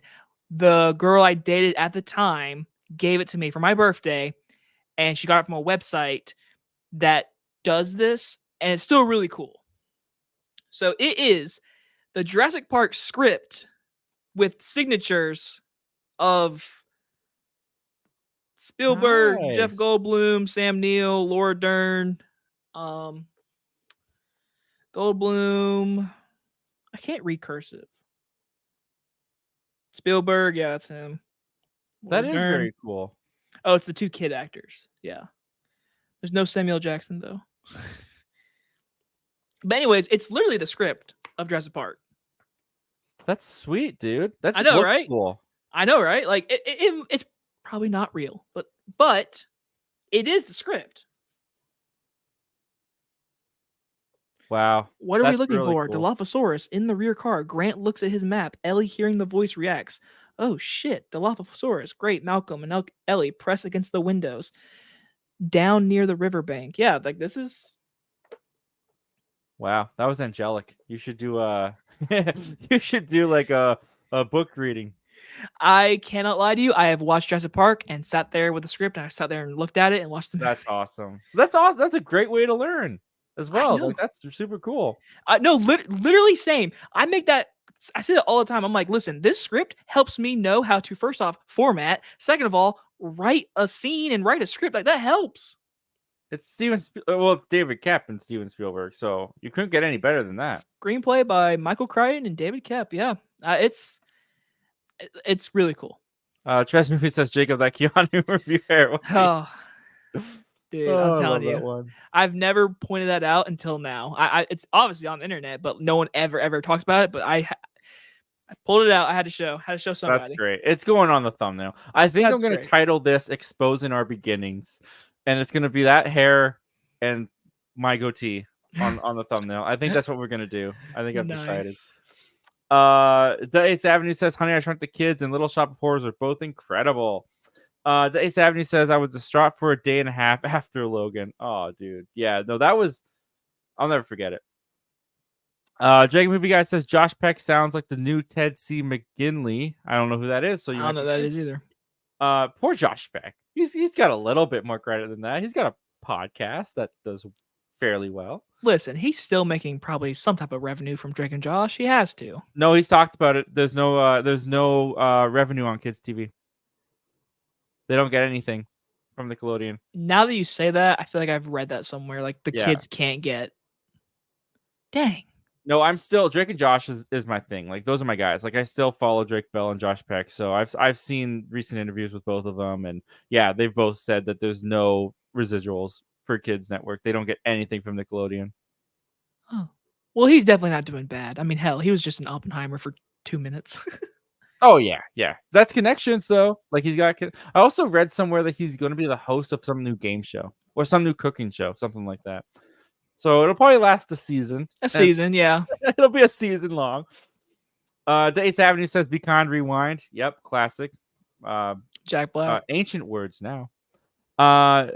Oh yeah, the movie "Be Kind, Rewind." Oh, he was saying "Be Kind, Rewind." I was thinking that movie. Yeah, no, I think he's just like in general when you would go to Blockbuster, they'd have like the "Be Kind, Rewind" on it. I was thinking the of the next movie. person.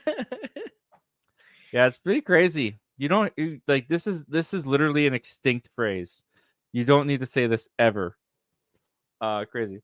The 8th Avenue says Vanessa Hudgens. Of That came out of course. nowhere. Oh, Of I'm a course. big fan of High School Musical, the musical series. Okay. Never watched it. I think I should have given it more of an honest chance because I was very much when that came out, I was like, all right, what are you gonna do with my High School Musical? And then literally when they were like, oh, it's just the High School Musical school where the movie was shot and the kids were just doing the musical from the movie. And I was like, oh, so it's not connected to the movies at all? Cool. And I bounced. I was like, I'm out. I don't have to worry anymore. I was like, I don't have to worry anymore. It's not connected to my movies. It's not connected to my childhood. It's their thing. I don't need to worry about it. But then I started hearing good things about it. People gave some positive feedback. And I just It never got went like back. 4 seasons, didn't it? Like it got like multiple seasons. It did well. It was I did see when they came back and they did the whole mock High School Musical 4 episode where they got like Corbin Bleu and all these people, That's cool. Lucas Gabriel to come back and shoot High School Musical 4 in the school. I watched that because I was like, that'd be kind of fun. But I never did watch the entire series. No. I said I'm pretty sure some very famous singer came from that show. Was it Olivia Rodrigo. Yeah. Yep. She Olivia came from Rodrigo. that show. Yeah. Yeah, it's kind of interesting because I'm at the point now where I know what it was like for my parents to like see my childhood actors and stuff transition into adult world. Like right now, Sabrina Carpenter is huge. She comes on the radio all the time. She's the biggest celebrity right now, if it's not named Taylor Swift.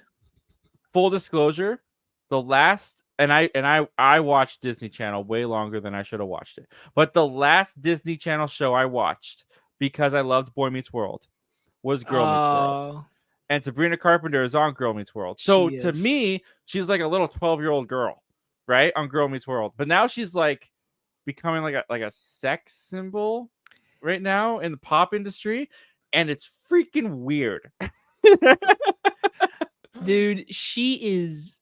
Listen, I'll say it because first off, you got a ring on your finger. She is gorgeous. Absolutely freaking amazing. But I do agree with you. It's like I saw you when you were like 12. Yeah, it's weird. And now I know how my parents probably felt when Miley Cyrus got into like the bangers era. Oh God. I remember I remember when that music video Wrecking Ball came out, everyone was like, what happened to Miley? It was huge. Huge. It was huge. So, I mean, she traded the wig for a Wrecking Ball and no clothes. It was huge. It was weird. But yeah, no. Olivia Rodrigo came from that as well. The 8th Avenue says Casper was a good childhood movie. I saw Casper at some point because I have faint memories of like scenes from it. I know there's a little girl involved, right? Like that's the friendship he develops is with the girl of the It's scientist's dad or something. It's the girl who plays Wednesday. She's the daughter, and then it's Bill Pullman is the dad. Yes, and isn't there like a really bizarre Dan Aykroyd Ghostbusters cameo? Yes, it's a small scene. He runs out of the house and he's got his Ghostbusters gear. And he's like, or he says something like, don't go in there or something like that. And he's wearing his Ghostbusters gear. I remember that. And that's it. That's all I really remember. I'm too lazy to get up, but I do own the Steelbook of Casper on Blu-ray over there somewhere. The 8th Avenue is saying you should give it a chance. Ricky and Gina one of the best couples. I'm guessing this is High School Musical, the musical, the series. Gotta be. You know what? The Real Rejects are doing a reaction to the series right now, and they seem to be. I watched because Greg, Alba, and Tara, I think is her name. They did the reaction to the 3 movies, and I watched those. And now they're doing the High School Musical, the series. And they said that if they didn't like season 1, they'd stop. But they're on season 2, so they must be liking it. So it's got to have some merit to it. Man, the Real Rejects. I literally remember how small they are and where they are now. Like, that's crazy. Yeah, I remember. I think I started watching Real Rejects 2016. I watched them whenever they appeared on Schmodown. I was like, who are these people? And I watched them from that point. Okay, so that was a little bit later. That was probably Schmodown was probably like 2018. I remember them just being so small, and now they're literally like, yeah, they're huge. They're really they're one of the biggest movie reviewers. I mean, yeah. I mean, I can't lie. I remember watching the original trio was like Stuckman, Johns, Flick Pick, and then the Schmoes. Yeah, in 2013, I was like, I want to be just like them, and then I started. Yeah, no, it's crazy. It's crazy. Sean Chandler started 1 month before me. Crazy. Mm-hmm. Are you jealous? I'm jealous because of like we started the same time and he did the right thing and got better. I was like, I'm just gonna make video. He actually got better, and now look at him. And he did the right thing. Yeah, I mean, everyone's on their own journey, right? Everyone has different cards dealt, and you still got like you're like half of Sean Chandler's age too, though, right? So like you've got tons of time. Yeah, but this isn't the goal for you, right? Like YouTube isn't the goal. I say it's not. I mean, obviously, who wouldn't want to be paid to watch movie review or do movie reviews? That's obviously amazing. But I can't lie. I mean, it's not really a secret because like I think I've mentioned it once or twice. I will one day pull a Stuckman. When I direct a movie, I will stop doing movie reviews of everything. Like I will do that same thing. Like that'd be such a hypocrite of, hey, I'm a director of a movie, and then I'm like, this movie freaking sucks. Like that's such I can't do that. That would be horrible. I want to shout out these guys, my own Sean Chandlers, but not jealous at all. Have you ever heard of Nice Dude Movie Night? Nice Dude.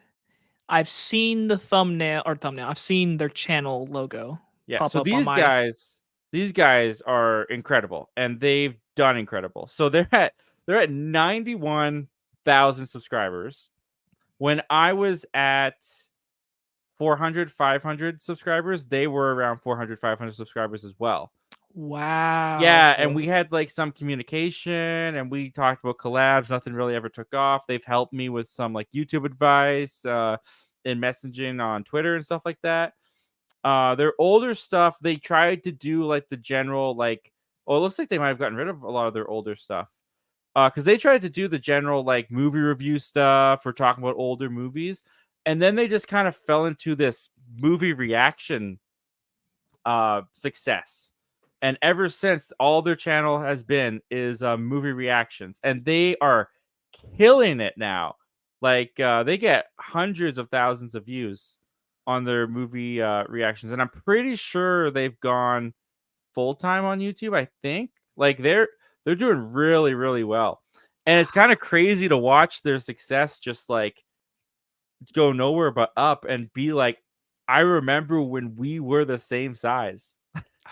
Like we were literally the same size. It gives me motivation of like it can happen.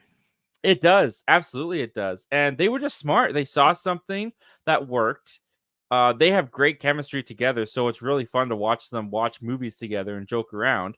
And they just like skyrocketed. They followed it and they took off.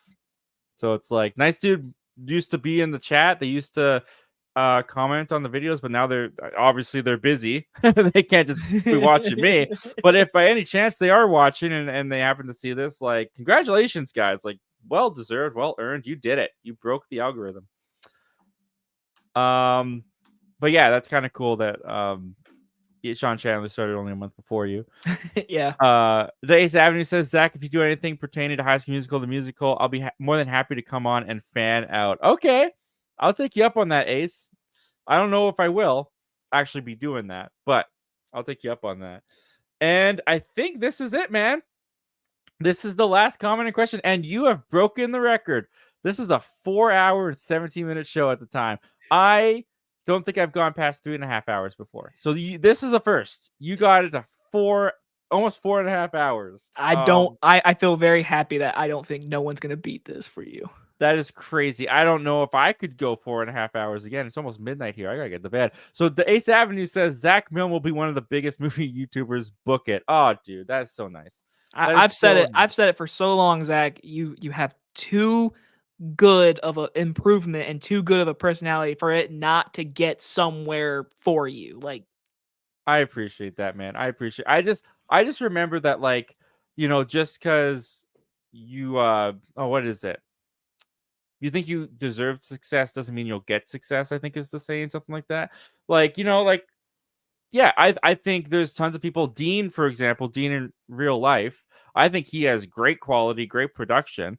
And, I don't understand why he doesn't have more views. Like sometimes there's people that I watch that I'm like, I'm surprised they don't have more views. Right now, if I had to say if that person's watching this 4-hour thing, I think Sully is one of those people. I'm like, dude, Sully's amazing. Dude, Sully needs, his wording on his videos are so perfect. I doubt he's watching because he's on his honeymoon. I think he is on his honeymoon. I doubt he's watching on his honeymoon. He's currently, I think he said, he did say last night. He said he was in Italy. He's going to Italy. Yeah. Good for that dude. That's awesome, man. Yeah, but yeah, he's incredible. He is incredible. I'm looking forward to seeing where everybody goes. Honestly, in this community that we have, like, there's so much potential in everybody. Today's Avenue says challenge accepted. All right, man. Challenge accepted.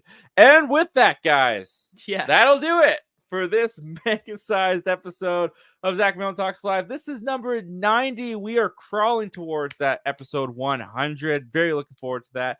Gonna have this guy back for that for sure. Oh, but 100%. In the meantime, Jacob, where can they find you?